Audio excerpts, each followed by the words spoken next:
Sudden ಆಗಿ snowfall ಶುರುವಾಯ್ತು. 11 ಗಂಟೆಗೆ ಹೈಕ್ ಶುರು ಮಾಡ್ತೀವಿ. ಹತ್ತದು ಇಳಿಯೋದು ತುಂಬಾ ಸಾಕಾಗುತ್ತೆ. ಇಲ್ಲಿ ಆಸ್ ಇಟ್ ಈಸ್ ಉಸಿರಾಟಕ್ಕೆ ತೊಂದರೆ. ಅಟ್ಲೀಸ್ಟ್ 8 ಗಂಟೆ ಕಾಲ ನಡಿಬೇಕಾಗುತ್ತೆ ಇವತ್ತಿನ ಹೈಕ್ ಅಷ್ಟೇ. ಹೂಮಳೆ ಹೂಮಳೆ ಹೂಗಳ ಸುರಿಮಳೆ. ತುಂಬಾ ಸಲ ಆಶ್ಚರ್ಯ ಆಗುತ್ತೆ, ಹೆಂಗೆ ಸಾಧ್ಯ? ನಮ್ಮ ಅಪ್ಪ ಅಮ್ಮ ಯಾವತ್ತೂ ಸುಮ್ಮನೆ ಅಂತಲೇ ಕರೆದಿರೋದು. ಯಾರು ನಾರೇನು ಎಂದೆಂದು ನಾ ತಿಳಿವೆನು. ನನ್ನ ಹತ್ರ 0 ಗೋಲ್ಡ್ 0 ಸಿಲ್ವರ್ ಇಲ್ಲೇ ಇಲ್ಲ. ಬಟ್ ಜನ ಇದು ಪಾಯಿಂಟ್ ಓ ನೀವು ಹೌದಾ ಬರ್ತೀರಾ ಮಾಡ್ತೀರಾ ಅಂತ. ನನಗೆ ವಯಸ್ಸಾಗಿದೆ ಅಂತ ಅನ್ಕೊಳ್ಳಲ್ಲ. ಹೆಣ್ಮಕ್ಳು ನಾವು ಆಕ್ಚುಲಿ ಸ್ಟ್ರಾಂಗ್. ಪ್ರತಿಯೊಂದು ಹೆಜ್ಜೆ ಇಡ್ಬೇಕಾದ್ರು ಕಾಲ್ ಬುಡ ನೋಡ್ಕೊಂಡೆ, ಬಿಕಾಸ್ ಅದು ತುಂಬಾ ಅನ್ಇವನ್ ಸರ್ಫೇಸ್. ಸೊ ತುಂಬಾ ಕಷ್ಟ ಆಗೋಯ್ತು. ಹೈಟ್ ಹೋದಷ್ಟು ಎವರೆಸ್ಟ್ ಹೋಗೋರು ಫ್ಯಾಮಿಲಿ ಬಾಯ್ ಹೇಳ್ತಾರೆ.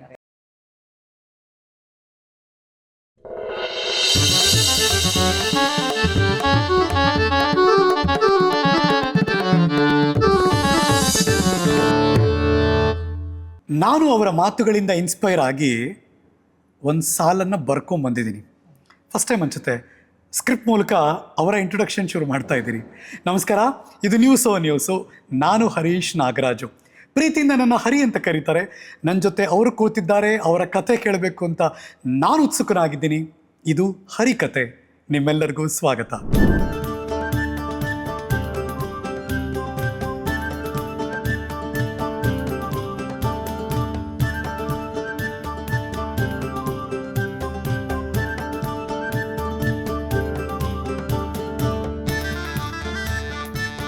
ಇವತ್ತಿನ ಹರಿಕತೆಯ ಅತಿಥಿ. ನಾವು ಬರವಣಿಗೆಯಲ್ಲಿ ಒಂದು ಸ್ವಲ್ಪ ಅವ್ರ ಮುಂದೆ ತೋರಿಸೋಣ ಹೇಗಿದೆ ಅಂತ. ನಿಷ್ಕರ್ಷದಿಂದ ಆರಂಭವಾದಂಥ ಅವರ ನಟನೆಯ ನಿಷ್ಠೆ. ನಮ್ಮೂರ ಮಂದಾರ ಹೂವೆಯಿಂದ ಮನೆ ಮಾತಾದರೂ ಆ ಕಲಾವಿದೆ. ಬೆಳದಿಂಗಳ ಬಾಲೆಯಾಗಿ ಪ್ರೇಕ್ಷಕರ ಹೃದಯದಲ್ಲಿ ಉಳಿದಂಥ ಆ ಮುಖ. ಹೂಮಳೆಯಂತೆ ಸಿನಿಪ್ರಿಯರ ಮನದಲ್ಲಿ ನೆನಪು ಸುರಿಸಿದ ನಟಿಯವರು.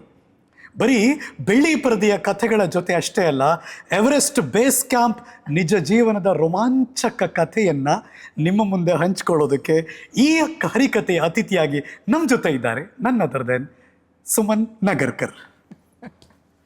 ನಮಸ್ಕಾರ. ಅಬ್ಬಬ್ಬಬ್ಬ, ಅದು ಏನು ಬರ್ದಿದ್ದೀರಾ? ನಾನು ಸ್ಕ್ರಿಪ್ಟ್ ಇಟ್ಕೊಂಡು ಯಾವತ್ತೂ ಮಾತಾಡಲ್ಲ. ಫಸ್ಟ್ ಟೈಮ್ ಮೇಡಮ್ ಬರ್ತಿದ್ದಾರೆ. ಮನದಾಳದವನ್ನ ಕೇಳ್ತಾ ಇರ್ತೀವಿ ಪ್ರತಿದಿನ. ಅವರು ಬರವಣಿಗೆಯಲ್ಲಿ ತುಂಬಾ ಆಸಕ್ತಿ ಇರೋರು. ಅವ್ರಿಗೆ ಚಂದವಾಗಿ ಬರೆದು ಹೇಳಬೇಕು ಅಂತ ರೆಡಿ ಆಗಿ. ಥ್ಯಾಂಕ್ ಯು, ತುಂಬಾ ಚೆನ್ನಾಗಿತ್ತು. How are you? ರಾಮ್, ನೀವ್ ಹೇಗಿದ್ದೀರಾ? ನಾನು ಸೂಪರ್ ಆಗಿದ್ದೀನಿ. ಎವರೆಸ್ಟ್ ಬೇಸ್ ಕ್ಯಾಂಪ್ಗೆ ಹೋಗಿ ಮೊನ್ನೆ ಅಷ್ಟೇ ಮತ್ತೆ ಬೆಂಗಳೂರಿಗೆ ವಾಪಸ್ ಬಂದಿದ್ದಾರೆ. ವಾರೆ ವಾ. Thank you. What a fitness ಇದು. ಫಿಟ್ನೆಸ್ಸು ಪ್ಲಸ್ ಡಿಟರ್ಮಿನೇಷನ್ ಅಷ್ಟೇ. ಅಫ್ಕೋರ್ಸ್ ಫಿಟ್ನೆಸ್ ಅಫ್ಕೋರ್ಸ್ ಬೇಕೇ ಬೇಕು. ಅದು ನಾನು ರೆಗ್ಯುಲರ್ ಆಗಿ ವರ್ಕೌಟ್ ಮಾಡ್ತೀನಿ. ಯಾವುದು ತಪ್ಸಲ್ಲ. ವಾರಕ್ಕೆ 6 ದಿನ ವರ್ಕೌಟು. ಸಂಡೇ ಮಾತ್ರ ಏನು ವರ್ಕೌಟ್ ಇಲ್ಲ. ಜನರಲಿ ಬ್ರೇಕ್ ಅಷ್ಟೇ. ಸೊ ಅದು ಮಾಡ್ತೀನಿ. ಆದರೆ ಆ್ಯಂಡ್ ಹೈಕ್ಸು ಮಾಡ್ತಾನೆ ಇರ್ತೀನಿ. ಅಲ್ಲಿ ಡೇ ಹೈಕ್ಸ್ ಎಲ್ಲ ಮಾಡ್ತಿರ್ತೀವಿ. ಬಟ್ ಕಂಟಿನ್ಯೂಸ್ ಆಗಿ 9 ದಿನ ಹೈಕ್ ಮಾಡಿದ್ದು ಬಹುಶಃ ಮೊದಲನೇ ಸಲ. ಇದು ಹಿಂದೆ ಒಂದು 10-12 ವರ್ಷದ ಕೆಳಗೆ ಪೆರುಗ್ ಹೋಗಿದ್ವಿ. ಮಾಚು ಪಿಚ್ಚು ಹೈಕ್ ಮಾಡಿದ್ವಿ ನಾನು, ಗುರು ಮತ್ತೆ ಇನ್ನೊಂದಷ್ಟು ಫ್ರೆಂಡ್ಸ್ ಎಲ್ಲ. ಅದು 5 ದಿನದ ಹೈಕು. ಸೊ ಇದು 9 ದಿನ. ಅದು ಸ್ವಲ್ಪ ಚಾಲೆಂಜಿಂಗ್ ಆಗಿತ್ತು, ಅದು ಆ ಎಲಿವೇಶನ್ ಅಲ್ಲಿ. Can you imagine? 90ರ ದಶಕದಲ್ಲಿ ನಮ್ಮ ಫೇವ್ರೇಟ್ ಹೀರೋಯಿನ್ ಅವರು. ಅಂದರೆ 35 ವರ್ಷದ ಸಿನಿ ಬದುಕಿನ ಪಯಣ. ಮಧ್ಯೆ ಬ್ರೇಕ್ ಇತ್ತು ನಿಜ, ಬಟ್ ಸ್ಟಿಲ್ ಇವತ್ತಿಗೂ ನಾನು ಅವ್ರನ್ನ ರಿಸೀವ್ ಮಾಡ್ಕೊಂಡ ತಕ್ಷಣ ಹಲೋ ಬೆಳದಿಂಗಳ ಬಾಲೆ, ಹೆಂಗಿದ್ದೀರಾ, ಹಾಗೇ ಇದ್ದೀರಲ್ಲ ಅಂತ. ಈ ಪ್ರಶ್ನೆ ಕಾಮನ್ ಅಲ್ಲ ನಿಮಗೆ? ಹೆಂಗೆ ಮೇಡಮ್ ನೀವು ಹಾಗೇ ಇದ್ದೀರಾ ಅಂತಾರೆ. ಹಂಗೂ ಹೇಳ್ತಾರೆ. ಬಟ್ ಇತ್ತೀಚೆಗೆ ಕೆಲವು ಸಲ ನಿಮ್ಗೆ ಇಷ್ಟೊಂದು ವಯಸ್ಸಾಗಿದೆ ಅಂತಾನು ಅಂತಾರಪ್ಪ. ಸೊ ನಿಮ್ ಕಣ್ ಸರಿ ಇಲ್ವಾ, ಅವ್ರ ಕಣ್ ಸರಿ ಇಲ್ವಾ ಗೊತ್ತಿಲ್ಲ. ಅವ್ರು ಯಾರೋ ಹೊಟ್ಟೆ ಕಿಚ್ಚು ಹೇಳ್ತಾ ಇರ್ತಾರೆ, ನೀವು ಈಗಲೂ ಇಷ್ಟು ಫಿಟ್ನೆಸ್ ಆಗಿದ್ದೀರಲ್ಲ ಹೆಂಗಿದು ಅಂತ. ಅಲ್ಲ, ಫಿಟ್ ಆಗಿರೋದು ಅದು ನನ್ನ ಒಂದು ಪ್ಯಾಷನ್ನೇ. ಅಂದರೆ ಫಿಟ್ನೆಸ್ ಒಂಥರ ಪ್ಯಾಷನ್ ಅಂತಾನೆ ಹೇಳಬೇಕು. ನನ್ನ ಫೋಕಸ್ ಯಾವಾಗಲೂ ಇದ್ದೇ ಇರುತ್ತೆ, ವರ್ಕೌಟ್ ಮಾಡಲೇಬೇಕು ಅನ್ನೋದು. ನನಗೆ ಜಿಮ್ಗೆ ಹೋಗಿ ವೆಯ್ಟ್ ಟ್ರೈನಿಂಗ್ ಮಾಡೋದು ಇವೆಲ್ಲ ತುಂಬಾ ಇಷ್ಟ. ಸೊ ಅದನ್ನ ಪ್ಯಾಷನೇಟಾಗಿ ಮಾಡ್ತೀನಿ. ಸ್ಪೆಷಲಿ ನಾವು ನೋಡ್ತಾ ಇರೋ ಹೆಂಗಸರಿಗೂ ಹೇಳೋ ಮಾತಂದರೆ, ಹೆಂಗಸರು ಸ್ಪೆಷಲಿ ನಮ್ಮ ಒಂದು ಇದಕ್ಕೆ ನಾವು ಗಮನ ಕೊಡಲ್ಲ. ಸುಮಾರು ಜನ ಹಾಗೆ ಆರೋಗ್ಯದ ಬಗ್ಗೆ ಗಮನ ಕೊಡಲ್ಲ. ಆಮೇಲೆ ವೆಯ್ಟ್ ಟ್ರೈನಿಂಗ್ ಅಂದ್ರಂತೂ ಹೆಂಗಸರಿಗೆ ಏನಿರುತ್ತೆ ಅಂದರೆ, ಹೆಂಗಸರು ಮಾಡಬಾರ್ದು, ಗಂಡಸರ ಥರ ಮಸಲ್ಸ್ ಬಂದ್ಬಿಡತ್ತೆ, ನಮ್ಗೆ ಅದು ಬೇಡ. ಬಟ್ ಹೆಂಗಸರು ಹಾರ್ಮೋನಲ್ ಇದರಲ್ಲಿ ನಾವು ಆ ಥರ ಮಸಲ್ ಬಿಲ್ಡ್ ಮಾಡೋಕ್ಕೆ ಸಾಧ್ಯನೇ ಇಲ್ಲ. ಕರೆಕ್ಟ್. ಎಷ್ಟೇ ನಾವು ಅನ್ಲೆಸ್ ಸ್ಟೆರಾಯ್ಡ್ಸು ಅದು ಇದು ತೊಗೊಂಡ್ರೆ ಆಗಕ್ಕೆ ಸಾಧ್ಯ ವಿನಃ ಅದರ್ವೈಸ್ ನಾವು ಆ ಥರ ಮಸಲ್ ಬಿಲ್ಡ್ ಮಾಡೋಕ್ಕೆ ಸಾಧ್ಯ ಇಲ್ಲ. ಬಟ್ ಮಸಲ್ ಬಿಲ್ಡ್ ಮಾಡಿದಾಗ ನಮ್ಮ ಬೋನ್ಸ್ ಕೂಡ ಪ್ರೊಟೆಕ್ಟ್ ಆಗುತ್ತೆ. ಆ್ಯಂಡ್ ನಮಗೆ ಹೆಂಗಸರಿಗೆ ಸ್ಪೆಷಲಿ ಆಸ್ಟಿಯೋಪೋರೋಸಿಸ್ ಅಂದರೆ ಮೂಳೆ ಇದು ಆಗೋದು ಸವಿಯೋದು ಎಲ್ಲ ಕೇಳೇ ಇದೀವಲ್ವಾ. ಸೊ ಅದಕ್ಕೆ ತುಂಬಾ ಇಂಪಾರ್ಟೆಂಟ್ ನಾವು ಮಾಡೋದು. ಎಷ್ಟು ಮಸಲ್ ಗಟ್ಟಿ ಆಗುತ್ತೋ ಅಷ್ಟು ಮೂಳೆ ಮೇಲಿರೋ ಭಾರ ಕಡಿಮೆ ಆಗುತ್ತೆ, ಮೂಳೆನೂ ಪ್ರೊಟೆಕ್ಟ್ ಆಗುತ್ತೆ. ಹಾಗಾಗಿ ಇದು ಬೇಕೇ ಬೇಕು ಹೆಂಗಸರಿಗೆ. ಎಲ್ಲರೂ ಜಿಮ್ಗೆ ಹೋಗೇ ಮಾಡಬೇಕು ಅಂತಲೂ ಇಲ್ಲ. ಎಷ್ಟೋ ಜನಕ್ಕೆ ಅದು ಒಂದು ಕಲ್ಪನೆ ಇದೆ, ಜಿಮ್ಗೆ ಹೋದ್ರೆ ಮಾತ್ರ ಸ್ಟ್ರೆಂತ್ ಟ್ರೈನಿಂಗ್ ಅಂತ. ನಮ್ಮ ಬಾಡಿ ವೆಯ್ಟ್ ಇಟ್ಕೊಂಡು ಕೂಡ ಸಾಕಷ್ಟು ಮಾಡ್ಬೋದು. ಸೊ ಅದು ನಾವು ಮಾಡಬೇಕು. ಅದು ಸಾಕಷ್ಟು ಹೆಂಗಸರಿಗೆ ಈ ಮೆಸೇಜ್ ತಲುಪಬೇಕು ಅಂತಿದೆ. ಇವತ್ತಿನ ಈ ಪಾಡ್ಕಾಸ್ಟ್ನ ಉದ್ದೇಶ ಅದೇ. ಬಿಕಾಸ್ ಸುಮನ್ ನಗರ್ಕರ್ ಅವರು ತುಂಬ ಜನ ಹೆಣ್ಮಕ್ಳಿಗೆ ಇವತ್ತು ಇನ್ಸ್ಪೈರ್ ಆಗ್ತಾರೆ ಅವರ ಕಥೆಯಿಂದ. ಬಿಫೋರ್ ಎಲ್ಲದಕ್ಕೂ ಮುಂಚೆ ನಾನು ಗೂಗಲ್ ತೆಗೆದಲ್ಲಿ ಹುಡುಕ್ತಾ ಇದ್ದೆ, ಇವ್ರಿಗೆ ಎಷ್ಟು ವಯಸ್ಸು ನೋಡೋಣ ಅಂತ. ಪಕ್ಕ ವಯಸ್ಸು ಸಿಗ್ತಾನೆ ಇಲ್ಲ. ಆದರೆ ಅವರ ತಾಯಿಯವರ ವಯಸ್ಸು ಸಿಗುತ್ತೆ. ಸುಮನ್ ನಗರ್ಕರ್ ಅವರ ತಾಯಿಯ ವಯಸ್ಸು 81. ಅವ್ರು ಯಾಕೆ ಇಷ್ಟು ಫಿಟ್ ಆಗಿದ್ದಾರೆ ಮತ್ತು ಫಿಟ್ನೆಸ್ ಫ್ರೀಕ್ ಆಗಿದ್ದಾರೆ ಅಥವಾ ಹೆಲ್ತ್ ಬಗ್ಗೆ ಗಮನ ಹರಿಸ್ತಾರೆ ಅಂದರೆ ಬಿಕಾಸ್ ಅದು ಬ್ಲಡ್ಡಲ್ಲಿ ಬಂದಿದೆ. ಅವರ ತಾಯಿಯವರ ಬಗ್ಗೆ ಮಗಳೇ ಹೇಳಿ, ಅವಾಗ ನೀವು ವಾವ್ ಅಂತೀರಾ. ಗೋ ಹೆಡ್ ಪ್ಲೀಸ್, ನಿಮ್ಮ ತಾಯಿ ಬಗ್ಗೆ ಹೇಳಿ ನಮ್ಗೆ. ಇಲ್ಲ, ನಿಜವಲ್ಲೂ ನಂಗೆ ಅಪ್ಪ ಅಮ್ಮ ಇಬ್ಬರದು ಅಷ್ಟೇ. ಅಂದರೆ ಮುಂಚೆಯಿಂದನೂ ವಾಕ್ ಹೋಗಲೇಬೇಕು. ನಮ್ಮ ತಂದೆ ಅಂತೂ ಯಾವಾಗಲೂ ಅವರು ವಿಧಾನಸೌಧದಲ್ಲಿ ಕೆಲಸ ಮಾಡೋರು. ಗಾಂಧಿ ಬಜಾರಿಂದ ದಿನ ಆಫೀಸಿಗೆ ನಡ್ಕೊಂಡು ಹೋಗಿದ್ದು ಇದೆ ಅವರು. ಆ ಥರ ಅಂದರೆ ವಾಕು ಎಕ್ಸರ್ಸೈಸು ಅನ್ನೋದೆಲ್ಲ ಆ ಕಾಲದಲ್ಲಿ ಅವ್ರಿಗೆ ಆ ಯೋಚನೆ ಇರಲಿಲ್ಲ. ಬಟ್ ವಾಕ್ ಮಾಡೋರು, ಫಿಸಿಕಲ್ ಆಕ್ಟಿವಿಟಿ. ಆ್ಯಂಡ್ ಇವಾಗ ಅವ್ರು ಈಸ್ 89. ಅಪ್ಪ 89 ವರ್ಷ.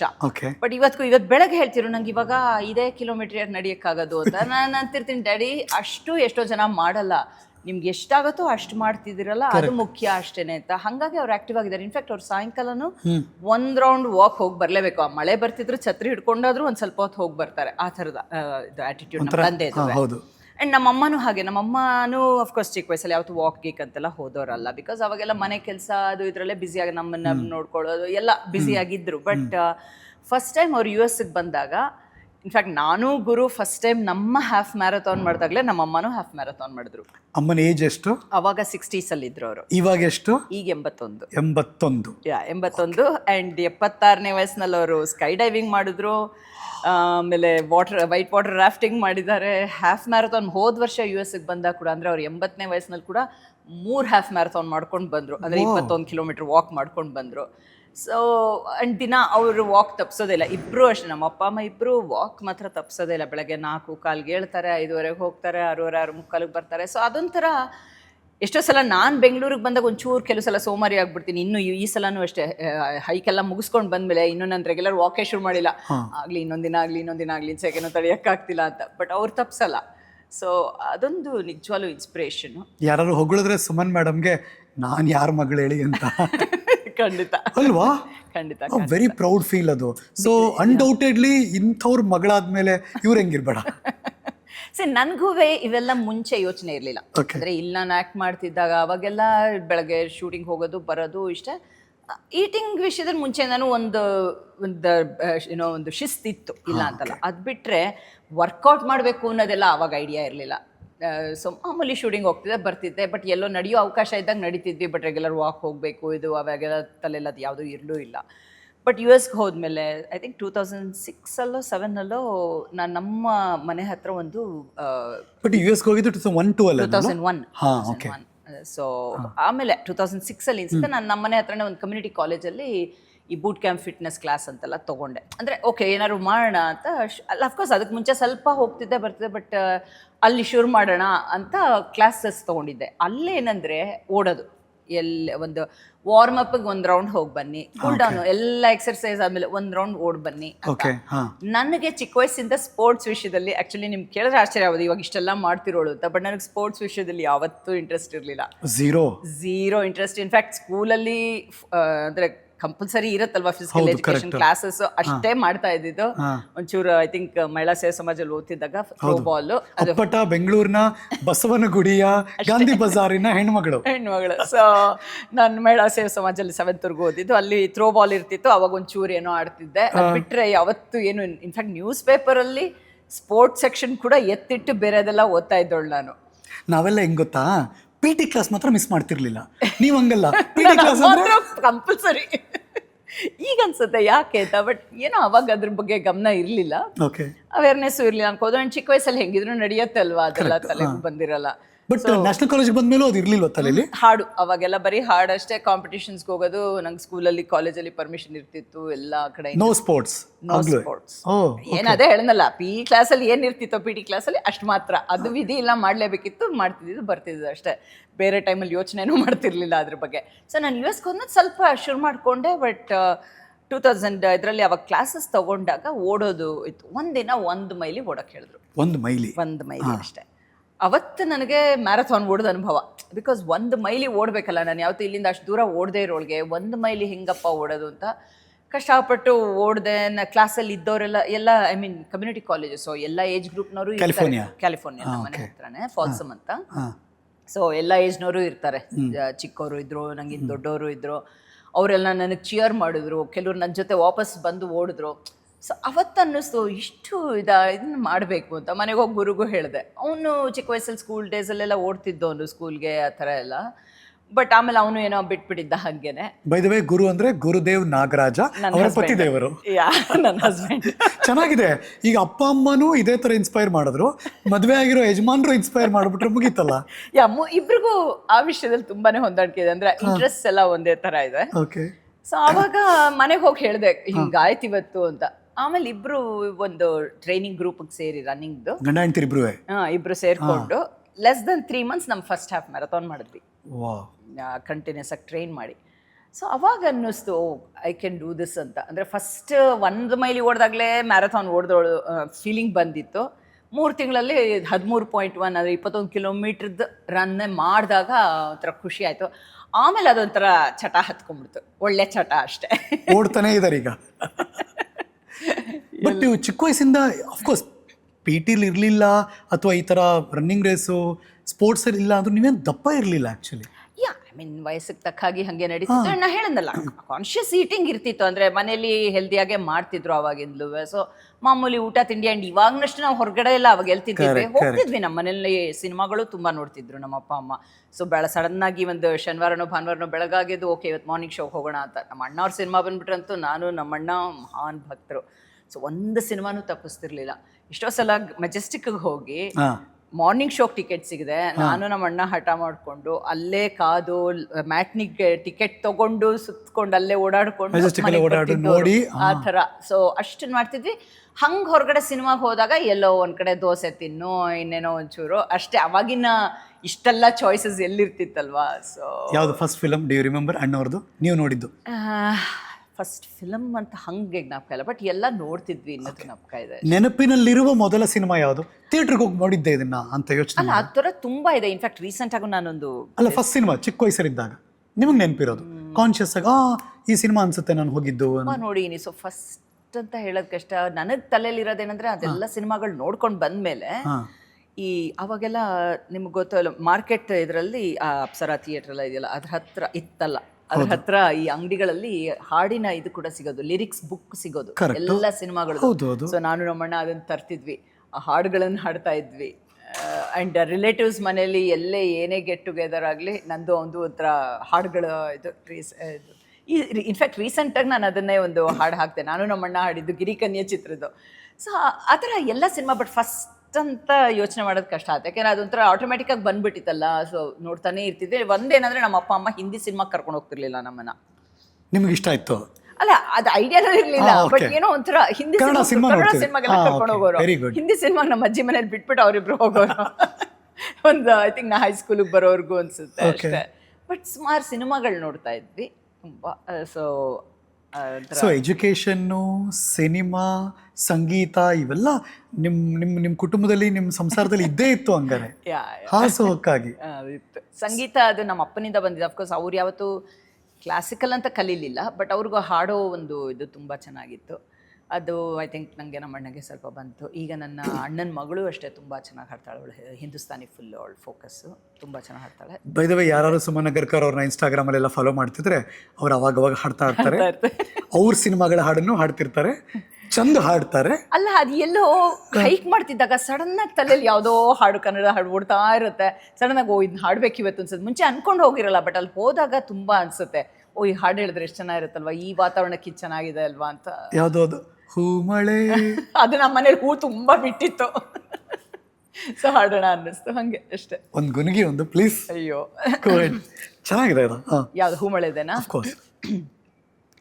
ಹೂಮಳೆ ಹೂಮಳೆ ಹೂಗಳ ಸುರಿಮಳೆ, ಹೂಮಳೆ ಹೂಮಳೆ ಒಲವಿನ ಹೊಸ ಮಳೆ, ಮೇಘ ಮಿಂಚುಗಳ ಮಾಯೆಯೋ ಸಪ್ತವರ್ಣಗಳ ಛಾಯೆಯೋ, ಆಕಾಶ ಗಂಧ ಕುಸುಮಗಳ ಕರೆಯಿತೋ, ಈ ಭೂಮಿ ನಾಚಿ ನಾಚಿ ಕೆಂಪಾಯಿತೋ, ಹೂಮಳೆ ಹೂಮಳೆ ಹೂಗಳ ಸುರಿಮಳೆ, ಹೂಮಳೆ ಹೂಮಳೆ ಒಲವಿನ ಹೊಸ ಮಳೆ. Thank you. ಪಲ್ಕುಗಳನ್ನು ಬಿಡಲ್ಲ ನೋಡಿ, ಎಷ್ಟು ಚಂದ ಹಾಡ್ತೀರಿ. ಐ ಥಿಂಕ್ ನೀವು ನಮ್ಮ ಗವಾಯಿಯವ್ರ ಶಿಷ್ಯ ಅನ್ಸುತ್ತಲ್ವಾ? ಅಷ್ಟೊಂದೆಲ್ಲ ಇಲ್ಲ, ಅಲ್ಲ ಬಟ್ ಶಿಷ್ಯರು ಭೇಟಿ ಮಾಡಿ ಕೂತು ಮಾತಾಡಿ ಎಲ್ಲ ಮಾಡಿದೀನಿ. ಆದ್ರೆ ನೋ, ಈಗಲೂ ಹಾಡು ಗುನುಗ್ತಾ ಇದ್ರಿ. ಐ ಥಿಂಕ್ ಅಲ್ಲಲ್ಲ, ಅದು ಅಂದ್ರೆ ಅವಾಗೆಲ್ಲ ಆ ಕಲ್ಚರ್ ಇತ್ತು. ನೀವೇನೇ ಮಾಡಿ ನಿಮ್ಗೆ ಹಾಡು ಬರುತ್ತೋ ಇಲ್ವೋ, ಎಷ್ಟು ಹಾಡ್ತಿರೋ, ಅದ್ರ ಗುರುಗಳು ಅಂದಾಗ ಅದೊಂದು ಭಾವನೆ ಯಾವಾಗಲೂ ಇರ್ತಿತ್ತು. ನನಗೆ ಅವರು ಬಹಳ ಪ್ರೀತಿ ತೋರಿಸ್ತಾ ಇದ್ರು. ಅಂದರೆ ನಾನು ಮುಂಚೆ ಚಿಕ್ಕ ವಯಸ್ಸಲ್ಲಿ ಕ್ಲಾಸಿಕಲ್ ಕಲ್ತಿರ್ಲಿಲ್ಲ. ಆಕಾಶವಾಣಿಗೆಲ್ಲ ಹಾಡ್ತಿದ್ದೆ, ಯುವವಾಣಿಗೆ ಹಾಡ್ತಿದ್ದೆ ಭಾವಗೀತೆಗಳನ್ನ. ಅದು ಥರ ಅವಾಗೆಲ್ಲ ನಿಮಗೆ ಜ್ಞಾಪಕ ಇದೆಯಲ್ಲ ಗೊತ್ತಿಲ್ಲ, ಬಟ್ ಈ ರಾಮನವಮಿ ಅದು ಇದು ಎಲ್ಲ ಟೈಮ್ನಲ್ಲೂ ಅನಂತ ಸ್ವಾಮಿ ಅವ್ರದ್ದು ಎಲ್ಲ ಭಾವಗೀತೆಗಳು. ಸೊ ನಾನು ನಮ್ಮ ಅಣ್ಣ ಎಲ್ಲ ನಮ್ಮಪ್ಪ ಕರ್ಕೊಂಡು ಹೋಗೋರು, ಆ ಹಾಡುಗಳನ್ನ ಕೇಳಿ ಬೆಳೆದವ್ರು ನಾವು. ಸೊ ಆಕಾಶವಾಣಿಲೂ ಭಾವಗೀತೆಗಳು ಹಾಡ್ತಿದ್ದೆ. ಬಟ್ ಆವಾಗ ಸುಬ್ಬಣ್ಣ ಅವರು ಇಲ್ಲ ನೀ ಕ್ಲಾಸಿಕಲ್ಲು ಕಲಿ ಅಂತ ಹೇಳಿ ಅವರು ನನಗೆ ಗವಾಯಿಯವ್ರ ಹತ್ರ ಹೋಗೋಕ್ಕೆ ಹೇಳಿದ್ದು. ಸೊ ಈ ಮರಡಿ ಸುಬ್ಬಯ್ಯ ಚೌಲ್ಟ್ರಿ ಇದೆಯಲ್ಲ, ಅಲ್ಲಿ ಹಿಂದೆ ಬರೋರು ಗುರುಗಳೆಲ್ಲ. ಅವಾಗ ತುಂಬಾ ಜನ ಹೋಗಿ ಭೇಟಿ ಮಾಡಿ ಮಾತಾಡಿ, ಅವ್ರನ್ನ ಭೇಟಿ ಮಾಡಿದ್ದೆ ಒಂದು ವಾವ್ ಗಳಿಗೆಗಳು ಅವೆಲ್ಲವೂ ಕೂಡ. ಸೊ ಇವತ್ತು ನೀವು ತುಂಬಾ ಮೆಲ್ಕ್ ಹಾಕಂಗ್ ಮಾಡ್ತಿದ್ದೀರಾ ಎಲ್ಲರೂ. ನೈಸ್. ಅಲ್ಲ ನಾನು ಹಾಡ್ತಿದ್ದಾಗ ನಾ ಅಬ್ಸರ್ವ್ ಮಾಡ್ತಿದ್ದೆ, ನೀವು ಬಾಯಾಡಿಸ್ತಾ ಇದ್ರಿ ಅನ್ಕೊಂಡೆ ಓಕೆ ಹಾಡ್ಬೇಕು ನೀವು ಅಂತ. ಅಂದ್ರೆ ಆ ಲೋಕ ಬೇರೆ, ಆ ಲೋಕದಲ್ಲಿ ಇದ್ದವ್ರಿಗೆ ಗೊತ್ತು ಅದೊಂದು ಖುಷಿ ಏನು ಅಂತ. ಹೌದು. ಅಂದ್ರೆ ಅವಾಗ ಹಾಡ್ತಾ ಇದ್ದಿದ್ದ ಹಾಡುಗಳು ಯಾವುದು ಇವತ್ತಿಗೂ ಮರ್ತಿಲ್ಲ. ಎಷ್ಟೋ ವಿಷಯಗಳು ಮರ್ತು ಹೋಗಿರುತ್ತೆ, ಬಟ್ ಆ ಹಾಡುಗಳು ಮೊನ್ನೆ ಯಾರೋ ಹೇಳ್ತಿರೋದು ಹಿಂಗೆ ಲಿರಿಕ್ಸ್ ಎಲ್ಲ ಜ್ಞಾಪಕ ಇರುತ್ತೆ. ಬಟ್ ಅದು ಗೊತ್ತಿಲ್ಲ, ಚಿಕ್ಕ ವಯಸ್ಸಲ್ಲಿ ಅವಾಗೆಲ್ಲ ಅಷ್ಟು ಹಾಡ್ತಿದ್ದಿದ್ದೋ ಏನೋ, ಲಿರಿಕ್ಸೇ ಮರ್ತು ಹೋಗಿರಲ್ಲ ಆ ಹಳೆ ಭಾವಗೀತೆಗಳದೆಲ್ಲ. ಹಾಗೆ ಏನೋ ನಮ್ಮೆಲ್ಲರಿಗೂ ಹೆಮ್ಮೆ ಅನ್ಸೋದೇನು ಗೊತ್ತಾ, ಸುಮಾ ನಗರ್ಕರ್ ಅವರು 9 ದಿನದ ಬೇಸ್ ಕ್ಯಾಂಪ್, ಅವ್ರಾಗಲೇ ಅದನ್ನು ಮೆನ್ಷನ್ ಮಾಡಿದ್ರು. ಕಣ್ಮುಂದೆ ಎವರೆಸ್ಟ್ ಶಿಖರ ಕಾಣಿಸ್ತಾ ಇದೆ, ಪ್ರಪಂಚದ ಅತಿ ದೊಡ್ಡ ಶಿಖರವನ್ನು ಕಣ್ಣೆದುರು ನೋಡಿ ಆ ಬೇಸ್ ಕ್ಯಾಂಪ್ಗೆ ಹೋಗಿ ಅಲ್ಲಿಂದ ವಾಪಸ್ ಬಂದರು. ಅದು ಅವರ ಸಿನಿಮಾ ಹೆಸರಿನಂತೆ ಹೂಮಳೆಯಾಗಿ ಹೆಜ್ಜೆ ಇಟ್ಟು ಹೋಗಿ ಬಂದಿದ್ರೆ ಪರವಾಗಿಲ್ಲ, ಚಾನ್ಸೇ ಇಲ್ಲ. ಕಷ್ಟಗಳ ಸುರಿಮಳೆ. ಅಲ್ಲಿ ತುಂಬ ECG ಥರ ಭಯಂಕರ ಏಳು ಬೀಳುಗಳ ಮಧ್ಯೆ ಅಲ್ಲಿ ಹೋಗಿ ವಾಪಸ್ ಬಂದರು. ಬಟ್ ಯಾವಾಗಲೂ ಆ ಥರ ಹೋಗೋಕ್ಕೆ ಮುಂಚೆ ಪ್ರಿಪ್ರೇಷನ್ ಈಸ್ ತುಂಬ ತುಂಬ ತುಂಬ ಇಂಪಾರ್ಟೆಂಟು. ಅದು ಫಿಸಿಕಲಿ ಮತ್ತು ಮೆಂಟಲಿ. Let's go. ಅದನ್ನು ತುಂಬ ಜನ ಯಾರ್ಯಾರಿಗೆ ಆಸಕ್ತಿ ಇದೆಯೋ ಅವ್ರಿಗಂತೂ ಈ ಎಪಿಸೋಡ್ ತುಂಬ ಇಷ್ಟ ಆಗುತ್ತೆ. ಪ್ಲಸ್ ಎಲ್ಲ ಹೆಣ್ಮಕ್ಳಿಗೂ ಅವ್ರು ಮಾದರಿ ಆಗ್ತಾರೆ. Okay, let's go. ನೀವು ಇಲ್ಲಿದ್ರಿ, ಸಿನಿಮಾಗಳಲ್ಲಿ ಕೆಲಸ ಮಾಡಿದ್ರಿ, ಅದಾದಮೇಲೆ ಕ್ಯಾಲಿಫೋರ್ನಿಯಾಗೆ ಹೋದ್ರಿ, ಅಲ್ಲಿ ನಿಮಗೆ ಶುರುವಾದದ್ದು ಈ ಓಟದ ಕತೆ. ಓಟದ ಕತೆ. ಓಕೆ, ಆಯಿತು. ಅಷ್ಟು ಓಟ ಯಾವಾಗ ಆಗ್ಲೇ ಹೇಳಿದ್ನಲ್ಲ, ಒಂಥರ ಚಟ ಅದು, ಬಟ್ ಒಳ್ಳೆ ಚಟ ಅಷ್ಟೇ. ಚಟ ಹತ್ಕೊಳ್ತು. ಇಬ್ರು ಲೆಕ್ಕವಿಲ್ಲದಷ್ಟು ಹಾಫ್ ಮ್ಯಾರಥಾನ್ಗಳು ಎಲ್ಲ ಓಡಿದ್ವಿ. ಆಮೇಲೆ ಈಗ ಒಂದು 10-12 ವರ್ಷದ ಕೆಳಗೆ ಹೈಕ್ಸು ಅವಾಗ ಇವಾಗ ಹೋಗ್ತಾ ಇದ್ವಿ. ಬೆಳಗ್ಗೆ ಡೇ ಹೈಕ್ಸ್ ಮಾಡ್ತಿದ್ವಿ. ಅಲ್ಲಿ ಜನರಲಿ ನಾವು ಹೈಕ್ ಅನ್ಬಿಡ್ತೀವಿ, ಅಂದ್ರೆ ಡೇ ಟ್ರೆಕ್ ಇದಷ್ಟೇ, ಡೇ ಹೈಕ್ಸ್. ಸೊ ಹೋಗ್ತಿದ್ವಿ, ಡೇ ಹೈಕ್ಸ್ ಮಾಡ್ತಿದ್ವಿ, ಅದೆಲ್ಲ ಇತ್ತು. ಆಮೇಲೆ 10-12 ವರ್ಷದ ಕೆಳಗೆ ಪೆರುಗ್ ಹೋದ್ವಿ, ಮಾಚು ಪಿಚ್ಚು ಚಾರಣ ಮಾಡಿದ್ವಿ. ಅದು ಒಳ್ಳೆ ಜಾಗ, ತುಂಬಾ ಚೆನ್ನಾಗಿದೆ. ಅವಾಗ ಒಂದು ಎಕ್ಸ್ಪೀರಿಯನ್ಸ್ ಇತ್ತು. ಅಂದ್ರೆ ಅಲ್ಲಿ ನಾವು ಹೋಗಿದ್ದು ಸುಮಾರು 15,000 ಅಡಿವರೆಗೂ, ಅಷ್ಟೇ ಹತ್ರ ಹೋಗಿದ್ವಿ ಅದು. ಬಟ್ ಅದೇನಂದ್ರೆ ಇವಾಗ ಎವರೆಸ್ಟ್ ಬೇಸ್ ಕ್ಯಾಂಪ್ ಏನಾಗುತ್ತೆ, ನಾವು ಲೋ ಇದರಿಂದ ಶುರುವಾಗಿ ಆಲ್ಮೋಸ್ಟ್ 18,000ವರೆಗೂ ಹೋಗ್ತಾನೆ ಇರ್ತೀವಿ. ಅಲ್ಲಿ ಹಾಗಿರ್ಲಿಲ್ಲ. ಮಾಚು ಪಿಚ್ಚುದು ಹೇಗಿತ್ತಂದ್ರೆ ಫಸ್ಟ್ 2 days 15,000ವರೆಗೂ ಹೋಗಿ ಆಮೇಲೆ ಕೆಳಗೆ ಹೋದ್ವಿ. 12ರಿಂದ 15 ಹೋಗಿ ಮತ್ತೆ ಕೆಳಗೆ ನಾರ್ಮಲ್ ಆಗ್ತೀರಾ ಮತ್ತೆ ಕೆಳಗೆ ಬಂದಾಗ. ಆವಾಗ ಸೊ 1 ದಿನ 2 ದಿನ ಚಾಲೆಂಜ್ ಇತ್ತು. ಅಫ್ಕೋರ್ಸ್ ಫೇಸ್ ಮಾಡಿದ್ವಿ, ಯಾವಾಗಲೂ ಚಾಲೆಂಜಸ್ ಫೇಸ್ ಮಾಡಿದ್ವಿ. ಬಿಕಾಸ್ ಈ ಆಲ್ಟಿಟ್ಯೂಡ್ ಸಿಕ್ನೆಸ್ ಅನ್ನೋ ವಿಷಯ ತುಂಬಾ ಜನಕ್ಕೆ ಗೊತ್ತಿರಲ್ಲ. ನಾನು ಇನ್ಫ್ಯಾಕ್ಟ್ ಲಾಸ್ಟ್ ಇಯರ್ ನಮ್ಮ ಅಮ್ಮನ್ನ ಕರ್ಕೊಂಡು ನಾನು ಚಾರ್ಧಾಮಕ್ಕೆ ಕರ್ಕೊಂಡು ಹೋದಾಗ್ಲೂ ಕೂಡ ಎಷ್ಟೋ ಜನ ಬರೀ ದೇವಸ್ಥಾನ, ಒಂದು ದೇವರು, ಇನ್ನೋ ಇದರಲ್ಲಿ ಬಂದ್ಬಿಟ್ಟಿರ್ತಾರೆ. ಬಟ್ ಅವ್ರಿಗೆ ಆಟಿಟ್ಯೂಡ್ ಸಿಕ್ನೆಸ್ ಏನಾಗತ್ತೆ ಅಂದರೆ ನಾವು 12,000 ಇದು ಕೇದಾರ್ನಾಥ ಇರೋದು 12,000 ಅಡಿನಲ್ಲಿ. ಸೊ ಆ ಎತ್ತರಕ್ಕೆ ಹೋದರೆ ನಾವಿಲ್ಲಿ ಬೆಂಗಳೂರು ಲೆವೆಲಲ್ಲಿ ಇರೋರು ಯಾವ ಥರ ನಮ್ಮ ದೇಹದಲ್ಲಿ ಬದಲಾವಣೆಗಳಾಗತ್ತೆ ಅಂತ ಯಾರೂ ಗಮನ ಕೊಟ್ಟಿರಲ್ಲ. ಸೊ ಸುಮ್ಮನೆ ಬಂದ್ಬಿಡ್ತಾರೆ. ನಾವು ಅಲ್ಲಿ ನೋಡ್ತಾ ಇದ್ವಿ. ನಾವೇನಂದರೆ ಅಫ್ಕೋರ್ಸ್ ಡಾಕ್ಟ್ರನ್ನ ಕೇಳಿ ಅದು ಡಯಾಮಾಕ್ಸ್ ಅಂತ ಒಂದು ಮಾತ್ರೆ ಸಿಗುತ್ತೆ ತೊಗೊಂಡು ಸ್ವಲ್ಪ ಪ್ರಿಪಾಗಿ ಹೋಗಿದ್ವಿ. ಬಟ್ ಇದಕ್ಕೆ ಮುಂಚೆ ನಾವು ಪೆರೂದು ಮಾಡಿದ್ವಲ್ಲ, ಆವಾಗ ಈ ಡಯಾಮಾಕ್ಸ್ ಬಗ್ಗೆನೂ ಕೇಳಿದ್ವಿ. ಡಾಕ್ಟ್ರ್ ಇನ್ಫ್ಯಾಕ್ಟ್ ತೊಗೊಳ್ಳಿ ಅಂದಿದ್ರು. ನಾವು ಒಂಥರ ಇನ್ನು ಈಗ 10 ವರ್ಷದ ಕೆಳಗಲ್ವಾ, ಬೇಡ ನೋಡೋಣ ಅಲ್ಲಿ ಏನಾಗುತ್ತೋ ನೋಡ್ಕೊಳ್ಳೋಣ, ಜೋಶ್ ಇರುತ್ತೆ. ನಾನು ಗುರು ಹೊರಟ್ಬಿಟ್ವಿ. ಕುಸ್ಕೋ ಅನ್ನೋ ಒಂದು ಜಾಗಕ್ಕೆ ಹೋದಾಗ ಅದು 12,000 ಅಡಿಲಿದೆ. ಅಲ್ಲಿ ಕಾಲಿಟ್ಟ ತಕ್ಷಣನೇ you can feel the difference. ಅಂದರೆ ಒಂಥರ ತೂಗೋಂಗಾಗತ್ತೆ, ಅದೊಂಥರ ಅನಿಸುತ್ತೆ ಅದು. ಸೊ ಅಲ್ಲೇ ಶುರುವಾಯಿತು. ಆ್ಯಂಡ್ ಅವತ್ತು ರಾತ್ರಿ ಗುರುಗೆ ಫುಲ್ಲು ಆಲ್ಟಿಟ್ಯೂಡ್ ಸಿಕ್ನೆಸ್ದು, ಅಂದರೆ ಕಾನ್ಸ್ಟೆಂಟ್ ವಾಮಿಟಿಂಗು, ಇದು ಒಂದು ಹನಿ ನೀರು ದಕ್ತಿರ್ಲಿಲ್ಲ, ಎಲ್ಲ ಆಯಿತು. ಆಮೇಲೆ ಅವನು ಡಯಾಮಾಕ್ಸ್ ಶುರು ಮಾಡ್ದೆ, ತೊಗೊಂಡ. ಸೊ ನೆಕ್ಸ್ಟ್ ಡೇನೇ ನಾವು ಹೈಕ್ ಶುರು ಮಾಡಬೇಕಿತ್ತು. ಅಷ್ಟೊತ್ತಿಗೆ ಸ್ವಲ್ಪ ಹಿ ವಾಸ್ ಫೀಲಿಂಗ್ ಬೆಟರ್. ನಾನು ಅವಾಗಲೂ ತೊಗೊಳ್ಳಿಲ್ಲ, ಅವಾಗಲೂ ಇನ್ನೂ ಒಂಥರ ಯಾಕೆ ತೊಗೋಬೇಕು, ನೋಡೇ ಬಿಡೋಣ ಅಂತ ಹೈಕ್ ಶುರು ಮಾಡಿದೆ. ಆವಾಗ 12,000 to 15,000 ಹೋಗಬೇಕಲ್ಲ. ಸೊ ಹೋಗ್ತಾ ಹೋಗ್ತಾ ಹೆಡ್ ವಿಂಡು ಚೆನ್ನಾಗಿ ಥಂಡಿ ಹೊಡಿತಾ ಇತ್ತು. ಸೊ ನನಗೂ ಶುರುವಾಯಿತು. ನನಗೆ ಫೋಕಸ್ ಮಾಡೋಕ್ಕಾಗ್ತಿಲ್ಲ. ಆ್ಯಂಡ್ ಎಲ್ಲೋ ಈ ತಲೆಯಲ್ಲಿ ಬೇರೆ ಹುಳ ಬಿದ್ದುಬಿಟ್ಟಿರತ್ತಲ್ಲ, ಎಲ್ಲೆಲ್ಲೋ ಓದಿರ್ತೀವಿ ಇದ್ರ ಬಗ್ಗೆ ಎಲ್ಲ. ಸೊ ಆಲ್ಟಿಟ್ಯೂಡ್ ಸಿಕ್ನೆಸ್ ಅಂದರೆ ಹಿಂಗಾಗತ್ತೆ ಹಾಗಾಗತ್ತೆ, ಸಮ್ಟೈಮ್ಸ್ ಕನ್ಫ್ಯೂಷನ್ ಶುರು ಆಗಿಬಿಡತ್ತೆ ಅಂತೆಲ್ಲ ನಾನು ಕೌಂಟ್ ಮಾಡೋಕ್ಕೆ ಹೋಗ್ತಿದ್ದೀನಿ. ಕೌಂಟ್ ಮಾಡೋಕ್ಕೆ ಕಷ್ಟ ಆಗ್ತಿದೆ, ಎಲ್ಲ ಆಯಿತು. ನನ್ನ ಜೊತೆ ಒಬ್ಬರು ಚೈನೀಸ್ ಲೇಡಿ ಇದ್ದರು. ಸೊ ನಾವು ಯಾವ ಲೆವೆಲ್ಗೆ ಅಂದರೆ ಚೈನೀಸಲ್ಲಿ ಕೌಂಟ್ ಮಾಡೋದು, ಕನ್ನಡದಲ್ಲಿ ಕೌಂಟ್ ಮಾಡೋದು, ಹಿಂದಿಲಿ ಕೌಂಟ್ ಮಾಡೋದು, ಇಂಗ್ಲೀಷಲ್ಲಿ ಸುಮ್ಮನೆ ಅಂದರೆ just to keep our mind ಒಂಥರ ಆಕ್ಯುಪೈಡ್ ಮಾಡಿಕೊಂಡು ನಮ್ಮ ಇದಕ್ಕೆ ರೀಚ್ ಆಗಿ ಆಮೇಲೆ ಡಯಾಮಾಕ್ಸ್ ತೊಗೊಂಡು ಎಲ್ಲ ಆಯಿತು. ಬಟ್ ಅದು 2 days ಅದರಿಂದ ಏನೂ ಗೊತ್ತಾಗಲಿಲ್ಲ.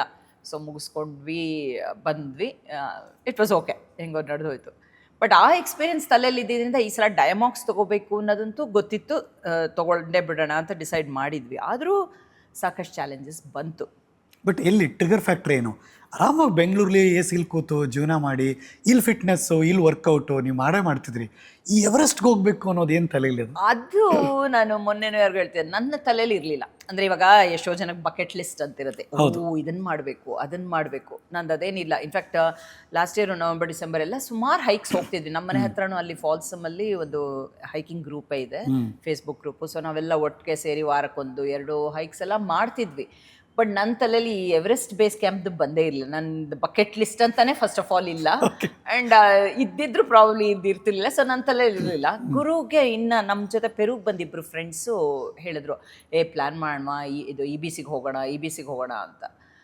ನಾನು ಅನುಮಾನಿಸ್ದೆ, ನಾ ಬರಲ್ಲಪ್ಪ.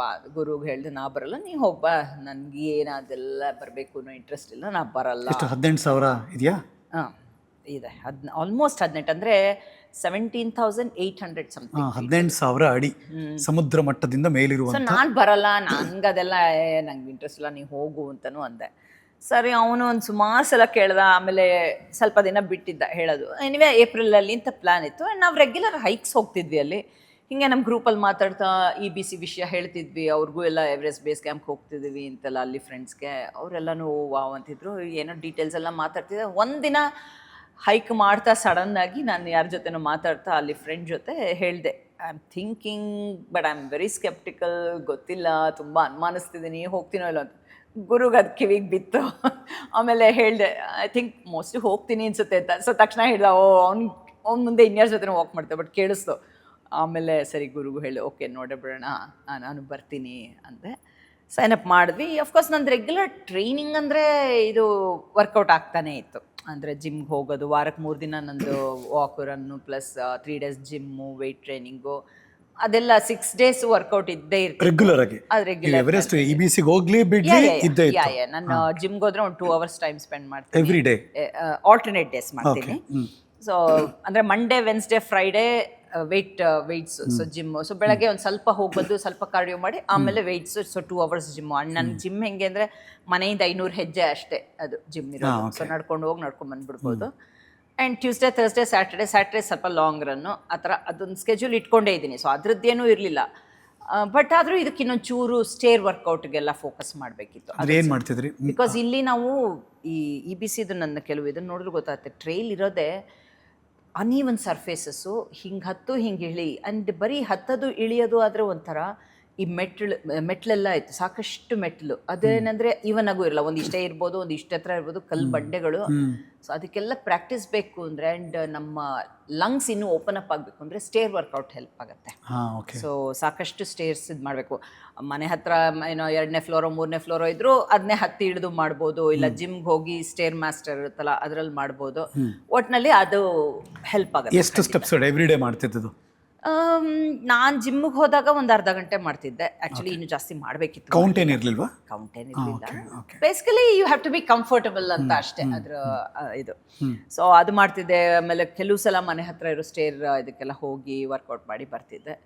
ಬಾಕಿದೆಲ್ಲ ನಡೀತಿತ್ತು. ಆದರೆ ಒಂದೇನಂದರೆ ಇದೆಲ್ಲ ಟ್ರೈನಿಂಗ್ ಆದ್ರೂ ಆಲ್ಟಿಟ್ಯೂಡ್ಗೆ ಏನಿದೆಯಲ್ಲ, ನಾವು ಎತ್ತರಕ್ಕೆ ಹೋಗ್ತೀವಲ್ಲ ಅದನ್ನು ಟ್ರೈನ್ ಮಾಡ್ಕೊಳ್ಳೋದು ಕಷ್ಟ.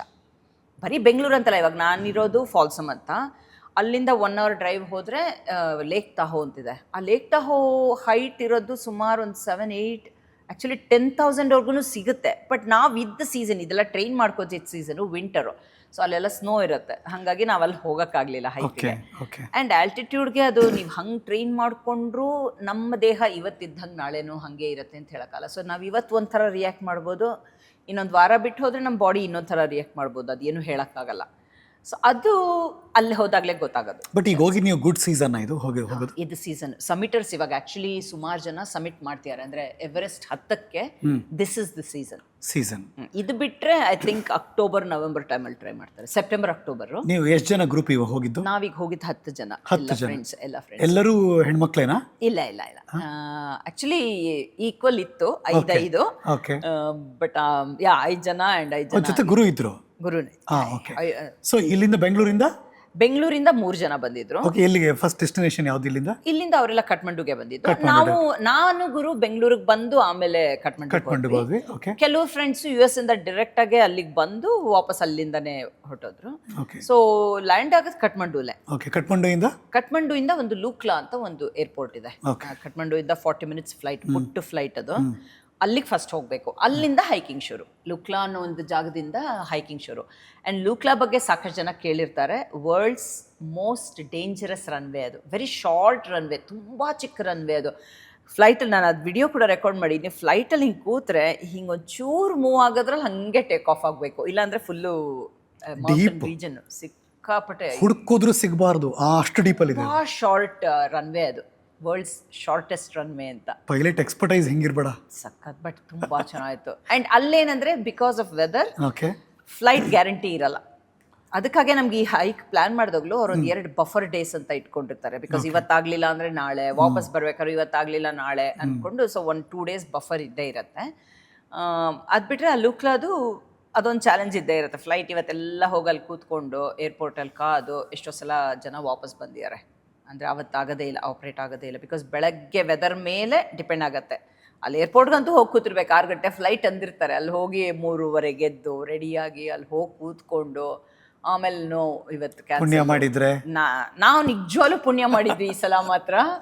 ಅಂದರೆ ಹೋಗ್ತಾ ಬರ್ತಾ ಈ ಥರದ್ದು ಒಂದು ತೊಂದರೆನೂ ಆಗಲಿಲ್ಲ. ಬಿಕಾಸ್ ಬೇರೆ ಗ್ರೂಪ್ಸ್ದು ಕೇಳ್ತಾ ಇದ್ವಿ, ವಾಪಸ್ ಬರ್ತಾ ಅವ್ರಿಗೆ ಕ್ಯಾನ್ಸಲ್ ಆಯಿತು ಫ್ಲೈಟು, ಆ ಥರದ್ದೆಲ್ಲ ಕೇಳಿದ್ವಿ. ಅದೇನೋ ನಮ್ಮ ಅದೃಷ್ಟ, ಹೋಗ್ತಾನೂ ನಮ್ಮದು ಒಂದು ಅರ್ಧ ಗಂಟೆ ಹೆಚ್ಚು ಕಮ್ಮಿ ಆಗುತ್ತೆ, ಅದು ಬೇರೆ ವಿಷಯ. ಬಟ್ ಫ್ಲೈಟ್ ಕರೆಕ್ಟಾಗಿ ಹೋಯಿತು, ಲುಕ್ಲಾಗೆ ತಲುಪಿದ್ವಿ, ಹೈಕ್ ಶುರು ಮಾಡಿದ್ವಿ. ವಾಪಸ್ ಬರ್ತಾನೂ ಅಷ್ಟೇ ನಮಗೆ ಎವರೆಸ್ಟ್ ಬೇಸ್ ಕ್ಯಾಂಪಿಂದನೇ ನಾವು ಅದು ಆಪ್ಟ್ ಮಾಡ್ಕೊಂಡಿದ್ವಿ. ಅಂದರೆ 2 ಆಪ್ಷನ್ ಇದೆ. ಎವರೆಸ್ಟ್ ಬೇಸ್ ಕ್ಯಾಂಪ್ಗೆ ಏನು ರೀಚ್ ಆಗ್ತೀವಲ್ಲ ಅಲ್ಲಿಂದನೇ ಹೆಲಿಕಾಪ್ಟರ್ ನಮ್ಮನ್ನು ಪಿಕ್ ಮಾಡಿ ಇಬ್ಬಿಬ್ಬರನ್ನೇ ಕರ್ಕೊಂಬಂದು ಇನ್ನೊಂದು ಫೆರಿಚೆ ಅಂತ ಒಂದು ಜಾಗಕ್ಕೆ ಬಿಡುತ್ತೆ. ಅಲ್ಲಿಂದ 5 ಜನನ ಕರ್ಕೊಂಡು ಲುಕ್ಲಾಗೆ ಇದು ಮಾಡೋದು, ಟ್ರಾನ್ಸ್ಪೋರ್ಟ್ ಮಾಡ್ತಾರೆ. ಸೊ ನಾವು ಅದನ್ನು ಆಪ್ಟ್ ಮಾಡಿದ್ವಿ, ವಾಪಸ್ ಬರ್ತಾ ಹೈಕ್ ಮಾಡೋದು ಬೇಡ. ಕೆಲವ್ರು ಏನು ಮಾಡ್ತಾರೆ, ಎವರೆಸ್ಟ್ ಬೇಸ್ ಕ್ಯಾಂಪಿಂದ 3 days ಮತ್ತೆ ಅಂದರೆ ಹೋಗ್ತಾ ನಿಮ್ಗೆ ಜಾಸ್ತಿ ಬೇಕಾಗುತ್ತೆ. ಬಿಕಾಸ್ ಎಲಿವೇಶನು, ಅಕ್ಲಿಮಟೈಸೇಷನು ಅಂತೆಲ್ಲ. ಬರ್ತಾ ಸ್ವಲ್ಪ ಕೆಳಗೆ ಬರ್ತಾ ಹೋಗ್ತಿಲ್ಲ. ಅಂದರೆ ಕೆಳಗೆ ಅಂದರೆ ನಾವಲ್ಲಿ ರೇಗಿಸ್ತಿದ್ವಿ ನಮ್ಮ ಗೈಡ್ಗಳೆಲ್ಲ, ಫ್ಲಾಟ್ ಆಗಿದೆ, ನಾಳೆ ಟ್ರೈಲ್ ತುಂಬ ಈಸಿ ಆಗಿದೆ ಅಂತ. ನಮ್ಮ ನೇಪಾಳಿ ಫ್ಲಾಟ್ ಅಂತಿದ್ವಿ.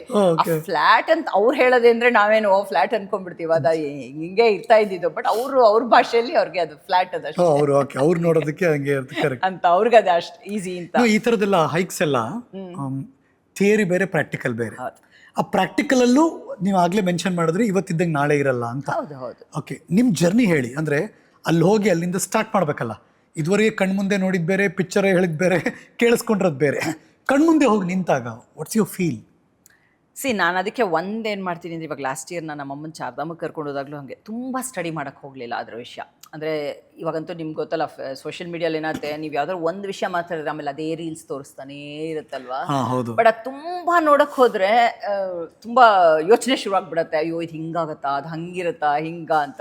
ಸೊ ಆವಾಗಲೂ ಐ ಜಸ್ಟ್ ಟ್ರಸ್ಟೆಡ್, ನಮ್ಮ ಯಾರು ಕರ್ಕೊಂಡು ಹೋಗಿದ್ರೋ ಗೈಡ್ ಅವ್ರ ಮೇಲೆ ಟ್ರಸ್ಟ್ ಮಾಡಿದ್ದು. ಈ ಸಲನೂ ಹಾಗೆ ಅನ್ಕೊಡೋ, ಅದಕ್ಕೆ ತುಂಬ ನೋಡೋಕ್ಕೆ ಹೋಗಲಿಲ್ಲ ಹೆಂಗಿರುತ್ತೆ ಅಲ್ಲಿ ಟ್ರೈಲ್ ಹೆಂಗಿರುತ್ತೆ. ಯಾಕೆಂದರೆ ಅದು ನೋಡಿದರೆ ಪ್ರಾಬ್ಲಿ ನಾನು ಬೇಡ ಬಿಡು ನೀವು ಹೋಗೋತಿದ್ದೇನೋ ಗುರುಗೆ ಗೊತ್ತಿಲ್ಲ.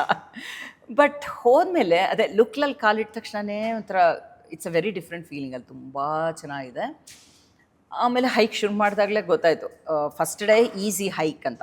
ಈಸಿ ಅಂದರೆ ಅವ್ರ ಲೆಕ್ಕದಲ್ಲಿ ಈಸಿ, ಅದು ಒಂದು 4-5 ಕಿಲೋಮೀಟ್ರು ಅಂತ ನಮ್ಮ ಮನಸ್ಸಿನಲ್ಲಿ. ನಮ್ಗೆ ಮುಂಚೆನೇ ಗೊತ್ತಿತ್ತು, ಅಂದರೆ ಟ್ರೈನಿಂಗ್ ರೆಗ್ಯುಲರ್ ಮಾಡೋದ್ರಿಂದ ಡಿಸ್ಟೆನ್ಸು ಅಥವಾ ಎವ್ರಿ ಡೇ 6-7 ಅವರ್ಸ್ ನಡಿಬೇಕು ಅಂದರೆ ಪ್ರಾಬಬ್ಲಿ ಕಷ್ಟ ಆಗಲಾರ್ದು. ಬಟ್ ಆ ಎಲಿವೇಶನಲ್ಲಿ ನಮ್ಮ ಬಾಡಿ ಹೆಂಗೆ ರೆಸ್ಪಾಂಡ್ ಮಾಡುತ್ತೆ, ಎಷ್ಟು ಸ್ಲೋ ಆಗಿ ತೊಗೋಬೇಕು ಅನ್ನೋದು ಅದು ಸ್ವಲ್ಪ ಐಡಿಯಾ ಆಯ್ತು. ಅಂದರೆ ಕಷ್ಟ ಇರುತ್ತೆ ಅನ್ನೋದು. ಹೇಗೆ ನಿಮ್ಮ ಲಗೇಜು, ನಿಮ್ಮ dress code? So dress of course ಲೇಯರ್ಸಲ್ಲಿ ಇರಬೇಕಿತ್ತು. ನಾನು ಮೊನ್ನೆ ಯಾರಿಗೋ ಹೇಳ್ತಾ ಇದ್ವಿ, ನಮ್ಮದು ಫೈನಲ್ ನಂದು ಗುರುದು ಒಂದು ಫೋಟೋ ಹಾಕಿದ್ದೀವಿ ಎವರೆಸ್ಟ್ ಬೇಸ್ ಕ್ಯಾಂಪಲ್ಲಿ. ಎಲ್ಲ 5 ಲೇಯರ್ ಮೇಲೆ ಒಂದು ಶರ್ಟ್ ಹಾಕೊಂಡಿದ್ವಿ. ಇಬ್ರು ಇಷ್ಟು ದಪ್ಪ ಕಾಣಿಸ್ತೀವಿ. ಅದಕ್ಕೆ ಗುರು ಯಾವ್ದಕ್ಕೋ ಕಾಂಟ್ ಹಾಕಿದ್ದ, ಅಷ್ಟು ದಪ್ಪ ಅಂತೂ ಇಲ್ಲ ಅಂತ. ಅಂದರೆ 5 ಲೇಯರ್ ಇತ್ತು. ಲಾಸ್ಟಲ್ಲಂತೂ ಕೆಳಗಡೆ 3 ಲೇಯರ್ ಪ್ಯಾಂಟು, ಮೇಲೊಂದು 5 ಲೇಯರು, ಟೋಪಿನೇ ಒಂದು 3 ಲೇಯರು. ಅಲ್ಲಿ ಅದು ಹಿಮ ಶೀತ ಗಾಳಿ ಹೊಡಿತಾ ಇದೆ. ಶುರು ಮಾಡಿದಾಗ it was okay. Lukla is I think ಒಂದು 9,000 ಅಡಿನೋ ಏನೋ. ಚಳಿ ಇತ್ತು, ಬಟ್ 1 ಲೇಯರ್ ಸಾಕಿತ್ತು. ಅಂದರೆ ಒಳಗಡೆ ಒಂದು ಹಾಕೊಂಡು ಮೇಲೊಂದು ಜಾಕೆಟ್ ಆದರೆ ಸ್ವಲ್ಪ ದಿನ ಮ್ಯಾನೇಜ್ ಆಯ್ತು. ತಲೆ ಫಸ್ಟ್ ಕವರ್ ಮಾಡ್ಕೊಳ್ಳೋದು, ಸೆಕೆ ಆಗ್ತಾ ಒಂದೊಂದೇ ಲೇಯರು. ಸೊ ಹಾಗಾಗಿ ಡೇ ಬ್ಯಾಗ್ ಅಂತ ಒಂದಿರುತ್ತೆ, ಅದರಲ್ಲಿ ಆ ಥರ ಲೇಯರ್ಸ್ ಎಲ್ಲ ಇಟ್ಕೋಬೇಕು. ಮತ್ತು ನೀರಿಂದ ಇಟ್ಕೋಬೇಕು, ಅದೆರಡು ಬೇಕೇ ಬೇಕು. ಬೇರೆದೆಲ್ಲ ಏನಂದರೆ ಅಲ್ಲಿ ಪರ್ಸ್ನಲ್ ಇದು ಪೋರ್ಟ್ರಸ್ ಕ್ಯಾರಿ ಮಾಡೋರು. ಸೊ ನಮಗೆ ಟ್ರೆಕ್ನೋಮ್ಯಾಡ್ಸ್ನವರು ಒಂದು ಡಫಲ್ ಬ್ಯಾಗೆ ಕೊಟ್ಬಿಟ್ಟಿದ್ರು, ನಮ್ಮ ಆರ್ಗನೈಸರ್, ಟೂರ್ ಆರ್ಗನೈಸರು ಟ್ರೆಕ್ನೋಮ್ಯಾಡ್ಸ್ ಅಂತ. ಸೊ ಅವ್ರು ನಮಗೆ ದೊಡ್ಡ ದೊಡ್ಡ ಬ್ಯಾಗ್ಸ್ ಕೊಟ್ಬಿಟ್ಟಿದ್ರು, ಡಫಲ್ ಬ್ಯಾಗ್ಸು. ಅದರಲ್ಲಿ ನಾವು 10 kg ಅಷ್ಟು ಮಾತ್ರ ಹಾಕೋಕ್ಕೆ ಸಾಧ್ಯ. ಸೊ ಅದನ್ನೆಲ್ಲ ಅದರಲ್ಲಿ ಪ್ಯಾಕ್ ಮಾಡಿ ಇಟ್ಟಿರ್ತಿದ್ವಿ. ಅದನ್ನು ದಿನ ಬೆಳಗ್ಗೆ ರೆಡಿ ಆದ ತಕ್ಷಣ ಆಚೆ ಇಟ್ಬಿಟ್ರೆ ಪೋರ್ಟ್ರಸ್ ಅದನ್ನ ಕ್ಯಾರಿ ಮಾಡಿ ನೆಕ್ಸ್ಟ್ ಟೀ ಹೌಸಿಗೆ ತೊಗೊಂಡು ಹೊಟ್ಟೋಗಿರೋರು. ಅವ್ರುಗಳು ಮಾತ್ರ ನಿಜವಾಗ್ಲೂ ಹೇಳ್ತೀನಿ ಹರೀಶ್, ಎಷ್ಟು ಅಂದರೆ ಅದು ಹೆಂಗೆ ಸಾಧ್ಯ ಅನ್ಸುತ್ತೆ. ಬಟ್ ಅವ್ರು ಅಫ್ಕೋರ್ಸ್ ಅದೇ ರೀಜನ್ನಲ್ಲೇ ಹುಟ್ಟಿ ಬೆಳೆದವ್ರು. ಅದರಿಂದ ನಮ್ಮ ಗೈಡ್ನು ಕೇಳ್ತಿದ್ದೆ, ಲೋಕಲ್ ಗೈಡ್ ಅಲ್ಲೊಬ್ರು ಟ್ರಾನ್ಸ್ಪೋರ್ಟ್ ಮಾಡ್ತಾರೆ ಅವರು. ಅಲ್ಲ, ಟ್ರಾನ್ಸ್ಪೋರ್ಟ್ ಒಂದೇ ಅಲ್ಲ, ನಾವಿಷ್ಟೆಲ್ಲ ಆಲ್ಟಿಟ್ಯೂಡು ಇದು ಅಂತಂದರೆ ಅವ್ರು ನಾರ್ಮಲ್ ಆಗಿರೋರು. ಕೇಳ್ತಿದ್ದೆ, ಅಂದರೆ ಅವರು ಹುಟ್ಟು ಬೆಳೆಯೋದೇ ಅದೇ ವಾತಾವರಣದಲ್ಲ, ಅದರಿಂದ ಅವ್ರಿಗೆ ಆ 50% ಆಕ್ಸಿಜನ್ನೇ ಸಾಕಾಗಿರುತ್ತೆ. ಅವ್ರಿಗೆ ರೆಗ್ಯುಲರ್ ಅದು. ಅವ್ರು ಹೇಳ್ತಿದ್ರು ಗೈಡು, ನಾವು 1 ತಿಂಗಳೇನಾದ್ರು ಇಲ್ಲಿಂದ ಆಚೆ ಹೋದರೆ ವಾಪಸ್ ಬಂದಾಗ ನಮ್ಗೆ 4 ದಿನ ಬೇಕು ಅಡ್ಜಸ್ಟ್ ಆಗೋಕ್ಕೆ. ಅದರ್ವೈಸ್ ಅವ್ರಿಗೆ ನಮ್ಮ ಥರ ಬ್ರೆತ್ಲೆಸ್ ಆಗೋದು ಏನು ಅವ್ರಿಗೆ ಆ ಥರ ಅನ್ನಿಸ್ತಾ ಇಲ್ಲ. ಸಲೀಸಾಗಿರೋರು. ನಮ್ಮ ಜೊತೆ ಅಂತೂ ಪಾಪ ಅದು ಹೆಂಗೆ ನಡೆಯೋರೋ ಗೊತ್ತಿಲ್ಲ, ಯಾಕೆ ನಾವು ಕರೆಕ್ಟಾಗಿ ಎಲ್ಲರೂ ಹೆಜ್ಜೆ ಮೇಲೆ ಹೆಜ್ಜೆ ಹೆಜ್ಜೆ ಅಂತ ಅಷ್ಟು ನಿಧಾನಕ್ಕೆ ಹೋಗ್ತಿದ್ರೆ ಅವ್ರ ಪಾಪ ನಮ್ಮ ಜೊತೆ ಬರೋರು ಅಷ್ಟೇ. ಏನು what's your in your mind? ಅಂದರೆ ಭಯನಾ ಅಥವಾ ಆಂಗ್ಸೈಟಿ ಏನಾದ್ರು ಕಮ್ಮಿ ಇರುತ್ತಲ್ಲ, so you really have to walk slow. ನಾನು ನಾರ್ಮಲ್ ಆಗಿ ಏನು ಪೇಸಲ್ಲಿ ನಡಿತೀನೋ ಅಲ್ಲಿ ನಡೆಯೋಕ್ಕೆ ಸಾಧ್ಯನೇ ಇಲ್ಲ. ಅದು ಅಲ್ಲ, ಆ ಜಾಗ ಹೊಸ್ತು ಅಷ್ಟು ಈಸಿನೂ ಇಲ್ಲ. ನಿಮ್ಮ ತಲೆಯಲ್ಲಿ ಏನು ಒಂದು ಹೆದರಿಕೆ ಇದೆ ಇದು. ಅಂದರೆ ನಾನು ಒಂದು ಇದರಲ್ಲೂ ಹಾಗೆ ಹಾಕೀನಿ, ಪ್ರತಿಯೊಂದು ಹೆಜ್ಜೆ ಇಡಬೇಕಾದ್ರೂ ಕಾಲ್ಬುಡ ನೋಡಿಕೊಂಡೆ. ಬಿಕಾಸ್ ಅದು ತುಂಬ ಅನ್ಈವನ್ ಸರ್ಫೇಸು, ಬಿದ್ದರೆ ಕಷ್ಟ ಅಲ್ಲ. ಸೊ ಅದಂತೂ ಹೆಜ್ಜೆ ಹೆಜ್ಜೆ ನೋಡ್ಕೊಂಡೇ ಇಡಬೇಕಿತ್ತು. ಒಂದು ಚೂರು ಸ್ಲಿಪ್ ಅದು ನನಗೆ ಆ್ಯಕ್ಚುಲಿ ಆಯಿತು. ಅಂದರೆ ಇನ್ಫ್ಯಾಕ್ಟ್ ಹೈಕ್ ಶುರು ಮಾಡೋಕ್ಕೆ 2 weeks ಮುಂಚೆ ನನ್ನ ಕಾಲು ಟ್ವಿಸ್ಟ್ ಆಯಿತು. ಅಲ್ಲಿ US ಅಲ್ಲೇ ನಾನು ಪ್ರಾಕ್ಟೀಸ್ ಮಾಡ್ತಿದ್ದೆ. ಒಂದಿನ ಎಲ್ಲೋ ರನ್ ಹೋಗಿ ಎಲ್ಲ ಮಾಡಿದ್ಮೇಲೆ ಬಿದ್ದುಬಿಟ್ಟೆ. ಸೊ ಆ್ಯಂಕಲ್ ಸ್ಪ್ರೈನ್ ಆಯಿತು. ಆವಾಗ ತಕ್ಷಣಕ್ಕೆ ಟೆನ್ಷನ್ ಆಗಿತ್ತು. ಬಟ್ ಎಕ್ಸ್ರೇ ಎಲ್ಲ ಮಾಡಿ ನೋಡಿದ್ರೆ ಏನು ಫ್ರ್ಯಾಕ್ಚರ್ ಇಲ್ಲ ಆಯಿತು. ಸೊ ಬಂದಿದ್ದೆ. ಆಮೇಲೆ ಇಲ್ಲಿ ಶುರು ಮಾಡಿದಾಗ I think 2nd day was the hardest. ತುಂಬ ಲಾಂಗ್ ಇತ್ತು. ಬೆಳಗ್ಗೆ 8:15 ಹೈಕ್ ಶುರು ಮಾಡಿದ್ದಕ್ಕೆ ಸಾಯಂಕಾಲ 5:15 ಮುಗಿಸಿದ್ವಿ. Full day. ಮಧ್ಯ ಲಂಚ್ ಬ್ರೇಕ್ ಒಂದು ಬಿಟ್ಟರೆ ಹತ್ತಾನೆ ಬರೀ ಹತ್ತದು ಅಂತನೂ ಇಲ್ಲ, ಹೋಗ್ತಿದ್ದಿದ್ದು ಮೇಲ್ಮೇಲೆ ನಿಜ. ಬಟ್ ಆದರೂ ಹತ್ತದು ಇಳಿಯೋದು. ಏನು ಕಾಣಿಸ್ತಿರುತ್ತೆ ಸುತ್ತಮುತ್ತ, ಏನಿರುತ್ತೆ? ಫಸ್ಟ್ 4 days ತುಂಬ ಚೆನ್ನಾಗಿತ್ತು. First 4 days beautiful. ಅದು ಈ ರೋಡೋಡೆಂಡ್ರನ್ ಹೂವು ಹೇಳ್ತಾರಲ್ಲ, ಫ್ಲವರ್ಸ್, ಇದು ಅದು ಸೀಸನ್ ಅಂತೆ. ಸೊ ಎಲ್ಲ ಕಡೆ ಅರಳಿತ್ತು, ನೋಡೋಕೆ ತುಂಬ ಚೆನ್ನಾಗಿತ್ತು. ಸುತ್ತಲೂ ಮರಗಳು ಎಲ್ಲ ಚೆನ್ನಾಗಿತ್ತು. ಆಮೇಲೆ ದೂದ್ಕೋಶಿ ರಿವರ್ ಅಂತ, ಆ ದೂದ್ಕೋಶಿ ರಿವರ್ ಅನ್ನೋದು ನಮ್ಮ ಗಂಗೆಗೆ ಬಂದು ಸೇರುತ್ತೆ.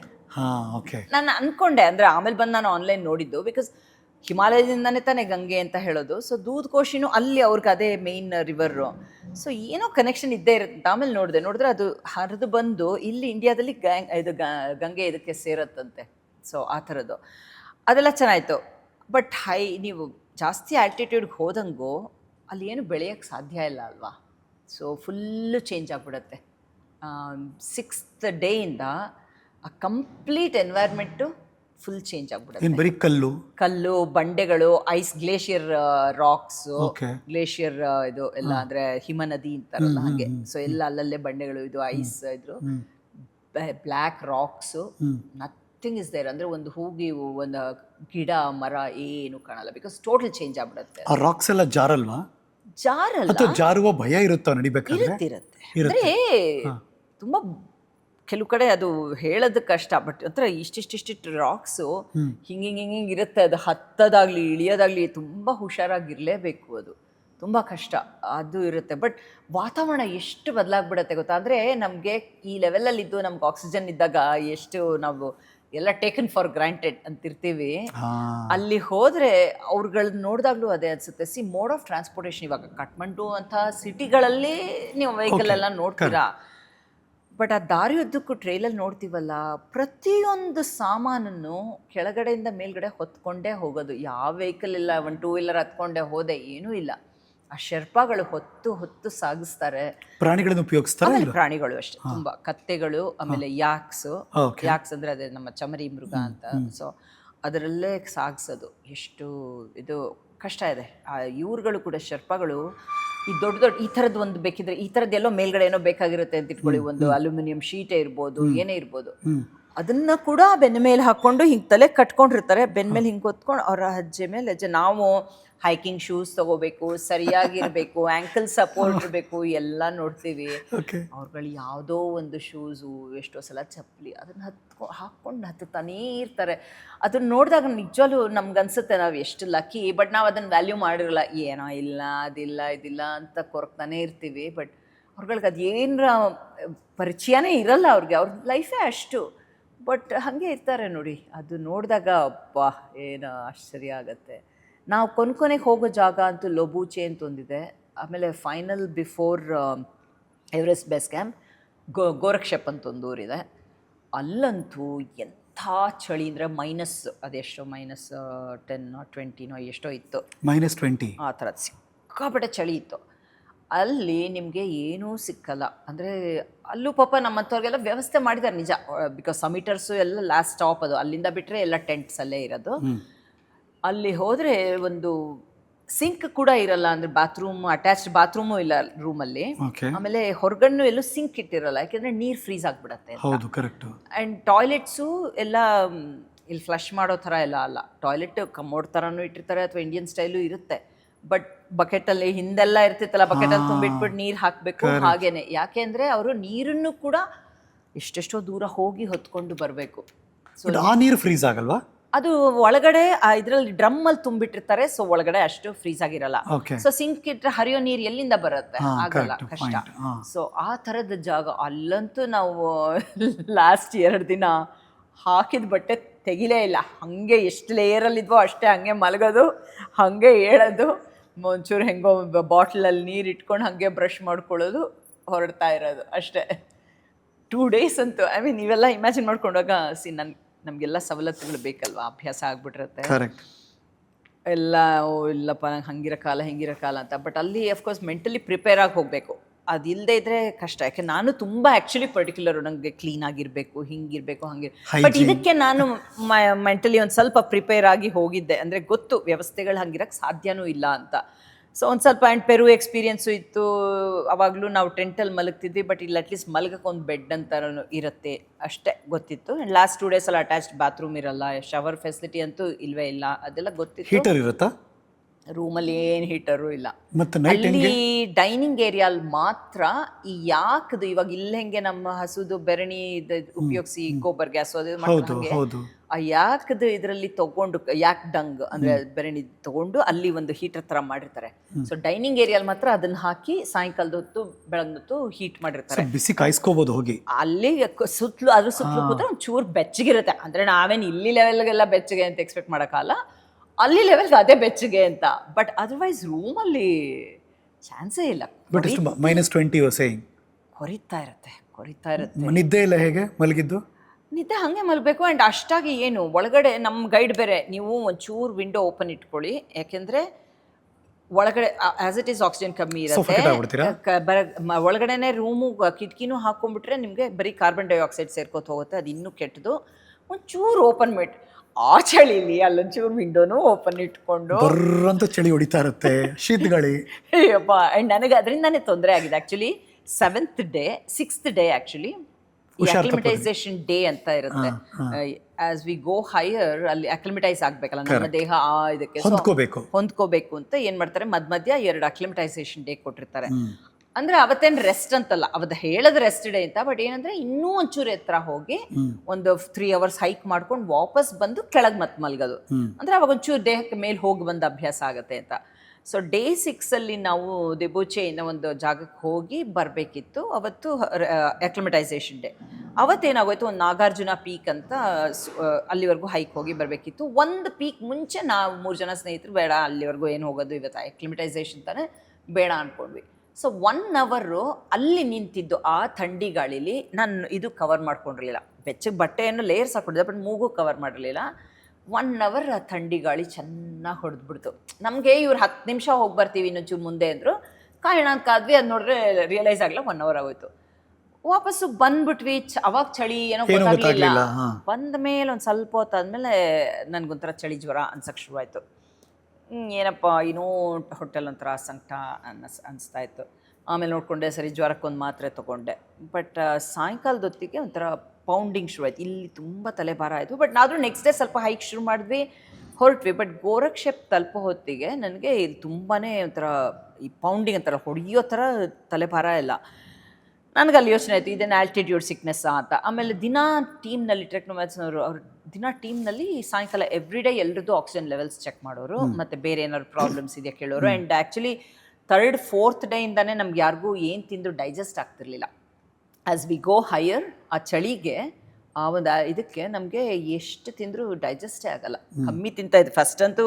ಅಂದರೆ ಅಲ್ಲಿ ಹೇಳೋದು dal bhat power 24 hour no shower ಅಂತ ಸುಮ್ಮನೆ ಎಲ್ಲ ಹೇಳೋರು. ಅಂದರೆ dal bhat power dal bhat power 24 hour no shower ಅಷ್ಟೇ.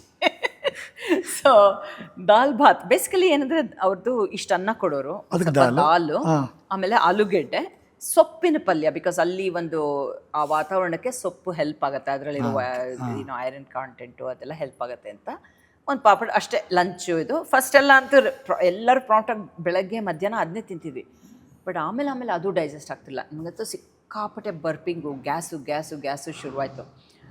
ಸರಿ, ಆಮೇಲೆ 3rd, 4th ಡೇಯಿಂದ ನಮ್ಮ ಮೊನ್ನೆ ಒಂದು ಇದು ಹಾಕಿದ ಹಾಗೆ ಬರೀ ಒಂದು ತಟ್ಟೆ ತುಂಬ ಆಲೂಗೆಡ್ಡೆ. ನಾನು ನಾರ್ಮಲಾಗಿ ಬರೀ ಆಲೂಗೆಡ್ಡೆ ಎಲ್ಲ ತಿನ್ನೋದಿಲ್ಲ, ನಂಗೆ ತರಕಾರಿ ಇದು ಬೇರೆ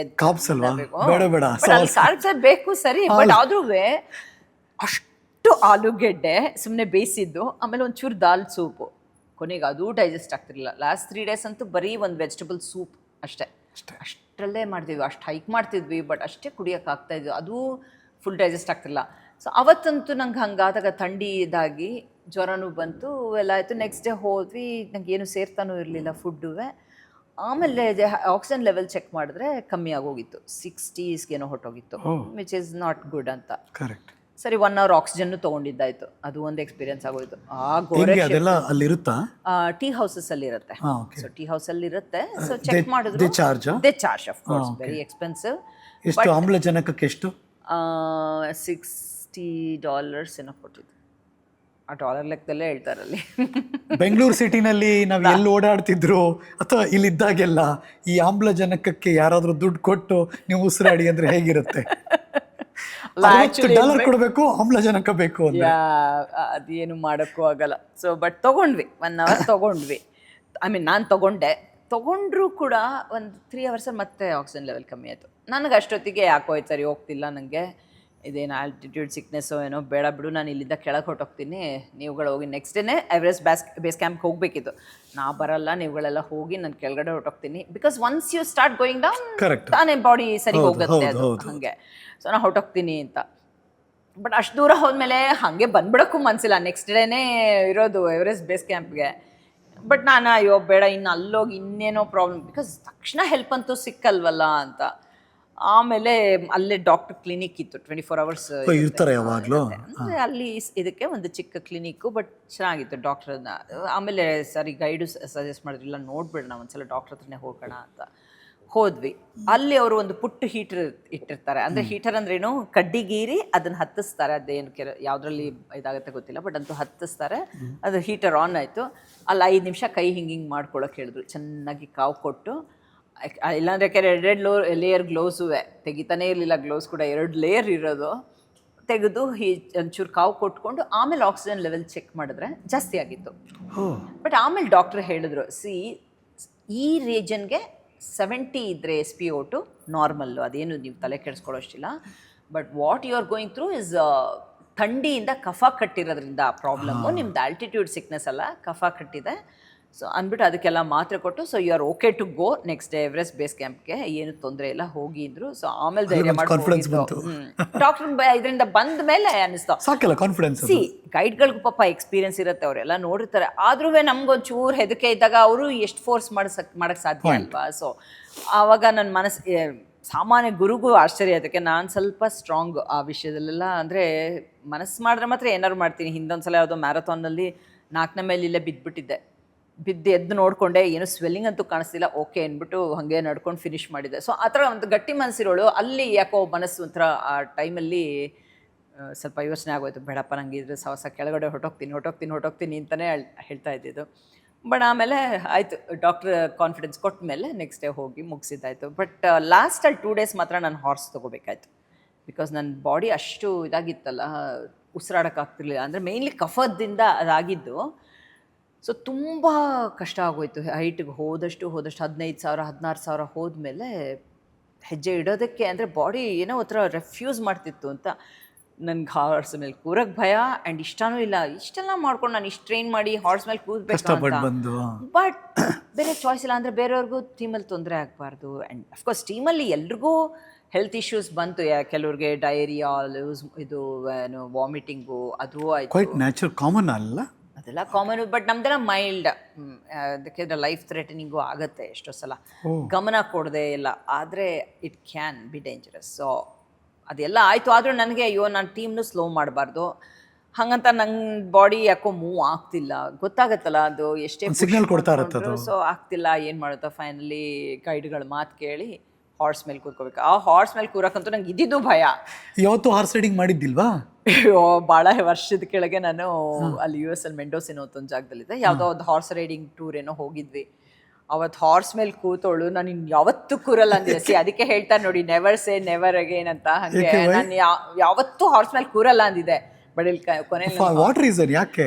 ಫುಲ್ಲು ನೋವು ಬಂದ್ಬಿಡುತ್ತೆ, ಅಲ್ಲಾಡಕ್ಕಾಗಲ್ಲ. 2 days ಎಷ್ಟು ಒದ್ದಾಡಿದಿನ ಹಾರ್ಸ್ ರೈಡ್ ಹೋಗಿ ಬಂದು ಅಂದರೆ ಫುಲ್ಲು ಇದೆಲ್ಲ ಇರಬೇಕು, ಇಲ್ಲ ಅಂದ್ರೆ ಕಷ್ಟ. ಎಲ್ಲ ಮಾಡೋರ್ಗಾದ್ರೆ ಓಕೆ. ಸೊ ಅವತ್ತೇ ಅಯ್ಯಪ್ಪ ನಾನಂತೂ ಹಾರ್ಸ್ ಮೇಲೆ ಕೂರಲ್ಲ ಅಂದಿದ್ದೆ. ನಿಮ್ದು ಯಾವ ಸಿನಿಮಾದಲ್ಲೂ ಆ ಥರದ್ದು ಯಾವುದೂ ಇಲ್ಲ, ಕರೆಕ್ಟ್. ಸೊ ನಾನು ಮಾಡಲ್ಲಪ್ಪ ಅಂತ. ಬಟ್ ನೋಡಿ ಮೊನ್ನೆ ನಾನು 2 ದಿನ ಹಾರ್ಸ್ ಮೇಲೆ ಕೂರ್ಲೇಬೇಕಾಯ್ತು, ಏನು ಮಾಡೋಕ್ಕಾಗಲ್ಲ. ಆ್ಯಂಡ್ ಭಯಂಕರವಾಗೋಯ್ತು, ಭಯ ಆಗ್ತಿತ್ತು. ಅಂದರೆ ಅದೇ ಹೇಳ್ದಂಗೆ ಆಗಲಿ ಇಷ್ಟಿಷ್ಟು ಎತ್ತರ ಬಂಡೆಗಳಲ್ವಾ, ಜೊತೆಗೆ ಸ್ಟ್ರಿಪ್ ಬೇರೆ. ಈ ಹಾರ್ಸ್ ಹಿಡ್ಕೊಂಡಾಗ ಇಷ್ಟು ಬಲವಂತ ಹಿಡ್ಕೊಂಡು ಭಯ ಇದು. ಆ್ಯಂಡ್ ಕೆಳಗಡೆ ಹೋಗ್ಬೇಕಾರೆ, ಅದು ಡೌನ್ಗೆ ಹೋಗ್ಬೇಕಾದ್ರೆ ಹಿಂದೆ ಒಂದು ಕೈ ಮುಂದೆ ಒಂದು ಕೈ ಹಿಡ್ಕೋಬೇಕು. ಆ ಹಾರ್ಸ್ಗೆ ಏನಂದ್ರೆ ತಾನ್ ಜಾಗ ಮಾಡ್ಕೊಂಡು ಹೋಗ್ತಿರತ್ತೆ, ಮಧ್ಯೆ ಇಲ್ಲೆಲ್ಲೋ ಇಷ್ಟಿಷ್ಟು ಎತ್ತರದ ರಾಕ್ ಇದ್ರೆ ಅದ್ ಗಮನ ಕೊಟ್ರಲ್ಲ, ಕಾಲ್ ಹುಷಾರಾಗಿ ಇಟ್ಕೋಬೇಕು. ಇಲ್ಲಾಂದ್ರೆ ನಾನು ಕಾಲ್ ಹಿಂಗ್ ಇಟ್ಕೊಂಡು ಹೋಗ್ತಿದ್ದಾಗ ಹಿಂಗ್ ಎಳ್ಕೋಬೇಕು, ಇಲ್ಲಾಂದ್ರೆ ಹೊಡಿಯತ್ತೆ. ಸೊ ಅದೊಂಥರ ಹೆಂಗ್ ಗೊತ್ತಾ, ಹಾರ್ಸ್ ಹೆಜ್ಜೆ ಹಿಡ್ದು ನೋಡ್ಬೇಕು, ಗುರು ಇದೆಲ್ಲ ಹೆಜ್ಜೆ ಇಡ್ತಾ ಇದೆ, ಇದೆಲ್ಲೋ ಇಟ್ರೆ ನಾನೆಲ್ಲೋ ಬಿದ್ರೆ ಏನ್ ಮಾಡೋದು. ಯಪ್ಪ ಅದು ಅಫ್ಕೋರ್ಸ್ ಹಾರ್ಸ್ನವ್ರಿಗೆ ಹೇಳಿದ್ದೆ, ಅಪ್ಪ ನಿಧಾನಕ್ಕೆ ಕರ್ಕೊಂಡು ಹೋಗು ಅಂತೆಲ್ಲ ಹೇಳಿದ್ದೆ. ಆ್ಯಂಡ್ ಸ್ಲೋ ಆಗಿ ಹೋಗ್ತಿದ್ರು. It was some other experience. And ಟ್ರೀಮಲ್ಲಿ ಕೊನೆಗೆ ಇನ್ನೂ 2 ತೊಗೊಳ್ಬೇಕಾಯ್ತು horse because of health issues. ಅದೆಷ್ಟು ಕಿಲೋಮೀಟರ್ ಅದು ಹತ್ತತ್ರ? ಅದು ಒಂದಿನ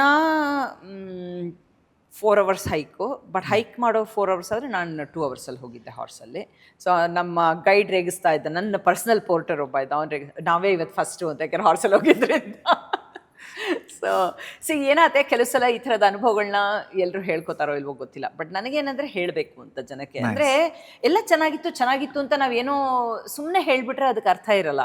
ಈ ಥರದ್ದು ಆಗಬಹುದು, ಯಾವುದಕ್ಕಾದ್ರೂ ನಾವು ಮನಸ್ಸು ಓಪನ್ ಇಟ್ಕೋಬೇಕು ಅನ್ನೋ ಒಂದು ದೃಷ್ಟಿಯಿಂದ ನಾನು ಇದನ್ನ ಹೇಳ್ಕೊತಾ ಇದ್ದೀನಿ, ಇಲ್ಲಾಂದ್ರೆ ನಾನು ನಾನು ಆರಾಮಾಗಿ ಮಾಡಿದೆ ಬಂದೆ, ನಾನೇನ್ ಇದಾಗ್ಲಿಲ್ಲ ಅಂದ್ರೆ ಯಾರು ನೋಡಿಲಿ ಗೊತ್ತಾಗ್ತಿತ್ತು.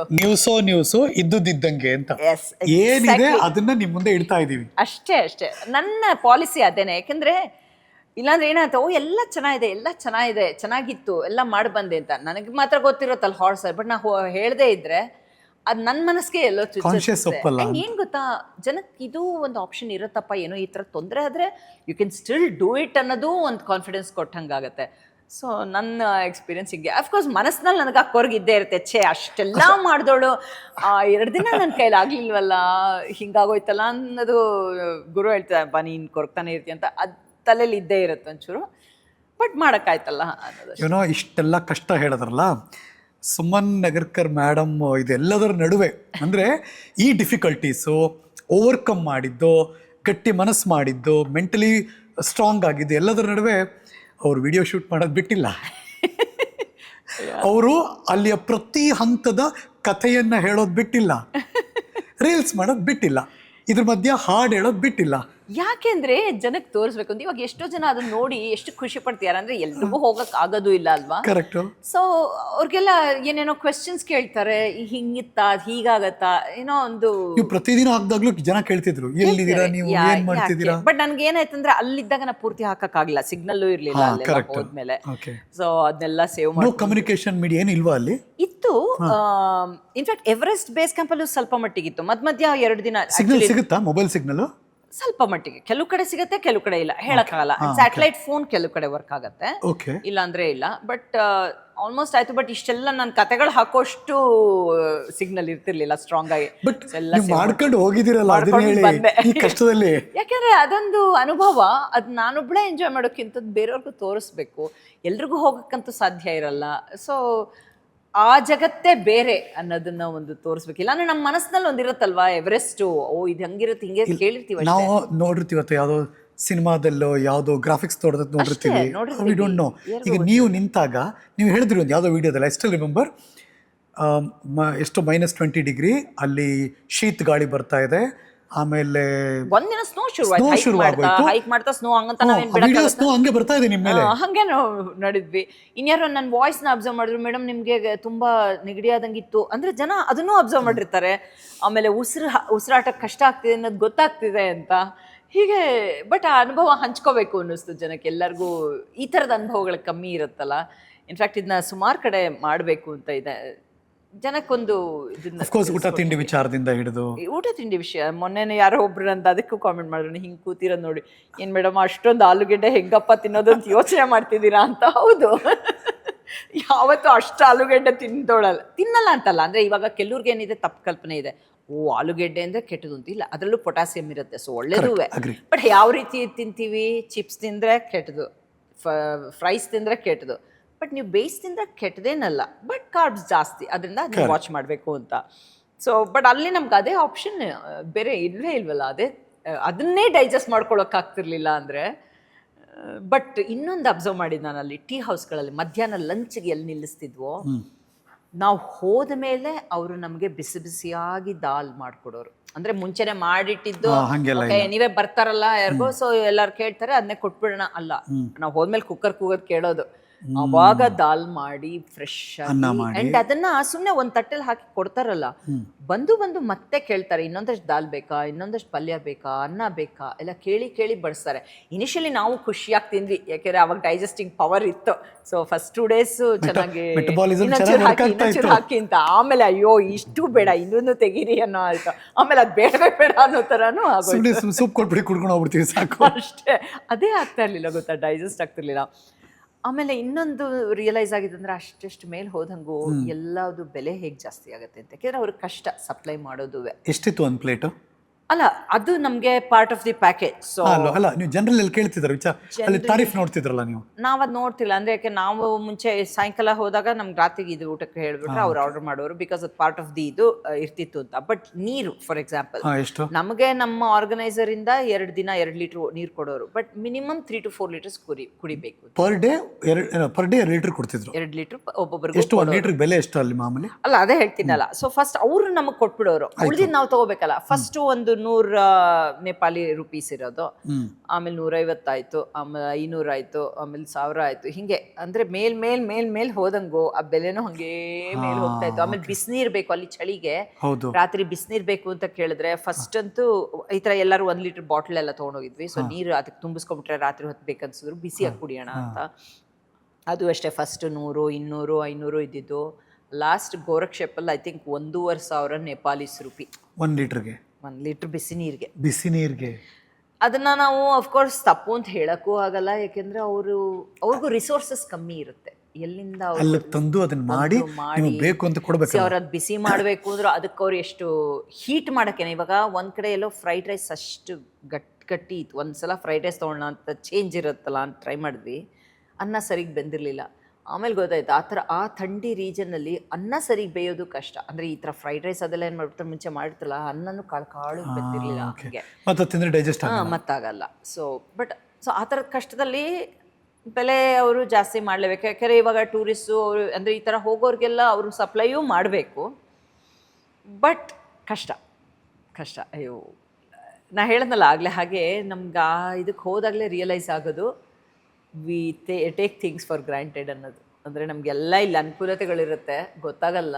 ಬಟ್ ಆ ಥರದ ಜಾಗಗಳಿಗೆ ಹೋದಾಗ ರಿಯಲೈಸ್ ಆಗೋದು ಎಷ್ಟು ಕಷ್ಟ ಇರುತ್ತೆ. ಅವ್ರುಗಳಿಗೆ ನಮ್ಗೆ ಇಲ್ಲಿ ಏನು ಅನುಕೂಲತೆ ಇರುತ್ತೋ ಅವ್ರು ಅದು ನೋಡೂ ಇರಲ್ಲ, ರೈಟ್? ಆ ಥರದ ಹಳ್ಳಿಗಳಂತೂ ಈ ಥರ 2 ವೀಲರ್ ಆಗಲಿ ಇದಾಗಲಿ ಅವ್ರು ಎಲ್ಲಿ ನೋಡ್ತಾರೆ. ಇಂಥದ್ರ ಮಧ್ಯೆನೂ ಒಂದು ಜಾಗದಲ್ಲಿ ಒಂದು ಲಂಚ್ ಪ್ಲೇಸಲ್ಲಿ ನಿಲ್ಲಿಸಿದಾಗ ಆ ಓನರ್ ಹುಡುಗಿ ಒಂದು ಸಿಕ್ಕಿತ್ತು, ಚಿಕ್ಕ ಹುಡುಗಿ, ಒಂದು 8-9 ವರ್ಷದ ಹುಡುಗಿನೋ ಏನೋ. ಎಷ್ಟು ಸ್ಮಾರ್ಟ್ ಹುಡುಗಿ ಗೊತ್ತಾ.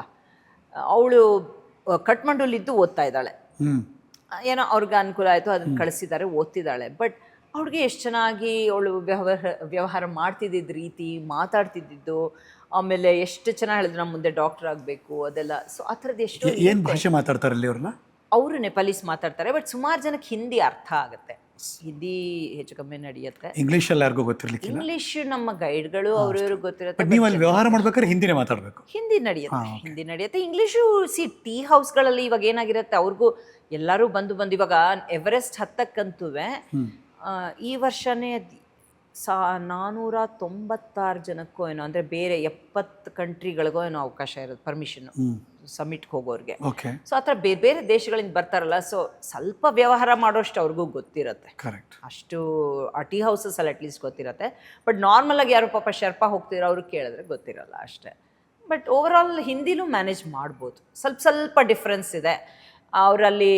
ಇವಾಗ ನಾವಿಲ್ಲಿ ಬಾಯಿ ಅಂತೀವಲ್ಲ, ಹಾಗೆ ಅಲ್ಲಿ ಡಾಯ್ ಅಂದ್ರೆ ಸ್ವಲ್ಪ ದೊಡ್ಡವ್ರಿಗೆಲ್ಲ ಡಾಯ್ ಅಂದ್ರೆ ಅಣ್ಣ ಅನ್ನೋ ತರ, ಬಾಯಿ ಅಂದ್ರೆ ಸ್ವಲ್ಪ ಚಿಕ್ಕವರು ಅಂತ, ಹಿಂಗೆಲ್ಲ ಕೆಲವು ದಾದಾ ಅಂತೀವಲ್ಲ. ಛೇ ಅನ್ನಕ್ಕೆ ಇವಾಗ ಹಿಂದಿಲ್ ಛೇ ಅಂದ್ರೆ 6, ಅಲ್ಲಿ ಛ ಅಂತಾರೆ, ಛ ಇಸ್ 6. ಸ್ವಲ್ಪ ಡಿಫ್ರೆನ್ಸ್ ಅಲ್ಲ. ಸೊ ಹಿಂದಿ ಮ್ಯಾನೇಜ್ ಮಾಡ್ಬೋದು, ಪರವಾಗಿಲ್ಲ. ಓಕೆ, ಟೆಲ್ ಅಸ್ ನಿಮ್ಮ ಡ್ರೀಮ್ ಪ್ಲೇಸ್ ಇತ್ತಲ್ಲ, ಎವರೆಸ್ಟ್ ಬೇಸ್ ಕ್ಯಾಂಪ್. ಅದು ನನ್ನ ಡ್ರೀಮ್ ಪ್ಲೇಸ್ ಅಲ್ಲ, ಅದು ಅದೇ ಹೇಳ್ದಲ್ಲ, ನನ್ನ ಲಿಸ್ಟ್ ಅಲ್ಲಿ ಇರ್ಲಿಲ್ಲ. ಆಯ್ತು ಅದು ಅಲ್ಲಿ ಹೋದ್ರಲ್ಲ, ಈಗ ಅಲ್ಲಿ ಹೋಗಿ ನಿಂತ್ಮೇಲೆ ಫೈನಲಿ ನೀವು ಹಾರ್ಸ್ ಅಲ್ಲಿ ಹೋದ್ರೋ ಹೆಂಗೋ ರೀಚ್ ಆದ್ರಲ್ಲ, ನಿಮ್ಗೆ ಎದುರುಗಡೆ ಎವರೆಸ್ಟ್ ಶಿಖರ ಕಾಣಿಸ್ತಾ ಇದೆ, ಹಿಂಗ್ ನೋಡಿದ್ರೆ ಕಾಣಿಸ್ತಾ ಇದೆ. ಎಷ್ಟು ಚೆನ್ನಾಗಿತ್ತು ಅಂತ ಅಂದ್ರೆ, ನೀವು ಅಲ್ಲಿ ನಿಂತ್ಕೊಂಡು ವಿಡಿಯೋನು ಮಾಡ್ತೀರಾ? ಅದೃಷ್ಟದ ವಿಷಯ ಅಂತ ಹೇಳದ್ನಲ್ಲ, ಅದಕ್ಕೆ 2 days ಇಂದಾನು, ಅದು ಹಿಂದಿನ 2-3 ದಿನ ಫುಲ್ಲು ಕವರ್ ಆಗೋಗಿತ್ತು, ಒಂಚೂರು ಕ್ಲಿಯರ್ ಇರಲಿಲ್ಲ. ನೀವು ಸೆಲ್ಫಿ ಮಾಡ್ಬೇಕಾದ್ರೆ ಓಪನ್ ಇತ್ತಾಗ ಅಲ್ಲ, ನಾವು ಎವರೆಸ್ಟ್ ಬೇಸ್ ಕ್ಯಾಂಪ್ ಹೋದ ದಿನ ಬೆಳಗ್ಗೆ ಎದ್ದು ನೋಡಿದ್ರೆ ಫುಲ್ ಕ್ಲಿಯರ್ ಸ್ಕೈಸ್. ಹಿಂದೆ 2 ದಿನ ಕೂಡ ಪೂರ್ತಿ ನಾವು ಇನ್ಫ್ಯಾಕ್ಟ್ ಹಿಂದಿನ ದಿನ ಕಾಲಾಪತ್ತರ್ ಅನ್ನೋ ಒಂದು ಜಾಗಕ್ಕೂ ಹೋಗ್ಬೇಕಿತ್ತು. ಕಾಲಾಪತ್ತರ್ಗೆ ಹೋಗ್ಬೇಕಿತ್ತು. ಅಲ್ಲಿಂದ ಸನ್ಸೆಟ್ ತುಂಬಾ ಚೆನ್ನಾಗಿ ಕಾಣುತ್ತೆ ಅಂತ ಇರೋದು. ಬಟ್ ನಾವು ಎವರೆಸ್ಟ್ ಬೇಸ್ ಕ್ಯಾಂಪ್ ಹೋಗೋ 2 ಹಿಂದಿನ ದಿನ, ಅದೇ ಲುಬುಚೆ ಗೋರಕ್ಷೆಪ್ ಎಲ್ಲ ಇದ್ದಾಗ ಕಾನ್ಸ್ಟೆಂಟ್ ಸ್ನೋ ಅಂಡ್ ಕವರ್ಡ್, ಇದು ಮಳೆ ಬರ್ತಿತ್ತು ಎಲ್ಲ ಆಗಿ ಕಾಲಾಪತ್ತರ್ ಕ್ಯಾನ್ಸಲ್ ಮಾಡ್ಕೊಂಡ್ವಿ. ಬಿಕಾಸ್ ಹೋಗೋದ್ರಲ್ಲಿ ಅರ್ಥ ಇಲ್ಲ ಏನು ಅಂತ.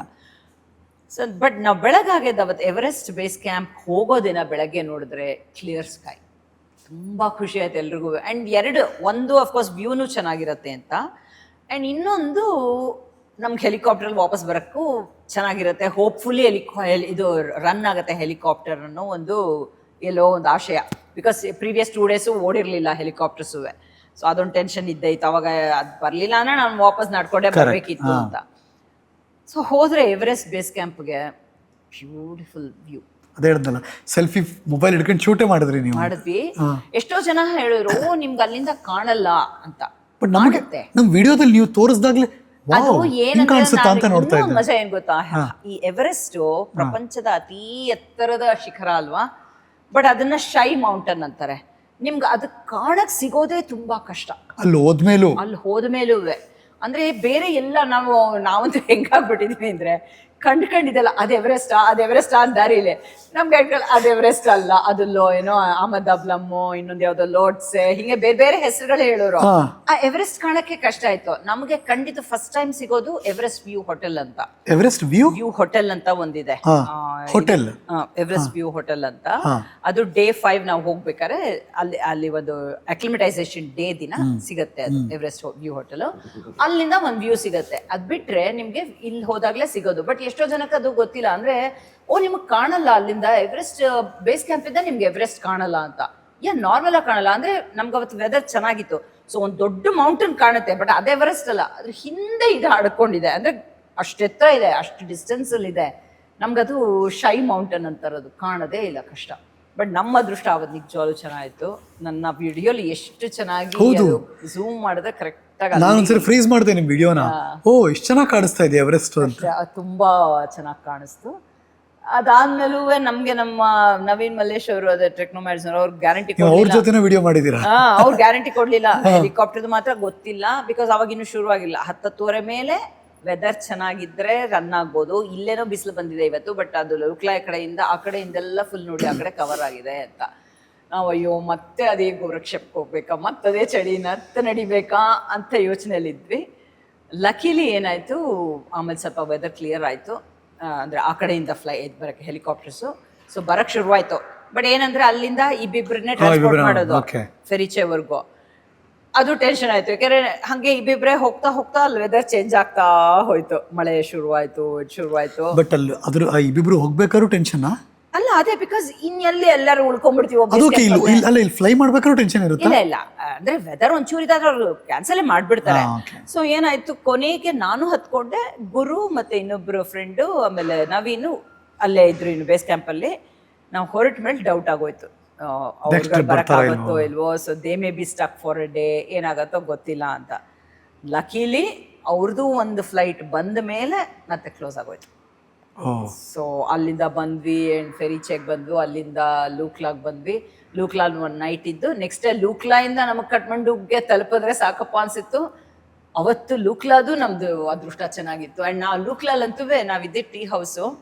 ಇಲ್ಲಿ ಟೀ ಹೌಸ್ ಅಂದ್ರೆ ಅಲ್ಲೇ ಎದುರುಗಡೆ ರನ್ವೇ ಇದು ಕಾಣುತ್ತೆ ಫ್ಲೈಟ್ ಬಂದ್ರೆ. ಸೊ ಆ ಟೀ ಹೌಸ್ನವರು ಅಲ್ಲಿ ಫ್ಲೈಟ್ ಬಂದ್ಮೇಲೆ ನೀವು ಹೊರಡ್ಬೋದು ಅಂತ ಚೆನ್ನಾಗಿರುತ್ತಲ್ಲ. ಎಲ್ಲ ಬ್ಯಾಗ್ ಎತ್ಕೊಂಡು ಸುಮ್ಮನೆ 4 ಹೆಜ್ಜೆ ಹೋದ್ರೆ ಏರ್ಪೋರ್ಟ್ ಹತ್ಕೊಂಡ್ಬಂದ್ಬಿಟ್ಟು ಇಲ್ಲೆಲ್ಲ ಏರ್ಪೋರ್ಟ್ ಚೆಕ್ ಇನ್ ಆಗ್ಬೇಕು ಅಂದ್ರೆ ಎಷ್ಟೇ ಅನುಭವ ಅದು ಅಂದ್ರೆ ತುಂಬಾ ಚೆನ್ನಾಯ್ತು. ಅವ್ರು ಅಲ್ಲಿ ಕಾಣಿಸ್ತಿತ್ತು ಅಲ್ಲಿ ವಿಂಡೋ ಇದರಿಂದ. ಸೊ ಅವ್ರು ಹೇಳಿದ್ದೆ ಚೆನ್ನಾಯ್ತು. ಅಲ್ಲಿ ಬಂದ್ರೆ ಫ್ಲೈಟು ಅವಾಗ ನೀವು, ಯಾಕೆ ಬೆಳಗ್ಗೆ 6 ಗಂಟೆ ಅಂತ ಇದ್ದಿದ್ದು ಫ್ಲೈಟ್, ಬಟ್ 6:30 ಆದ್ರೂ ಬಿಟ್ಟಂತೂ ಹೋಗಲ್ಲ ಅವರು. ಸೊ ಅದ್ ಬಂದ್ಮೇಲೆ ನಾವು ಹೋಗೋಣ ಅಂತ ಅವ್ರಿಗೆ ಗೊತ್ತಿರುತ್ತಲ್ಲ ಈ ತರದ್ ಎಷ್ಟು ಮಾಡಿರ್ತಾರೋ. ಸೊ ಬಂದ್ಮೇಲೆ ಹೋಗೋಣ ಅಂತ. ಅಲ್ಲಿ ಬಂದ ಮೇಲೆ ನಾವು 10 ಹೆಜ್ಜೆ ನಡ್ಕೊಂಡ್ರೆ ಏರ್ಪೋರ್ಟು, ಅಲ್ಲಿ ಹೋಗಿ ಬ್ಯಾಗ್ ಎಲ್ಲ ಹಾಕಿ ಎಲ್ಲ ಮಾಡ್ಕೊಂಡು ಬಂದ್ವಿ. ಸೊ ಇವತ್ತು ಯೋಚನೆ ಮಾಡಿದ್ರೆ ಆಮೇಲೆ ಬೇರೆ ಗ್ರೂಪ್ಸ್ದು ಕೇಳಿದೀವಿ. ಇನ್ನೊಂದು 10 ಜನ ಏನೋ ಲೇಡೀಸೇ ಒಂದು ಗ್ರೂಪ್ ಬಂದಿದ್ರು, ಆಸ್ಟ್ರೇಲಿಯಾ ಅಲ್ಲಿ ಎಲ್ಲಿಂದ ಗ್ರೂಪ್ ಮಾಡ್ಕೊಂಡು. ಅವ್ರಿಗೆಲ್ಲ ಕ್ಯಾನ್ಸಲ್ ಆಗಿ ಅದೆಲ್ಲ ತೊಂದರೆಗಳಾಗಿತ್ತು.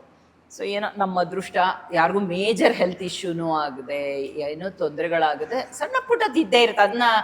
ಅದು ಇಲ್ಲದೆ ಇದ್ರೆ ಅದು ಎಕ್ಸ್ಪೀರಿಯನ್ಸ್ ಆಗಲ್ಲ ಅಲ್ವಾ. ಸೊ ಇದೆಲ್ಲ ಲೈಫಲ್ಲಿ ನಾನು ಯಾವತ್ತೂ ಆಕ್ಸಿಜನ್ ತಗೊಂಡಿರ್ಲಿಲ್ಲ, ತಗೋಬೇಕಾಯ್ತು. $60 ಕೊಟ್ಟು. ಏನೋ ವೆರಿ ಎಕ್ಸ್ಪೆನ್ಸಿವ್ ಆಕ್ಸಿಜನ್. ನೋಡಿ, ನಮ್ಮ ಜೀವ ಉಳಿಸುವಂತ ಗಾಳಿಗೆ ಎಷ್ಟು ಬೆಲೆ ಅಲ್ವಾ. ನಿಜವಾಗ್ಲೂ ಅದೇ ಹೇಳದ್ನಲ್ಲ, ನಾವು ದಿನ ಉಸಿರಾಡ್ತಿರ್ತೀವಿ, ಗೊತ್ತಾಗಲ್ಲ. ಅಲ್ಲಿ ಒಂದೊಂದು ಹೆಜ್ಜೆ ಇಡ್ಬೇಕಾದ್ರೆ ಆ ಉಸಿರಾಡೋವಾಗ್ಲೇ ಗೊತ್ತಾಗತ್ತೆ ಎಷ್ಟು ಕಷ್ಟ ಅದು ಅಂತ. ಅದಿಲ್ಲದೆ ಇದ್ರೆ ಏನೆಲ್ಲ ತೊಂದರೆ ಆಗತ್ತೆ ಇದೆಲ್ಲ. ಸೊ ಒಂಥರ ಡಿಫ್ರೆಂಟ್ ಎಕ್ಸ್ಪೀರಿಯನ್ಸ್. ಅನ್ಕೊಂಡಿರ್ಲಿಲ್ಲ ನಾನು ಮಾಡ್ತೀನಿ ಅಂತ, ಬಟ್ ಮಾಡಿದ್ಮೇಲೆ ವೆರಿ ಗುಡ್ ಎಕ್ಸ್ಪೀರಿಯನ್ಸ್. ಬಟ್ ಗುರುಗೆ ನಾನು ಹೇಳ್ತಿದ್ದೆ, ಇಷ್ಟು ಸಾಕಪ್ಪ ನನಗೆ, ನಾನು ಇನ್ಯಾವುದು ಹೈ ಆಲ್ಟಿಟ್ಯೂಡ್ಗೆ ಬರಲ್ಲ. ಹೈಕ್ಸ್ ಮಾಡ್ತೀನಿ, ಅದನ್ನ ಮಾಡಲ್ಲ ಅಂತ ನಾನು ಯಾವತ್ತೂ ಹೇಳಲ್ಲ. ಬಟ್ ಹೈ ಆಲ್ಟಿಟ್ಯೂಡ್ ಬೇಡ, ಯಾರಿಗೆ ಬೇಕಿದು ಅಂತ. But I don't no. Great experience. ಅದೊಂದು ಕಂಟೆಂಟ್ ಮಾಡಿದ್ರಲ್ಲ, ಅದು ಟೀ ಹೌಸ್ ದೇನಾ? ಅದು ಯಾವ್ದು ಹೇಳಿ? ಒಂದು ಹೋಟೆಲ್ಲು ಅಲ್ಲಿ ಅವರು ಅದು ಅದೇ ಟೀ ಹೌಸ್? ಅದು ಇಲ್ಲ, ಈ ಶರ್ಪಾದೆಲ್ಲ ಮಾಡಿದ್ದ ನಾನು. ಶರ್ಪಾದ ಅದು ಅದೊಂದು ಇಂಥ ಹೋಟೆಲ್ ಇದು ಇವ್ರಿಗೆ ಸಂಬಂಧಪಟ್ಟಿದ್ದು ಅಂತ. ಅದು ತೇನ್ಸಿಂಗ್ ನಾರ್ಗೆ. ಅಲ್ಲಿ ಮಾಡಿದ್ದ ಟೈಮ್ ಎವರೆಸ್ಟ್ ಹತ್ತಿದ್ರಲ್ಲ, ಆ ತೇನ್ಸಿಂಗ್ ನಾರ್ಗೆ ಅವರ ಮೊಮ್ಮಗ ಕಠ್ಮಂಡುಲಿ ಒಂದು ಅವ್ರ ಹೆಸರಲ್ಲಿ ಒಂದು ರೆಸ್ಟೋರೆಂಟ್ ಮಾಡಿ ಓಕೆ. ಒಂದು ಮ್ಯೂಸಿಯಂ ತರಾನು ಮಾಡಿದ್ದಾರೆ. ಅಲ್ಲ, ಇವಾಗ ಇಷ್ಟೆಲ್ಲ ಫೆಸಿಲಿಟೀಸ್ಗಳ ನಡುವೆ ಯಾ ನೀವು ಸ್ಟ್ರಗಲ್ ಇಂದ ನೀವು ಹೋಗಿ ಬಂದ್ರಿ. ಹೌದು. ಇಮ್ಯಾಜಿನ್ ಅವಾಗ ನೋಡಿ. ಆ ದಿನಗಳು. ಚಾಲು ಅಮೇಸಿಂಗ್. ಈಗ ನಿನ್ನೆ ಓದ್ತಾ ಇದ್ದೆ, ಇವರೊಬ್ರು ಶರ್ಪಾ ಇದ್ದಾರೆ, 32 ಸಲ ಮೊನ್ನೆ ಹಿ ಫಿನಿಶ್ಡ್ 32ನೇ ಸಲ ಎವರೆಸ್ಟ್ ಹತ್ತಿ ಬಂದಿರೋದು. ಬಟ್ ಅವ್ರಿಗೆ ಐ ಡೋಂಟ್ ನೋ, ಅವ್ರ ರಕ್ತದಲ್ಲೇ ಅದು. ಈ ಥರ -20 -25 ನಮ್ಮ ದೇಶದ ಸೈನಿಕರು ಇರ್ತಾರೆ. ಹೌದು ಹೌದು, ಖಂಡಿತ. ಅದನ್ನ ನೋಡಿದಾಗ ನಾವೆಲ್ಲ ಅದೇ ಗಡಿ ಕಾಯೋರು ಇದಾರಲ್ಲ, ಅವ್ರಗಳಿಗೆ ಎಷ್ಟು ಕಷ್ಟ ಇರುತ್ತೆ. ನಿಜವಾಗ್ಲೂ ನಾವೆಲ್ಲ ಆರಾಮಾಗಿ ಸಿಟಿ ಲೈಫಲ್ಲಿ ಇದ್ಬಿಡ್ತೀವಿ, ಗೊತ್ತಾಗಲ್ಲ ನಮಗೆ. ನೀವು ಯಾವಾಗಲೂ ಆರ್ಮಿ ಇವ್ರದ್ದು ನಾನು ಅನ್ಕೋತೀನಿ, ನಾವು ಸಿಯಾಚಿನ್ನು ಇನ್ನೊಂದ್ ಕಡೆ ನೆನಪಿಸ್ಕೊಂಡ್ರೆ ಇಮ್ಯಾಜಿನ್ ಮಾಡ್ಕೊಳಕ್ಕಾಗಲ್ಲ. ಅಲ್ಲಿ ನಾವಾರು ಇಲ್ಲಿ ನಮ್ಗೆ ನೋಡ್ಕೊಳಕ್ಕೆ ಎಲ್ಲ ಅರೇಂಜ್ಮೆಂಟ್ಸ್ ಇತ್ತು. ಕರೆಕ್ಟ್. ಏನೋ ಟೀ ಹೌಸ್ ಅಲ್ಲಿ ಅಟ್ಲೀಸ್ಟ್ ಮಲ್ಗಕ್ಕೊಂದ್ ಜಾಗ ಇತ್ತು, ಮತ್ತೆ ನಮ್ಮ ಸಾಮಾನ್ ಕ್ಯಾರಿ ಮಾಡಕ್ ಶೆರ್ಪಾಗಳಿದ್ರು, ಎಲ್ಲ ಮಾಡಿದ್ವಿ. ಆ ಥರ ಸೈನಿಕರಿಗೆಲ್ಲ ಏನಿರುತ್ತೆ ವಿತೌಟ್ ಕಮ್ಯುನಿಕೇಶನ್. ಅದು ಯಾವಾಗಲೂ ಸ್ವಲ್ಪ ಸರಿ ಹೋದ್ರೆ ಆ ಹೆಲಿಕಾಪ್ಟರ್ ಬರಬೇಕು, ಫುಡ್ ಏನೋ ಕೊಡಬೇಕು ಅಥವಾ ಇನ್ನೇನೋ ಮಾಡಬೇಕು. ಸಪೋಸ್ ಅವ್ರ ಬಾಡಿ ಏನಾದ್ರು ಇದಾಗ್ಬಿಟ್ರೂ ಕೂಡ ಅದನ್ನ ತೆಗಿಯೋಕ್ಕೂ ಆಗಲ್ಲ, ಆ ಮಟ್ಟಕ್ಕೆ ಆಗುತ್ತಲ್ಲ ಎವರೆಸ್ಟ್ ಅಲ್ಲಿ. ಸೊ ಲೊಬುಚೆ ಅಂತ ಗೋರಕ್ಷಪ್ ಹೋಗೋ ಜಾಗದಲ್ಲಿ ಒಂದು ಮೆಮೋರಿಯಲ್ ಇದೆ ಆಕ್ಚುಲಿ. ಓಕೆ. ಲೊಬುಚೆಗೆ ಹೋಗ್ತಾ ಅಲ್ಲಿ ಒಂದು ಮೆಮೋರಿಯಲ್ ಇದೆ. ಇವಾಗ ಎವರೆಸ್ಟ್ಗೆ ಹತ್ತಕ್ಕೆ ಟ್ರೈ ಮಾಡ್ತಾರಲ್ಲ ಸಮಿಟರ್ಸು, ಎಷ್ಟೋ ಜನ ಅಲ್ಲೇ ಪ್ರಾಣ ಬಿಟ್ಬಿಡ್ತಾರೆ.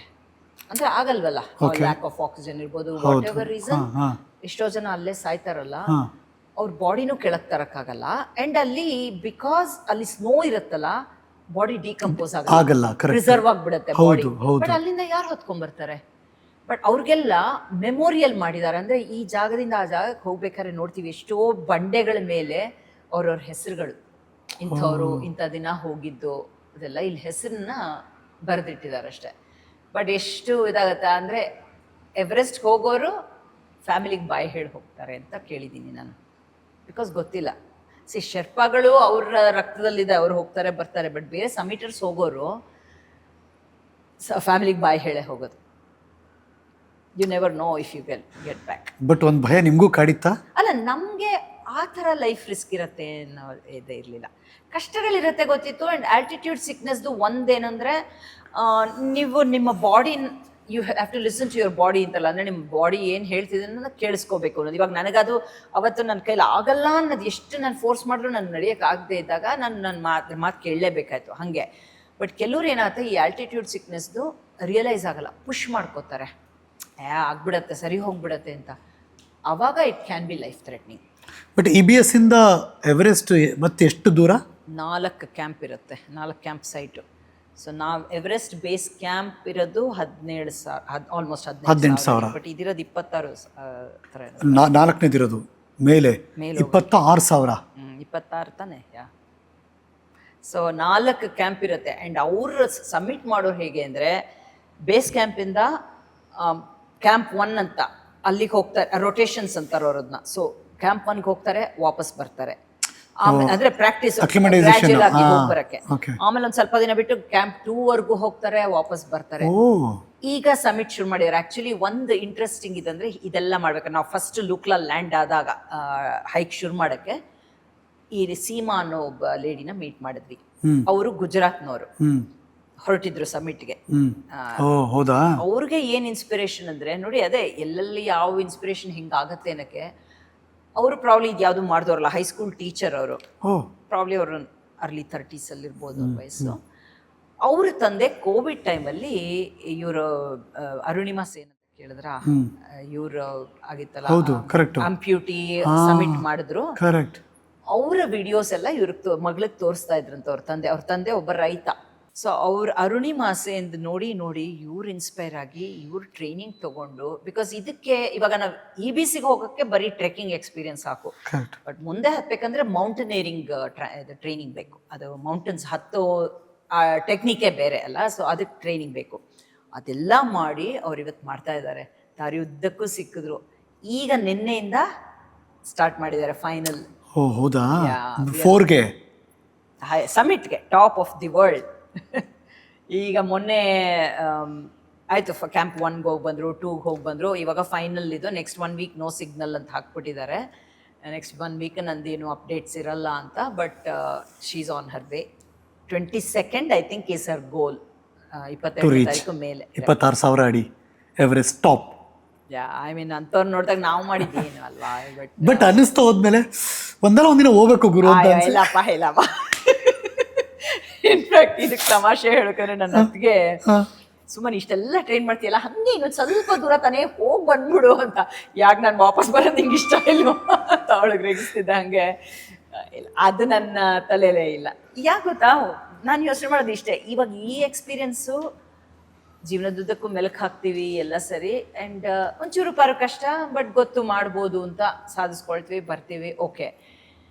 ಲೈಫ್ನೇ ರಿಸ್ಕ್ ಮಾಡಿಕೊಂಡು ಅಟ್ ವಾಟ್ ಕಾಸ್ಟ್ ಅನಿಸುತ್ತೆ. ಅಂದರೆ ಅಷ್ಟು ರಿಸ್ಕ್ ತಗೋಬೇಕಾ ಅಂತ. ಅಫ್ಕೋರ್ಸ್ ಅವ್ರವ್ರ ಇದದು. ಸೊ ಪ್ಯಾಷನ್ ಕ್ರೇಜ್ ಅದೆಲ್ಲ ಇದ್ರೆ, ಫಿಟ್ನೆಸ್ ಹಾಗೆ ಇದ್ರೆ it's very expensive too. Okay, ಅವ್ರ ಪಾಪ ಫುಡ್ ಇದು ರೇಸ್ ಮಾಡ್ತಿದ್ದಾರೆ. ನಾವು ಸುಮಾರು ಜನ ಜೊತೆ ಶೇರ್ ಮಾಡಿದ್ವಿ, ರೈಸ್ ಮಾಡ್ತಿದ್ದಾರೆ ಮನಿ, ಬಟ್ ಅದು 40 ಲಕ್ಷ ಮೇಲೆ ಬೇಕು. ಒಬ್ಬ ಎವರೆಸ್ಟ್ ಶಿಖರವನ್ನು ಏರುವುದಕ್ಕೆ 45 lakhs ಬೇಕಾ? ಇದು ನಂಗೆ ಗೊತ್ತಿರಲಿಲ್ಲ. ಇದು ಸಿಕ್ಕಾಪಡೆ ಕಾಸ್ಟ್ಲಿ. ನಾವು ಸುಮ್ಮನೆ ಹತ್ಕೊಂಡು ಹೋದ್ರೆ ಅಫ್ಕೋರ್ಸ್ ಕಷ್ಟ ಇದೆ, ಇಲ್ಲ ಅಂತಲ್ಲ, ಬಟ್ ಒಂದು ಎವರೆಸ್ಟ್ ಹತ್ತೋದಕ್ಕೆ 45 ಲಕ್ಷ ಖರ್ಚಾಗುತ್ತೆ ಅಂದರೆ 45 ಆ ಥರ ಡಿಪೆಂಡ್ಸ್. ಅಂತೂ ಅಷ್ಟಂತೂ ಬೇಕು, 30ರಿಂದ 45 ಲಕ್ಷ ಆರ್ ಮೋರ್. ಅಷ್ಟಾಗಿ ಅವ್ರ ಮೇಲೆ ಹೋಗೋಕ್ಕಾಗತ್ತೆ ಅಂತಲೂ ಹೇಳೋಕ್ಕಲ್ಲ. ಇಫ್ ದ ಶರ್ಪಾ ಸೇಸ್, ಯಾರ ಜೊತೆಲಿ ಹೋಗ್ತಾರೋ ಶರ್ಪಾ ಅವರು ಇದು ಸಾಧ್ಯ ಇಲ್ಲ, ವಾಪಸ್ ಹೋಗಲೇಬೇಕು ಅಂದರೆ ವಾಪಸ್ ಬರಲೇಬೇಕು, ಏನು ಮಾರ್ಗ. ಸೊ ಅದು ಮಾಡಿದ್ರೂ ಹೋಗ್ತೀವಿ ಅನ್ನೋದು ಇಲ್ಲ, ಹೋದ್ಮೇಲೆ ಜೀವ ವಾಪಸ್ ಬರ್ತೀವಿ ಅನ್ನೋದು ಇಲ್ಲ. ಹೋಗಿ ವಾಪಸ್ ಬಂದರೆ ಅದು ಕಷ್ಟ. ಆ ಲೆವೆಲ್ಗೆ ನನಗೆ ಆ ಥರದ್ದೆಲ್ಲ ಇಲ್ಲ. ಈ ಥರ ಮಾಡಿಕೊಂಡು ಆರೋಗ್ಯವಾಗಿರೋಣ ಅನ್ನೋದಷ್ಟೇ ಸಾಕು. ಮಧ್ಯೆಲ್ಲೂ ಕ್ಲಿಫ್ಗಳು ಕಾಣಿಸ್ತಾ ನಿಮಗೆ? ಅಲ್ಲ, ಎಲ್ಲ ಇದ್ದೇ ಇರುತ್ತಲ್ವಾ? ಇದ್ದೇ ಇರುತ್ತೆ. ಅಂಡ್ ಏನಾಗುತ್ತೆ, ಜೊತೆಲಿ ಯಾಕ್ಸ್ ಆಗ್ಲಿ ಪತ್ತೆಗಳಾಗ್ಲಿ ಸಾಮಾನು ಹೊತ್ತು ಬರ್ತಾ ಇರ್ತಾವಲ್ಲ, ಅವಾಗ ಅದಕ್ಕೆ ನಾವು ಮೌಂಟೇನ್ ಸೈಡ್ ಇರ್ಬೇಕು. ಬಿಕಾಸ್ ಅವುಗಳು ಬರ್ತಾನೆ ಇರುತ್ತೆ. ದಿನ ಅಂತೂ ಒಂದ್ ಪಾರ್ಟ್ ಅಲ್ಲಿ ಏನಿಲ್ಲ ಅಂದ್ರೂ 100 ಕತ್ತೆಗಳು ಸಾಮಾನು ಸಾಗಿಸ್ಕೊಂಡು ಹೋಗ್ತಾನೆ ಇದ್ವು. ನಾವು ನಿಂತೇ ಬಿಟ್ಟಿದ್ವಿ ಒಂದ್ ಕಡೆ, 100 ನಿಂತೇ ಬಿಟ್ಟಿದ್ವಿ, ಸಾಧ್ಯನೇ ಇರ್ಲಿಲ್ಲ ಮೂವ್ ಆಗೋಕೆ. ಅದ್ರ ಜೊತೆಗೆ ಹೋಗಕ್ಕಲ್ಲ, ಇಷ್ಟಾಗಲ್ಲ ಜಾಗ ಇರುತ್ತೆ. ಅಂಡ್ ಒಂದ್ ಕಡೆ ಪ್ರಪಾತ ಇದ್ದೇ ಇರುತ್ತೆ, ಒಂದ್ ಕಡೆ ಬೆಟ್ಟ. ಸೊ ನಾವು ಆತರ ಪ್ರಾಣಿಗಳು ಬಂದಾಗ ನಾವು ಸೈಡ್ ಅಲ್ಲಿ ಸೈಡ್ ಇರ್ತೀವಿ. ಅವಕ್ಕೇನ್ ಭಯ ಇಲ್ಲಲ್ಲ, ಅದು ಹೋಗ್ತಾ ಇರ್ತವೆ, ಜಾರ್ ಬಿಡ್ತೀವಿ ಅಂತ ಅದಕ್ಕೂ ಹುಷಾರಾಗಿರ್ಬೇಕು ಅಷ್ಟೇ. ಅವುಗಳ ಪ್ರಾಣಿಗಳು ಜಾರಲ್ವಾ, ಅದು ನೀಟಾಗಿ ಹೋಗ್ತಾ ಇರುತ್ತೆ. ಅದು ಅಂದ್ರೆ ಇವಾಗ ಕುದುರೆನೂ ಕೂಡ ನಾ ಹೋದ್ನಲ್ಲ, ಕಾಲ್ ಒಂದೊಂದ್ಸಲ ಅದಕ್ಕೂ ಜಾರತ್ತಿಲ್ಲ ಅಂತಲ್ಲ, ಬಟ್ ಬ್ಯಾಲೆನ್ಸ್ ಮಾಡ್ಕೊಳತ್ತೆ ಅಂಡ್ ಇದಾಗತ್ತೆ, they will be okay. But ಒಂದ್ಸಲ ಬೇಜಾರ ಆಗತ್ತೆ ನೋಡಿದಾಗ, ಬಟ್ ಅದೇ ಜೀವನ ಅಷ್ಟೇ, ಅಲ್ಲಿದೇ ಜೀವನ ಅಲ್ಲ. ಗ್ಯಾಸ್ ಸಿಲಿಂಡರ್ಗಳು ಗೊತ್ತಾ, ಕತ್ತೆ ಇದ್ರ ಮೇಲೆ ಬೆನ್ನ ಮೇಲೆ ಗ್ಯಾಸ್ ಸಿಲಿಂಡರ್ಗಳು ಇದು ಎಲ್ಲ ಸಾಗಿಸ್ತಾ ಇದ್ರು. ಎಷ್ಟು ಸಾಗಿಸ್ತಿದ್ರು ಅಂದ್ರೆ, ಸೊ ನಿಮಗೆ ಅಲ್ಲಿದು ಮತ್ತೆ ನಮ್ಮ ಜನಜೀವನ ಎರಡೂ ಸಿಂಕ್ ಆಗ್ತಿರುತ್ತಲ್ಲ ನಿಮಗೆ? ನೋಡಿದಾಗೆಲ್ಲ ಅನ್ಕೊಳ್ಳೋದು ಒಂಥರ, ಅಯ್ಯಪ್ಪ ಎಷ್ಟು ಕಷ್ಟಪಡ್ತಾರೆ. ನಮ್ಮ ಮನೆಗೆ ತಂದು ಗ್ಯಾಸ್ ಏಜೆನ್ಸಿ ಅವನು ಲಿಫ್ಟ್ ಅಲ್ಲಿ ತಗೊಂಬಂದು ಮನೆಗೆ ಇಟ್ಬಿಡ್ತಾನೆ, ದುಡ್ಡು ಕೊಟ್ಬಿಡ್ತೀವಿ ಅಷ್ಟೇ ಅಲ್ವಾ? ಅಯ್ಯಪ್ಪ. ಅಥವಾ ಬ್ಲಿಂಕಿಟ್ ಅಲ್ಲೋ ಝೆಪ್ಟೋದಲ್ಲೋ ಝೊಮ್ಯಾಟೋದಲ್ಲೋ ಹಿಂಗಂದ ತಕ್ಷಣ ಕಣ್ಮುಚ್ಚಿ ಕಂಡ್ಬಿಡೋದ್ರೊಳಗೆ ಬಂದು ಡೆಲಿವರಿ ಮಾಡಿ ಹೋಗ್ಬಿಡ್ತಾನೆ. ಫುಡ್ ಬೇಕಾ ನೆನಪಿಸ್ಕೊಂಡ ತಕ್ಷಣ ಡೆಲಿವರಿ ಮಾಡಿ ಹೋಗ್ಬಿಡ್ತಾನೆ. ಅಲ್ಲಿ ಯಾವ ಸ್ವಿಗ್ಗಿ ಯಾವ ಇದು ಸಿಟಿಲಿ ಇರುತ್ತೆ, ಕಾಠ್ಮಂಡು ಇರ್ಬೋದು, ಇನ್ನೊಂದು ಯಾವ್ದೋ ದೊಡ್ಡ ದೊಡ್ಡ ಸಿಟಿಗಳಲ್ಲಿ ಇರುತ್ತೆ ಅಷ್ಟೇ. ಆ ಥರ ರಿಮೋಟ್ ಪ್ಲೇಸಸ್ ಅಲ್ಲಿ ಏನಿರುತ್ತೆ. ಬಟ್ ಒಂದು ನನಗೆ ತುಂಬಾ ಇಷ್ಟ ಆಗಿದಂದ್ರೆ, ಟ್ರೈಲಲ್ಲೂ ಧೂಳಿತ್ತು ಅಂದ್ರೆ ಬಿಕಾಸ್ ಆಫ್ ದ ಟ್ರೈಲ್ ಇರೋ ರೀತಿ ಹಾಗೇನೆ ಧೂಳಿತ್ತು. ಬಟ್ ಎಲ್ಲೂ ಕಸ ಇರ್ಲಿಲ್ಲ, ಗಲೀಜ್ ಹಾಕಿರೋದ್ ಸೈಡಲ್ಲೆಲ್ಲ ಎಲ್ಲೂ ಇಲ್ಲ. ಕುದುರೆ ಲದ್ದಿ ಕತ್ತೆ ಲದ್ದಿ ಎಲ್ಲ ಇರ್ತಿದ್ ಬಿಟ್ರೆ ಬೇರೆ ಏನೋ ಅದು ಇದು ಬಿಸಾಕಿ, ದಾರಿ ಉದ್ದಕ್ಕೂ ಇದನ್ನ ಟ್ರಾಶ್ ಬಿನ್ಸ್ ಎಲ್ಲ ಇಟ್ಟಿದ್ದಾರೆ, ಅದೆಲ್ಲ ಇಟ್ಟಿದ್ರು. ಪ್ಲಸ್ ಜನಕ್ಕೆ ಇನ್ಫ್ಯಾಕ್ಟ್ ಈವನ್ ಕಾಠ್ಮಂಡು ಕ್ಲೀನ್ ಆಗಿದೆ, ಎಲ್ಲೂ ಕಸದ ರಾಶಿ. ಅದ್ ನೋಡಿದಾಗ ಮನಸ್ಸಿಗೆ ತುಂಬಾ ಬೇಜಾರಾಯ್ತು, ಏನಪ್ಪ ನಮ್ಮ ಬೆಂಗಳೂರು ನಮ್ ಕತೆ ಬೇರೆ ತರ ಇದೆ. ಅದು ಇಲ್ಲಿ ಎಲ್ಲಿ ಓಡಾಡ್ತಿದ್ದಾಗಲೂ ಕಸದ ರಾಶಿ ನೋಡ್ತೀವಲ್ಲ, ಅದಾಗ ಅಯ್ಯೋ ಯಾಕೆ ಅಂತ. ಕಾಠ್ಮಂಡು ಎಷ್ಟು ಕ್ಲೀನ್ ಆಗಿದೆ ಗೊತ್ತಾ. ಯಾವ್ಯಾವ ಹಾಡು ನೆನಪು ಬಂತು ಹೇಳಿ? ಅದೊಂದೇ ನೋಡಿ ಬೇಜಾರಾಯ್ತು, ಇನ್ನೂ ಒಂದಿಷ್ಟು ಹಾಡ್ಬೇಕು ಅನ್ನೋ ಆಸೆ ಇತ್ತು, ಆಗ್ಲಿಲ್ಲ. ಎಷ್ಟೊಂದು ಹಾಕಿದಾರೆ, ಅದ್ ಬೇರೆ ವಿಚಾರ. ಲಾಸ್ಟ್ ಅಲ್ಲಂತೂ ಏನು ಹಾಡಕ್ ಆಗ್ಲಿಲ್ಲ. ಇನ್ಫ್ಯಾಕ್ಟ್ ಆಸೆ ಇದ್ದಿದ್ದು ಆ ಬೆಡ್ ಇದು ಎವರೆಸ್ಟ್ ಬೇಸ್ ಕ್ಯಾಂಪ್ ರೀಚ್ ಆದ್ಮೇಲೆ ಆ ಬಂಡೆ ಮೇಲೆ ಫೇಮಸ್ ಬಂಡೆ ಮೇಲೆ ನಿಂತ್ಕೊಂಡು ಏನಾದ್ರು ಹಾಡ್ಬೇಕು ಅಂತ. ಬಟ್ ಅವತ್ತು ಇದ್ದಿದ್ದ ಪರಿಸ್ಥಿತಿಲಿ ನಾನು ಆರಾಮಾಗಿ ಹೋದ್ರೆ ಸಾಕು ಹಾಡೋದು ಆಮೇಲೆ ಅಂತ. ಅಂಡ್ ಎಷ್ಟೋ ಹಾಡುಗಳೇನಾಗುತ್ತೆ ನಮ್ಮ ಕನ್ನಡದ ಹಾಡುಗಳು ಜ್ಞಾಪಕ ಬಂದೆಲ್ಲ ನಮ್ಮ ಕರ್ನಾಟಕದ ಸೌಂದರ್ಯದ ಬಗ್ಗೆ ಜ್ಞಾಪಕ ಬಂದ್ಬಿಡುತ್ತೆ. ಬಟ್ ಅದು ಅಲ್ಲಿಗೆ ಅಪ್ಲೈ ಆಗಲ್ಲ. ಅದು ಯಾವ್ದು ಹಾಡಿದ್ರಲ್ಲ ಅದು ನಡೆ ಮುಂದೆ ನಡೆ ಮುಂದೆ ಒಂದೊಂದು ಹೆಜ್ಜೆ ಹೇಳ್ಬೇಕು ಮತ್ತೆ ಇನ್ನೇನು ಅದೊಂದು ಹಾಡು ಹೇಳಿದ್ರು. ನಡೆ ಮುಂದೆ ನುಗ್ಗಿ ನಡೆ ಮುಂದೆ ಧೈರ್ಯದಿಂದ ನುಗ್ಗಿ ನಡೆ ಮುಂದೆ. ಅದು ಜ್ಞಾಪಕ ಬಂತು. ಆಮೇಲೆ ನಮ್ಮ ರಾಮಾಚಾರಿ ಸಿನಿಮಾದು ಆಕಾಶದಾಗ ಯಾರೋ ಮಾಯಗಾರನು ಅಲ್ಲ ಬ್ಯೂಟಿ ನೋಡಿದಾಗ ಫಸ್ಟ್ 4 days ಹೇಳಿದ್ನಲ್ಲ, 5 ದಿನ ಆ್ಯಕ್ಚುಲಿ ತುಂಬ ಚೆನ್ನಾಗಿತ್ತಲ್ಲ ಬ್ಯೂಟಿ. ಅದು ನೋಡ್ತಾ ನೋಡ್ತಾ ಈ ಥರದ್ದೆಲ್ಲ ಹಾಡುಗಳು ತಲೆಯಲ್ಲಿ ಬೇಕಾದಷ್ಟು ಓಡ್ತಿತ್ತು. ಬಟ್ ಹಾಡಕ್ಕಾಗಿದ್ದು ಅಷ್ಟೇನೆ. ಅಲ್ಲಿ ನಾನು US ಅಲ್ಲಿ ಹೈಕ್ ಹೋದಾಗಲೂ ಹಾಗೆ ಎಷ್ಟೊಂದು ಹಾಡು ಮಾಡಿ, ಇನ್ಫ್ಯಾಕ್ಟ್ ಅಲ್ಲಿ ನಮ್ಮ ಲೋಕಲ್ ಅಮೇರಿಕನ್ ಫ್ರೆಂಡ್ಸು ಎಲ್ಲ ಅವರು ನನ್ನ ಅವ್ರಿಗೇನು ಪಾಪ ಕನ್ನಡ ಹಾಡು ಅರ್ಥ ಆಗದೆ ಇದ್ರು ನನ್ನ ಜೊತೆ ಅವರು ಫುಲ್ಲು ಈ ಖುಷಿಯಾಗಿ ಎಲ್ಲ ನಿಂತ್ಕೊಂಡು ಎಲ್ಲ ಹಾಕಿದ್ದೀನಿ ಆ ಥರ ಹಾಡುಗಳು. ಅಂದರೆ ಅದು ಹೋದಾಗ ತಾನಾಗೆ ಬರಬೇಕು.